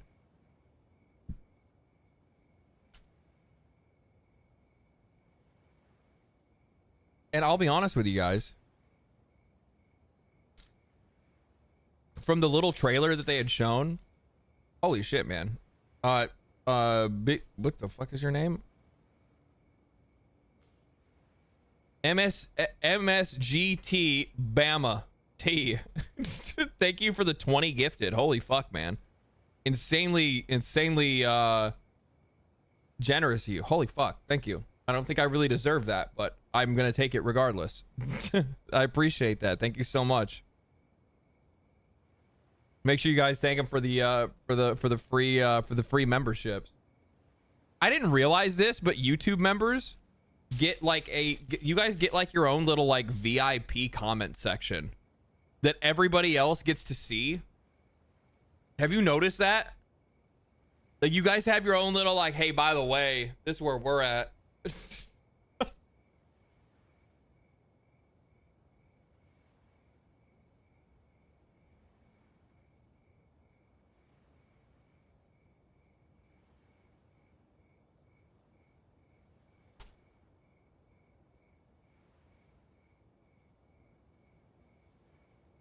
I know, but it doesn't stop commercials. I know. That's like, if YouTube made it where memberships actually stopped commercials on live streams, it'd be great, but they don't do it.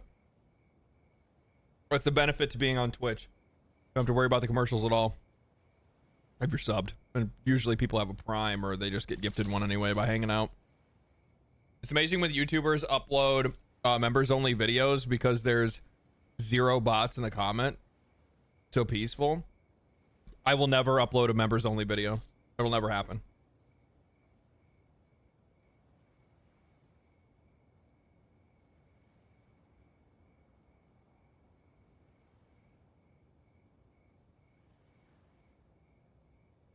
I think it's scummy as fuck. I'm not gonna make people pay to watch me.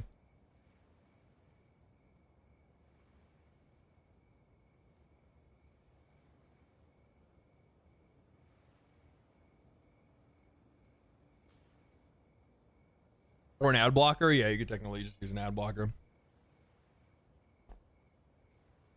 Fair, still love it when others do. I mean, like, you could technically, if you really wanted to, you could do the go live for members before it goes live for viewers thing. And I think it kind of depends on like I think it depends on the channel. And if it's like something that's like started, right? I would never do that though. I wouldn't. I've seen channels where like they do like tons of like the vast majority of their videos are members only videos and shit like that. And it's just, I don't like it. I think it sets a really bad precedent personally. I think for the people that like want to support that person in that channel, it makes sense. But for anybody that is not or is unable to, I think it's really shitty. And I just don't think that people really like it generally. Like for me, that's as a user. As a user, that is my experience. When I see somebody like only does members only, I'm like, nah, I'm out, dog.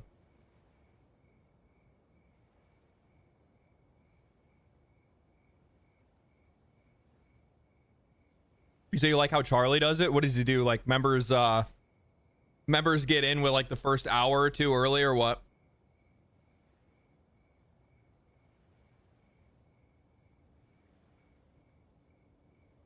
They get uncut versions. Oh, that's kind of cool.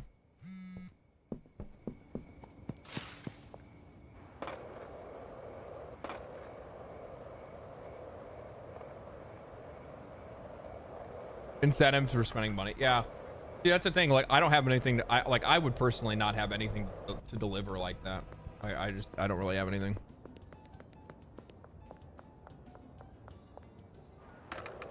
A blooper reel, maybe, of me being like,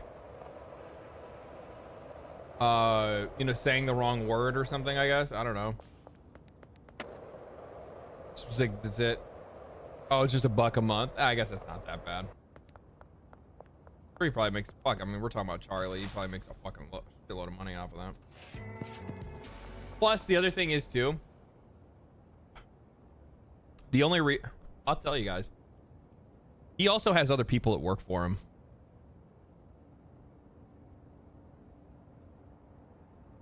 Like you trying to say finale? What do you mean?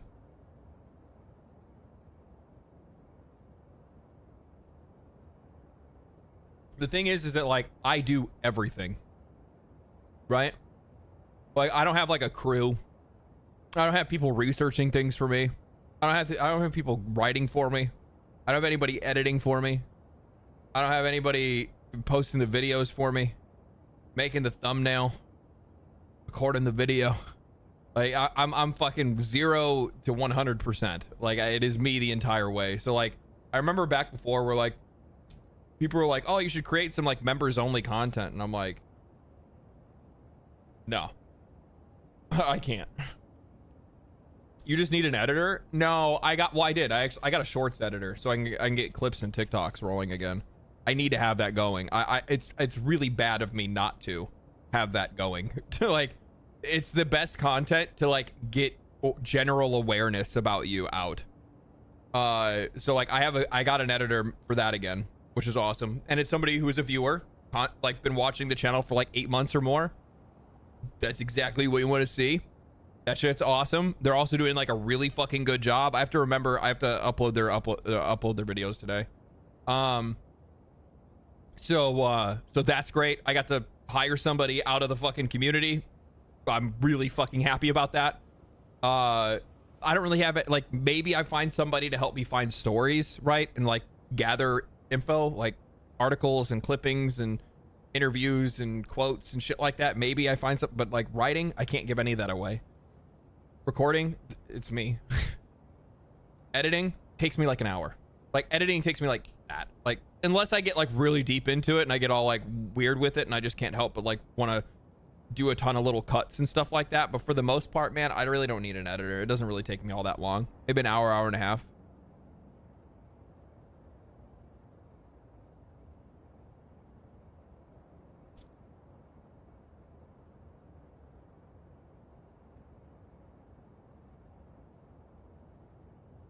What's up, LD? Love the content. Thanks, man. Honestly, I think your content could do just as well in Spanish, maybe better. I've been doing a lot of faceless YouTube versions with the same vibe. Down to chat if ever up for it. I mean, I would have to just like, I mean, can't people in, I don't understand how YouTube works in other countries. Does it not? Does auto translate not work? I guess you'd need to be able to like know enough English to be able to read like the title, right? I don't know how that works.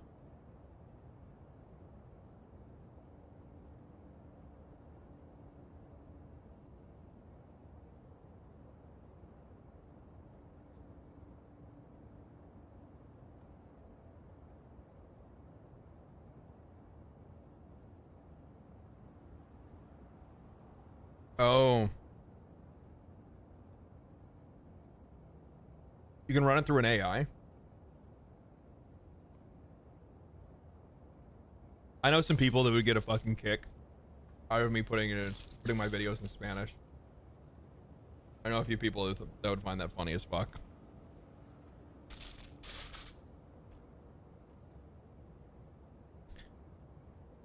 Are you playing Schedule 1? Yeah.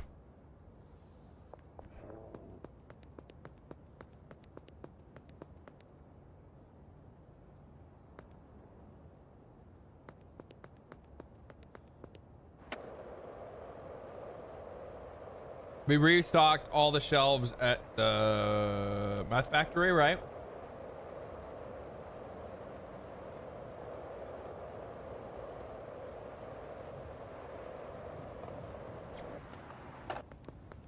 This place I think is chilling, right? Oh no, we ordered some shit. We're going. I'll put this stuff away. We got the pink. Give him the pink. Pink is good. Oh, give him the pink. Here we go. Right. Oh, right.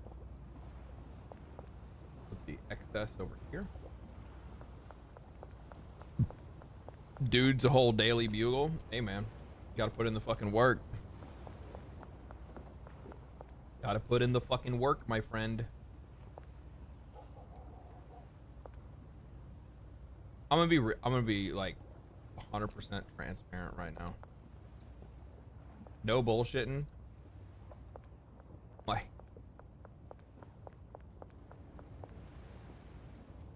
this shit's way fucking harder than I thought it was gonna be. Like YouTube and shit, it's way fucking harder. I had rose tinted glasses when I got into this shit. I was like, bro, I'm just gonna be chilling, fucking playing video games. Like you just get this like glamorous idea of what it's all gonna be like, and it is great. I'm not gonna say that it's not. I fucking absolutely love what I do. It's a lot of fucking work, man. It's a lot of fucking work. Like, I underestimated it like insanely. And what I didn't realize when I was doing it like as just as a hobby, like no other worries or whatever, was that I was always passively taking in information because I was at work, so I'd have like an earbud in my ear and I'd be listening in on some streams or whatever, and I'd pick up like news stories and whatnot. And so I was always like on the back end of things, never really on like the cutting edge of like discussion or like coming up with anything like necessarily like really original and like in the way of like topics. And that kind of like that did a lot of the heavy lifting. So I basically already had like a lot of background information for me to be able to go off of to write a video. And then plus on top of that,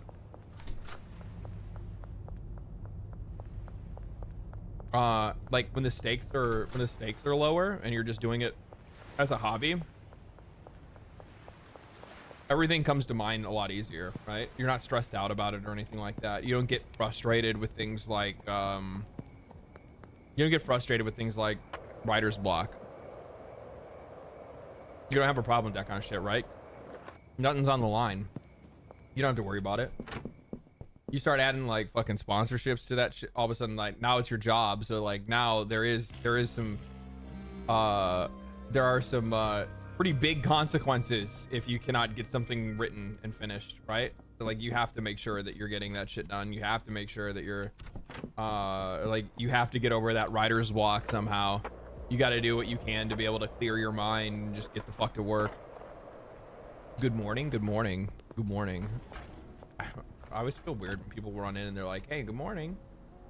I hope you're like, yeah, somebody else is sitting there like fucking sun's coming up, fucking sitting there with their coffee. They're like, look at this motherfucker selling drugs right now. What is going on?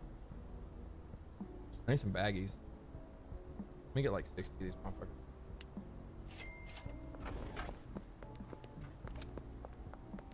motherfuckers. Watch your streams every Saturday, but this is the first time that I've caught you live. Awesome, man. I'm usually not on this late, to be honest, but we're just vibing. I'm having a good time. I would be doing this if I was off stream anyway. It's not that big of a deal to me.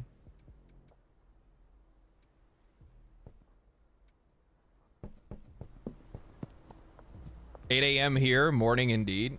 Norsky, do you actually sleep?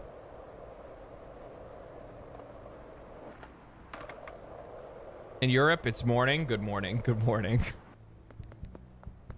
Drugs, all I see is marketing 101. That's right, baby. Right.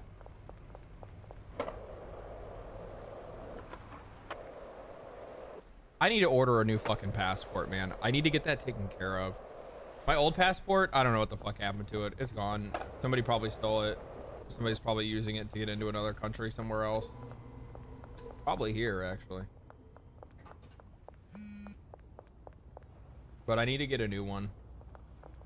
I have my card, but I just don't have my like paper passport. I think my cat knocked it into like some boxes that I threw away. Like it sounds cartoonish, but when I say it, like it sounds cartoonish when I say it out loud, but then when I like look at my apartment and also look at how my cat acts and what he does, I 100% could see my cat knocking it into some boxes and me taking those boxes and throwing them outside. Damn, you're rich. Sometimes when you got it like me. Got it like me. What can I say?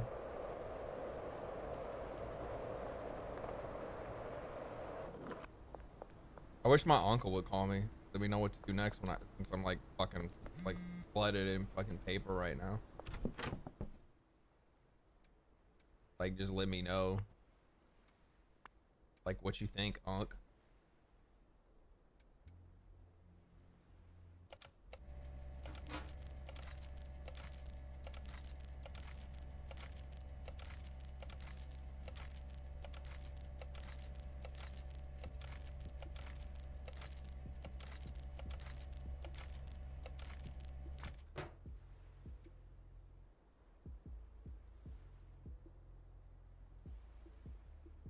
How do I do that? What? Get rich in the game?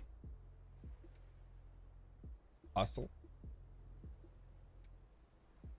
Never let anybody write up on your block.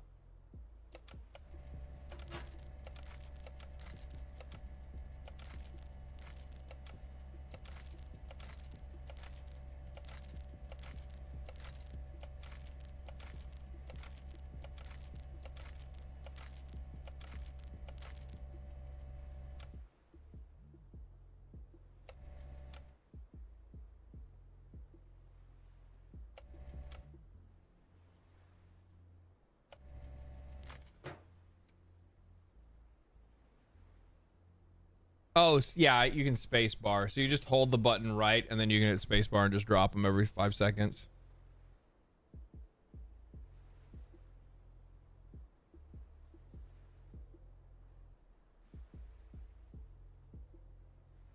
Start selling crack, bro. This is powder. I'm selling powder. What are you talking about?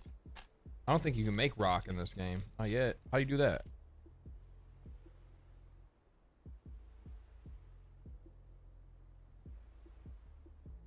I tell you what, you're fucking you're fucking happy once you get to the fucking once you get to the snow in this game, because the uptown people, they really like it, or at least the suburb people, the people from the suburbs, they fucking love that shit. They got the money for it too.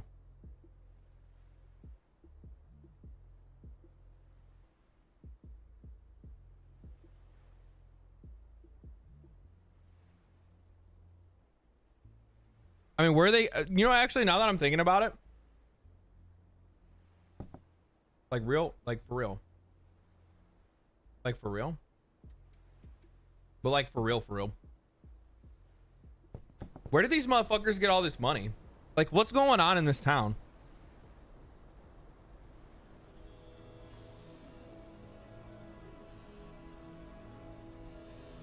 Like, I'm being serious right now. Every single day, every single person in this town calls me up and they give me $1,000. Where are they getting all that money from? Who's funding this? Debt? And there's no way. No way.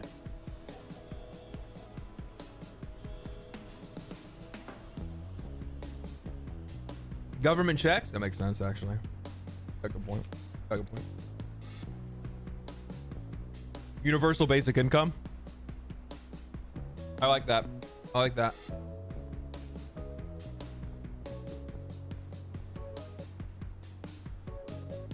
USAID? This is all DEI based. I mean, look, I mean, fucking look at Molly, right? I mean, like, she's not the most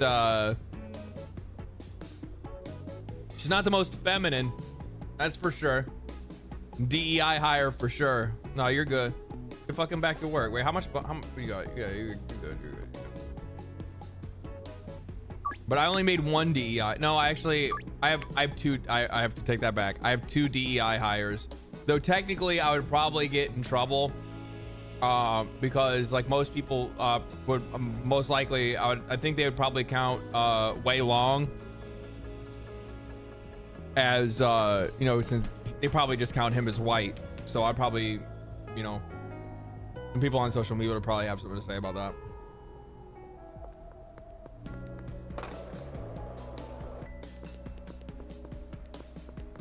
For sure, right? I would think so.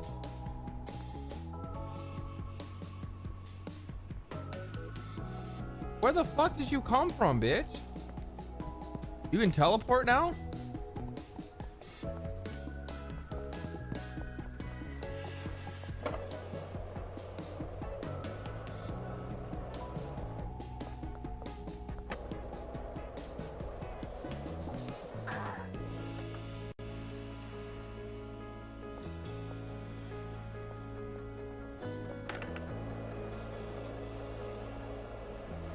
Be like, they took my job.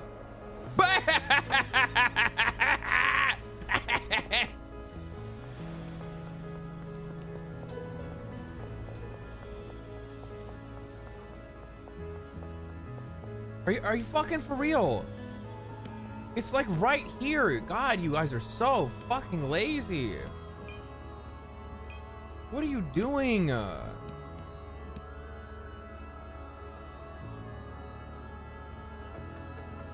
You threw it in. How'd you even get it in the ground? You got it in the ground. Oh my fucking God. Unfucking believable.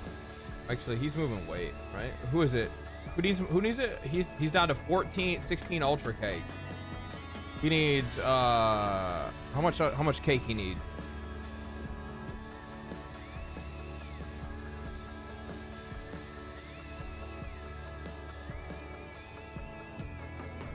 All right, we need to go find Wei Long.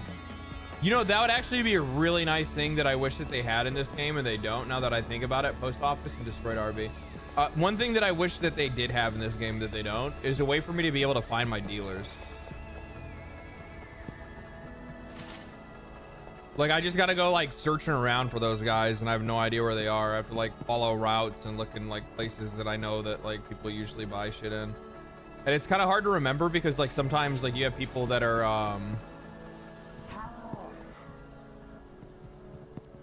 it's kind of hard to remember because what ends up happening is these foos, they I don't remember like who I assign, like I don't remember who I assigned them to and like what part of town that they're in. I think it'd be really cool if the game had an option like some UI stuff that I would really enjoy. And this is just some like nitpicky like fucking min-maxer, I play way too many of these kind of games and enjoy this shit way too much kind of person, right? But like I would like to be able to on this here, on this dealer management, like I would like to see like what district of the town they're in, so then I can assign each person a specific district rather than like individual people, right? So I could be like, oh well, like I'm gonna have you take the people downtown, I'm gonna have you take the people near the casino, I'm gonna have you take the people that are you know, out on the docks, I'll have you take the people in like the suburbs, you know what I mean? You can see them on the area map. Yeah, I know, but I have to go here and then find their name, right? Like here's McLubbin, right? So I have to, okay, who do I have McLubbin attached to? Like that's a pain in the fucking ass. You know what I'm saying? Like just have their names. You don't even need to put it like, you could instead have these like color coded, suburbia up to like just have a color code for each one of these. So then that way when I actually go into like my dealers tab, I know that like, oh, all green is downtown, shit like that. Like that's the way that you could do it. Something that's like common shorthand that any player can understand. Spreadsheet time? Nah, dude. That's called UI that's called UI and you know, player convenience, playability. Man, I got this whole fucking town fucked up, dude. I can't wait till they unlock this so we can hit the highway again and like go see like what's going on in the world. Maybe like, you know, find some other places to slang it, I guess. I don't really know. I don't know. Oh, well, they already said that they're gonna be getting into quite a lot of other products that they're gonna be made in this game. I wonder if they're gonna do. I guess they're not gonna do like a wipe or anything like that. But I think he's gonna add some like milestone, some different milestones. Like I think one of them was like mushrooms on one of them, which could be pretty cool.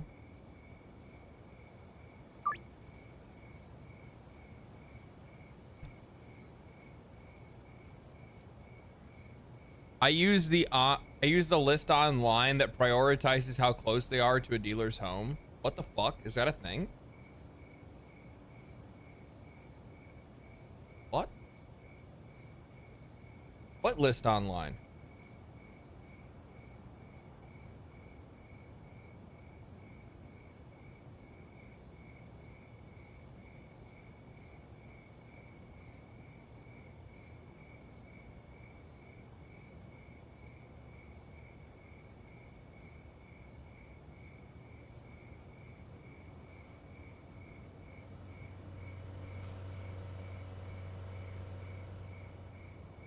A Google list? I didn't even know that was. What the fuck?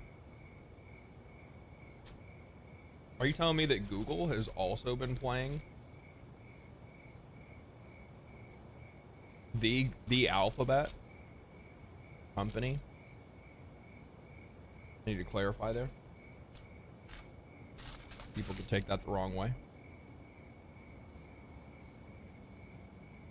I'd be safe with my language.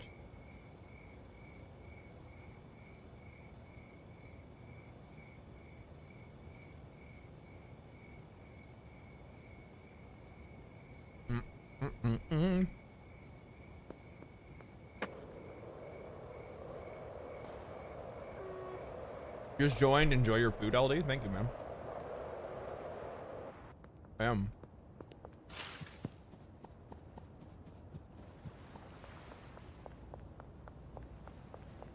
Weed is good for you. Hard disagree. I shouldn't say hard disagree. Like anything, it's all about moderation, and then like whether or not you have the personality and the brain to be able to even handle it in the first place. Everybody reacts to different substances differently. I had a buddy of mine that like every time like in high school and in college, every time we'd smoke together, like he would turn into an absolute fucking weirdo. I mean, like the weirdest fucking person ever. We'd get into fist fights and shit because of how weird. Like, I should take that back. I beat his ass multiple times. He did nothing because he was just being like an annoying, like weird fucking dude that, like, for some odd reason, the only way that I could figure out how to solve it was with violence. It's like, I remember I used to work at a movie store where I used to work at like a movie rental place.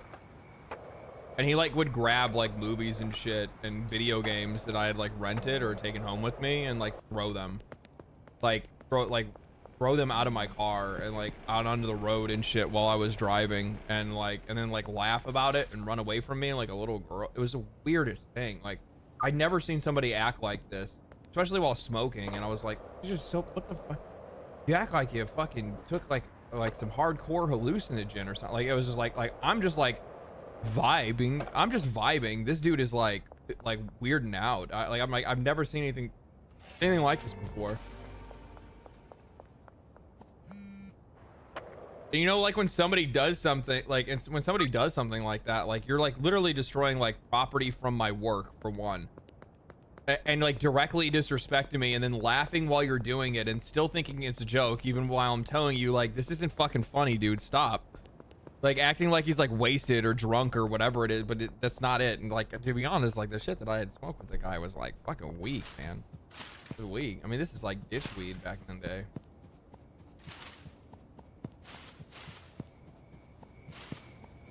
So like, I didn't really make a whole lot of sense. How was he sober? Valedictorian. Yeah, valedictorian. The captain of the soccer team.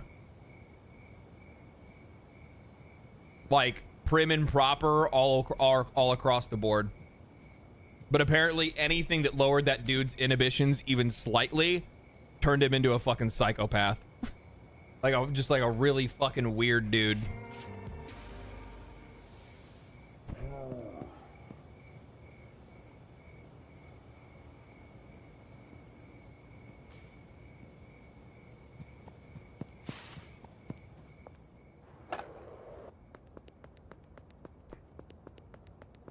Maybe we just ruined it, like removed his inhibitions. It's not even like I wouldn't even say it's like inhibit. Like, how is it like you live a completely normal life, you're a completely normal person, but like you imbibe like something is specifically like weed or something like that, and then you just fly off the handle as somebody that like destroys your friend's property and laughs while doing it, like hysterically like laughs while doing it, like.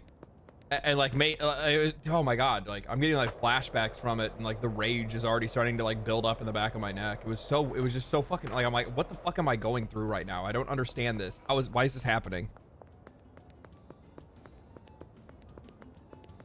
Like, that's not inhibitions. That's just like you like pop the cap on this motherfucker's brain and he just, I don't know, turned into like a 6-year-old kid. Schizo for sure. I mean, that maybe a little bit of that. Actually, you know what? You got a really good fucking point. You got a really good fucking point. Now that I think about that. Funny fucking story about that guy. Funny story about that guy. He came up to me at a bar and was like, you know, like we hadn't seen each other in a while, and like we had a couple drinks, and he's like, hey man, I forgive you.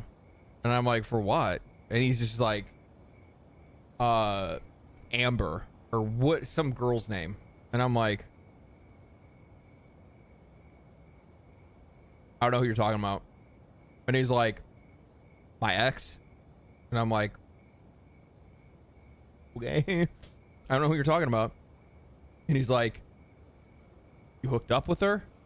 And I was like, maybe. I'm like, who? I don't know who this person is. And I'm like, and you're giving me like a really like fucking, you know, a very fucking like white bread name. Like I know a lot of Ambers.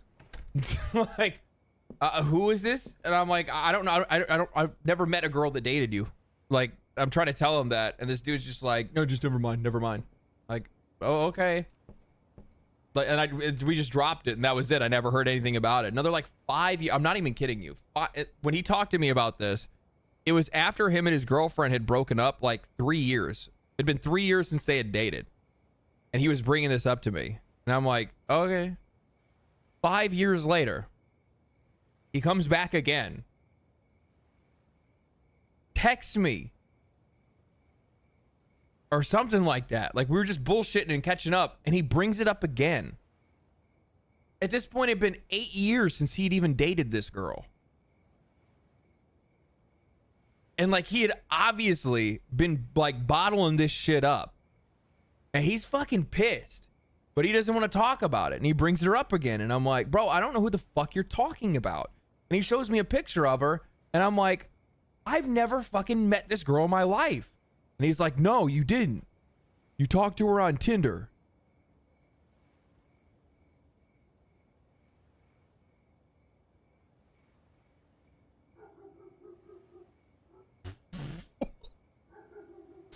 I was like, what the fuck? I never even met this girl. He's like, no. Yeah, like, so 8 years. This dude had like 8 years or 7 years or whatever it was. This dude held on to this weird like grudge in his mind from the fact that I guess like him and his ex-girlfriend had matched on a dating app. And that was it. Like,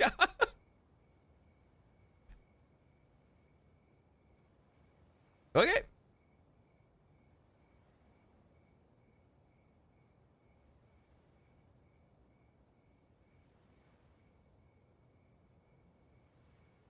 I brought this up earlier, but it's small town shit. I'm small town shit. That's all it is. Like, when you live in like a fucking small town like that, everybody knows each other. Everything is a fucking personal fucking gripe against the other person. People will like, people will fucking hold on to shit. Like, I didn't even fucking know they even dated. I'm like, I don't even like, even when he showed her to me, I was like, I don't recognize who this is. And he's like, well, you guys matched on Tinder and you guys talked a little bit. And I'm like, then how the fuck do you know that I even talked to her? Oh, she said she knew that you were a friend of mine. And I'm like, okay, but I didn't know. And he's like, yeah. And I'm like, are you looking for an apology out of me? Because I had talked to a girl that I didn't even know that was your fucking girlfriend, but I never even met with her in the first place. I'm like, I'm like, what are we trying? I'm like, can you think about, I want you to take the time to map this out in your fucking mind a little bit and ask yourself why I should apologize or why you should even be upset with me. It doesn't make any sense. I'm like, am I supposed to be like combing your fucking, all my friends' social medias and looking at the picture of all of their ex-girlfriends to make sure that I never come across, like I never cross paths with them? I'm like, how the fuck was I supposed to know? Mentality of a child? Yeah, big time. It's one of those things where it's like super hardcore restrictive parents that, you know, kept you on a fucking tight leash. You had super high expectations and a lot of fucking pressure, and you were also spoiled as shit because you were led to believe that you were special in comparison to other people. But like the thing is that, like, you know, I love a lot of the folks back home, but like I'm not gonna say like I'm a better person or anything like that by any means, but like you get a different perspective on the world when you actually fucking leave. And like in a lot of cases when it comes to small towns, like, don't get me wrong, like they have it better there. I want to go back there. I like home. I want to live at home. But you lose a lot of perspective only living in a place like that and never leaving it. And it's so easy to get caught up in shit that like is just not good for your mind.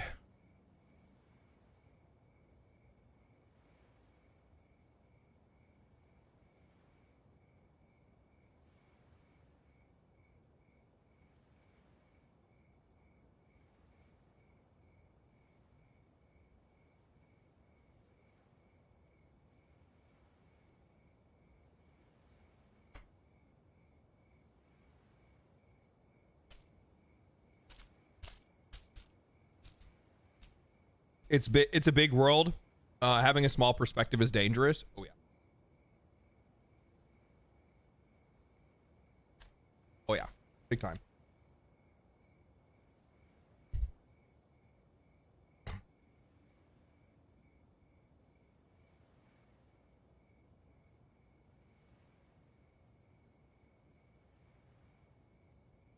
Give you a really good example of that. Back home, everybody knows your name. Everybody knows who you are.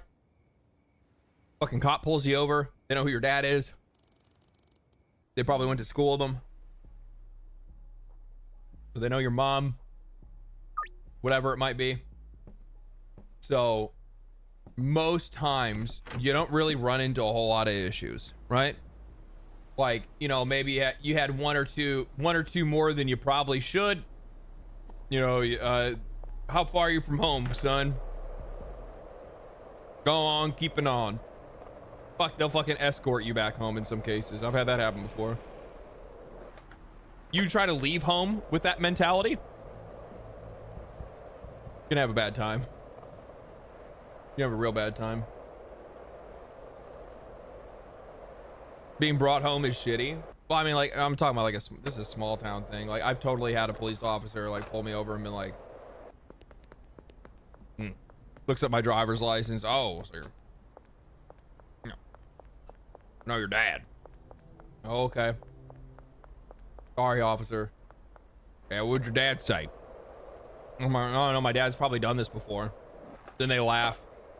How far you live from here? A couple blocks down the road. All right, come on, follow me real quick. Like,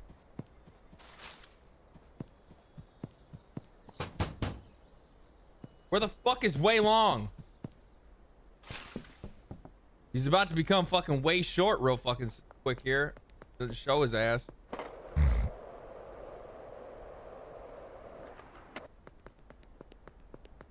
I know I had a lot of connections, got off of a couple of DUIs. Bro, like nobody gets DUIs back home. Like nobody does. DUI is like a fucking big city actually, I'm gonna tell you something right now. Like my brother dated this girl. Did you take a picture of me?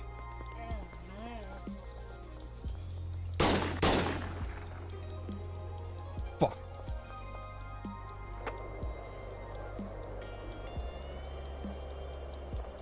You guys saw that, right? She took a picture of me.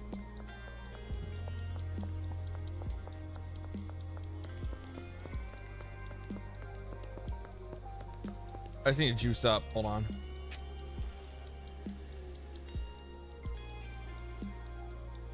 Oh, yeah, brother. They'll never find me now.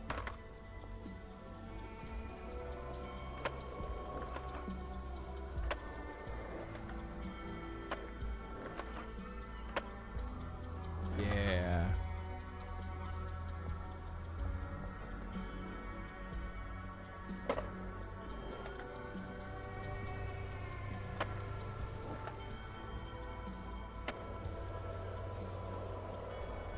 See, nobody will find me.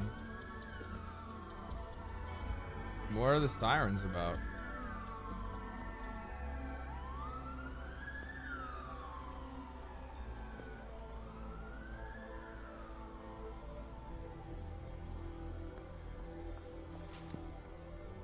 Spaghetti and meatballs, man.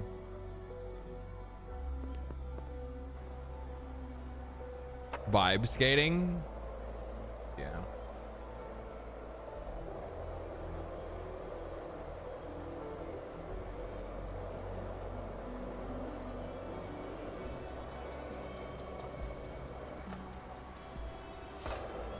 Bro, did you see that? I floated straight over that motherfucker. I'm a fucking space alien. What is it?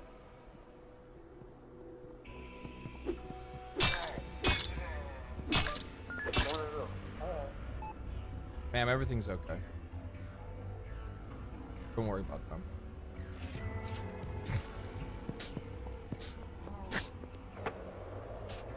Is that well long? Wait, who are you? Thank you, sir. Have a good day. Poor woman just standing at the bus stop.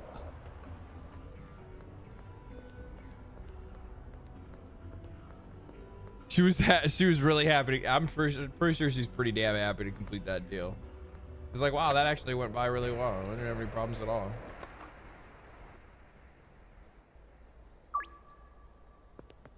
Dude, my skateboard is glowing, dog. Holy shit. My skateboard is the fucking... Sir, do you see this? What? Why is your face so bright?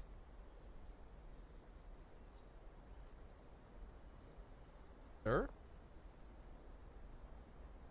Hi. You want to drive through here? No, I don't want to do that. Wait, no. No. No! Fuck! Fuck!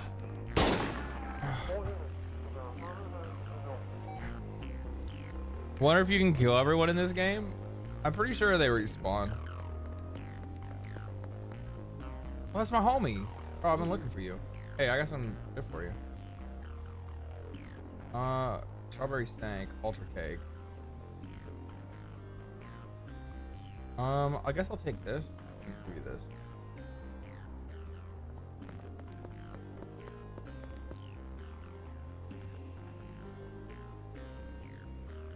I think I've thinned out the fucking police population in this town, to be honest with you. I've been like regularly trying to make sure that I prune their numbers, you know what I mean? Like you don't want to get that, you don't want to let them get out of control. Like you let them fucking start to fucking repopulate and you got a fucking problem. But every once in a while you got to do your best to be able to like thin the numbers a little bit, you know what I mean? Thin the herd. Otherwise you're gonna have them on your ass all the fucking time. They're gonna be able to, you know, they're gonna be around every chance they can. They're gonna try to fucking stop your deals and shit, you know. Invasive species, yes, exactly. Like that's the last thing you really want to have to deal with.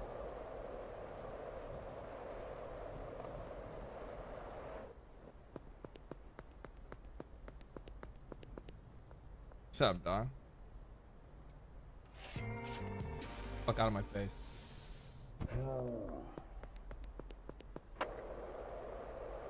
Nobody wants to be a cop anymore. Not in this town. Not for the best. I mean, why would you want to be a cop? Like, look, they just leave your ass in the middle of the street. Why can't I pick up this taser? What is it?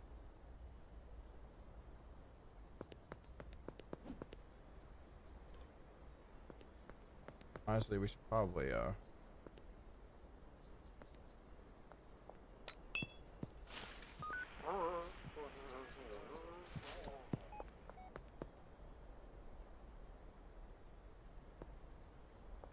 don't be like this. Just work with me here, okay? Oh god, you're so heavy. Come on.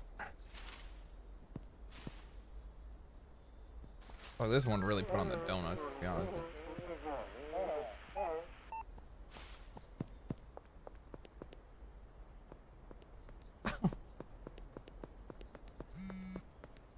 How you guys doing? Having a good day?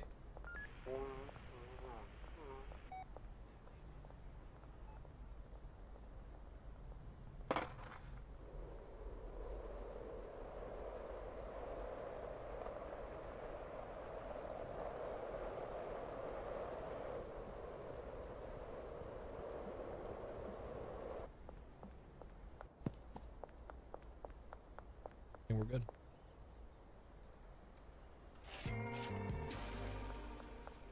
Hitman level, yeah, like the timing on that was fucking perfect, right? Ultra cake behind the greenhouse. Ultra cake, yeah, cake. I got your cake. Your south overpass. It's easy to get to. I don't even remember the last time I played a Hitman game. It's been like probably 50 years.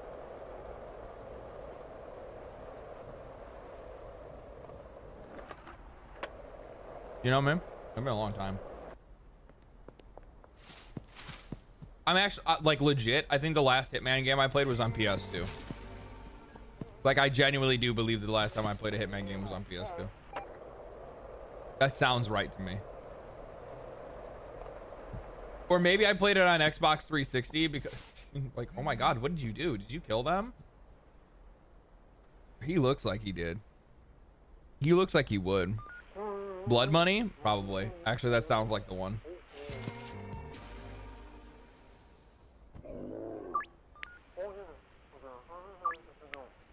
You know, I was actually kind of embarrassed when I saw that Hitman, like the developers of Hitman, like sent a congratulations to Ubisoft on the release of Assassin's Creed Shadows, and I'm just like, bro, like, they fell off though. Like, what are you doing? Why are you congratulating these people? You're not even actually a fucking assassin anymore.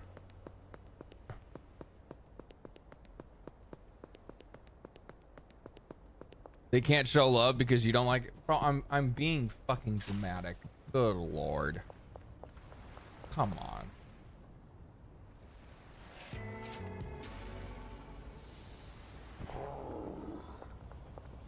I did see them congratulate them, and I just thought to myself, where I was just like, man, what could have been?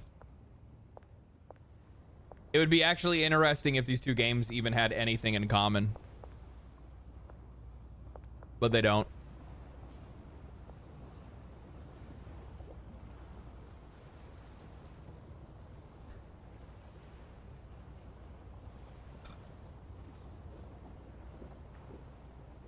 Some people, right, I'm also just adding, I know you're just, I know.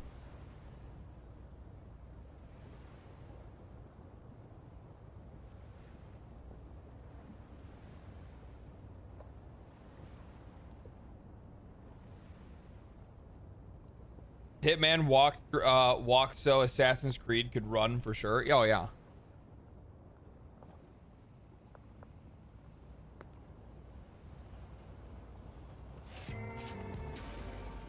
And Assassin's Creed ran for like about 3 or 4 games and then fell. And now they crawl. Last time I checked my phone was 6 hours ago. I took a nap and I was like, great, nice to see you, man. Yeah, nice to see you. Got to give credit to the OGs, but they definitely fell off there. Well, I'm talking about Assassin's Creed specifically. Like, that's what I'm saying. Like, what could have been, right? Like, man, would it be like way cooler if Assassin's Creed, instead of going in the direction it did of wanting to become like a fucking generic RPG, like moved more towards the direction of, say, I don't know, why aren't you guys working? Oh.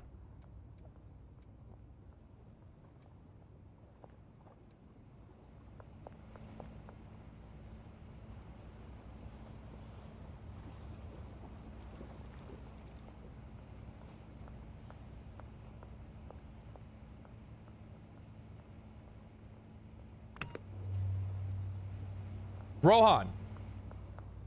Thank you for the membership, man. Appreciate that. No, like imagine if Assassin's Creed, instead of going in the direction of becoming like an RPG or this like, you know, generic open world RPG thing that it became, if instead it leaned more in the direction of Hitman. Like I think I brought that up in like my video where I talked about Assassin's Creed Shadows, but like imagine how much fucking cooler that game would be if you were actually like infiltrating places under disguise, fucking poisoning people, like coming up with like emergent ways to like complete your assassinations.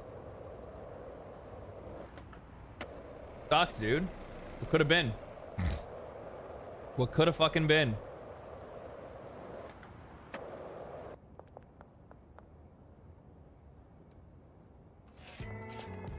Now it's essentially just action game.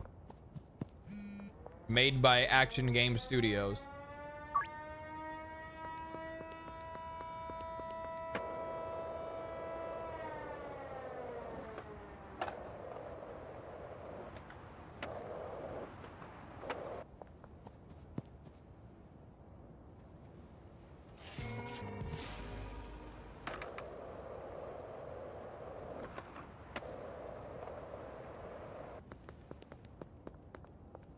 I saw this motherfucker running up. I knew he wanted dope. Look at him up. Look at him fucking tweaking. You too. You want some too? Come here, girl. Yeah, you do. You didn't think you wanted it, but like, you knew you wanted it. You just didn't want to tell me you wanted it, but I knew you wanted it. Watch all your videos without fail. This is my first stream and I'm watching. It's awesome, man. Well, thank you for watching the videos.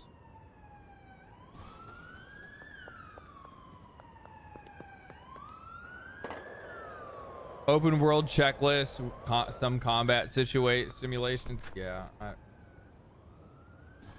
sad, dude. Even like narratively too, like they abandoned the whole like animus thing, but like it's still there, kind of. Like they don't know what they want to do with it. Like if they want to have anything to do with it, but then they kind of bring it up and hint to it, and then they walk away from it again. I think they just don't understand how to deal. I just don't think they understand how to deal with the IP. To be honest with you, I'm hoping genuinely, wholeheartely, I am hoping that Tencent has a positive impact on them. Whether that happens or not, I guess it'll remain to be seen. But Tencent wants to make money, so I guess we'll find out. I wonder if Tencent's gonna allow them to make the witch one.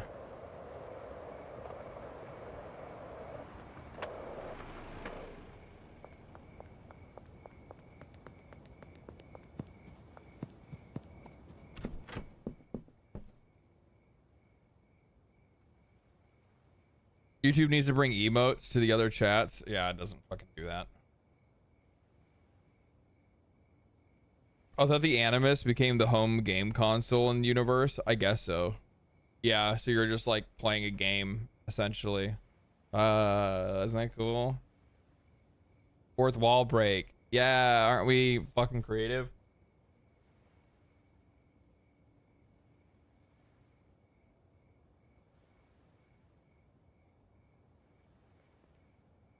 You're just a man playing another man who's playing another man.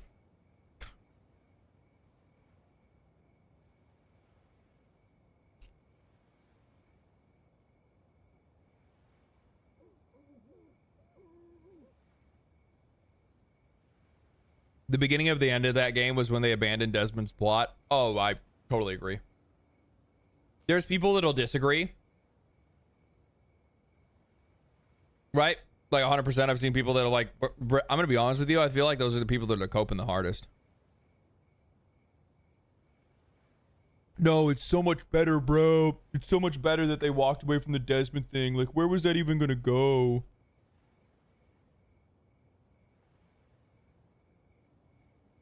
I'm almost positive that the people that are complaining like that, or would even say that, are the people that like straight up didn't play those games. Like, let's be honest. Those folks are people that just never played Assassin's Creed 1, 2, and 3. They didn't touch it. Maybe they came in like on the like on the back end, right? Black Flag was really good though. Yeah, but how much mid surrounds Black Flag?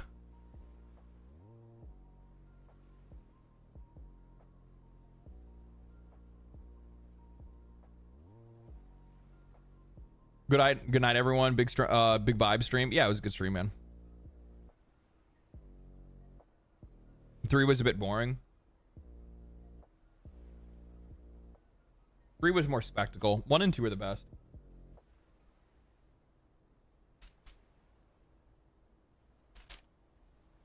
I say that without hesitation. I mean, I don't know. Black Flag was cool, but Black Flag was like its own thing. To be honest, it felt like, I don't really know. It was kind of a renaissance for them in a way.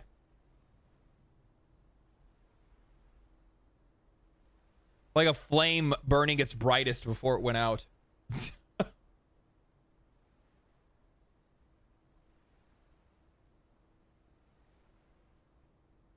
Black Flag still had the Desmond plot. You were allegedly trying to recover his brain, if I recall. Yeah, I think it was something like that. I like 3. I like the American environment. I did too. I also kind of like the because didn't 3 have like the Freemasons and all that shit in it as well? Like they were all a part of the storyline, Paul Revere and all that.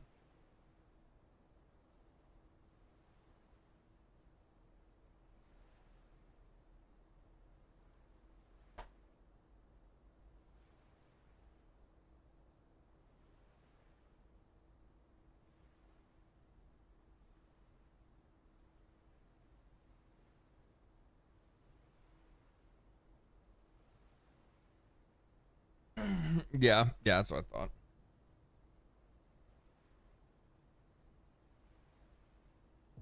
I don't really think I'm getting much further.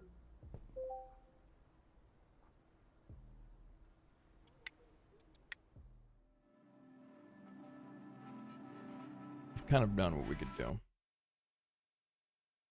Ladies and gentlemen, boys and girls, it's fucking midnight. I need to get to bed. It's late. I'm tired. So I'm gonna go to bed now. I'm gonna go to bed now, gamers. Thank you guys for hanging out. It was a really good fucking stream. We had a really good day. A very productive day. We talked about a great many things. If you came in late, you can just refresh the video once I cut stream and watch the whole thing back over again, baby. There you go. Thank you guys for hanging out. Thank you guys for the super chats. Thank you guys for the donations. Thank you guys for watching the videos. Thank you guys for supporting the videos, commenting, subscribing, liking, sharing, all of those great things. Thank you very much. Next week, we got some really good shit. I got some really good stuff coming your guys' way. The week after is going to be like fucking crazy. So, yeah, we're going to have a lot of really cool shit coming up for the rest of this month. Next month has some really cool stuff on the docket too. But if I don't see you guys anytime soon, I might end up doing like a little like side stream if I can while I'm writing or something like that. Just bullshitting. If I do, it'll only be on Twitch because I can listen to music and I don't have to worry about YouTube attacking me. So, yeah. Anyway, thank you guys for hanging out. Stay cool, stay righteous, stay safe. Catch you guys in the next one.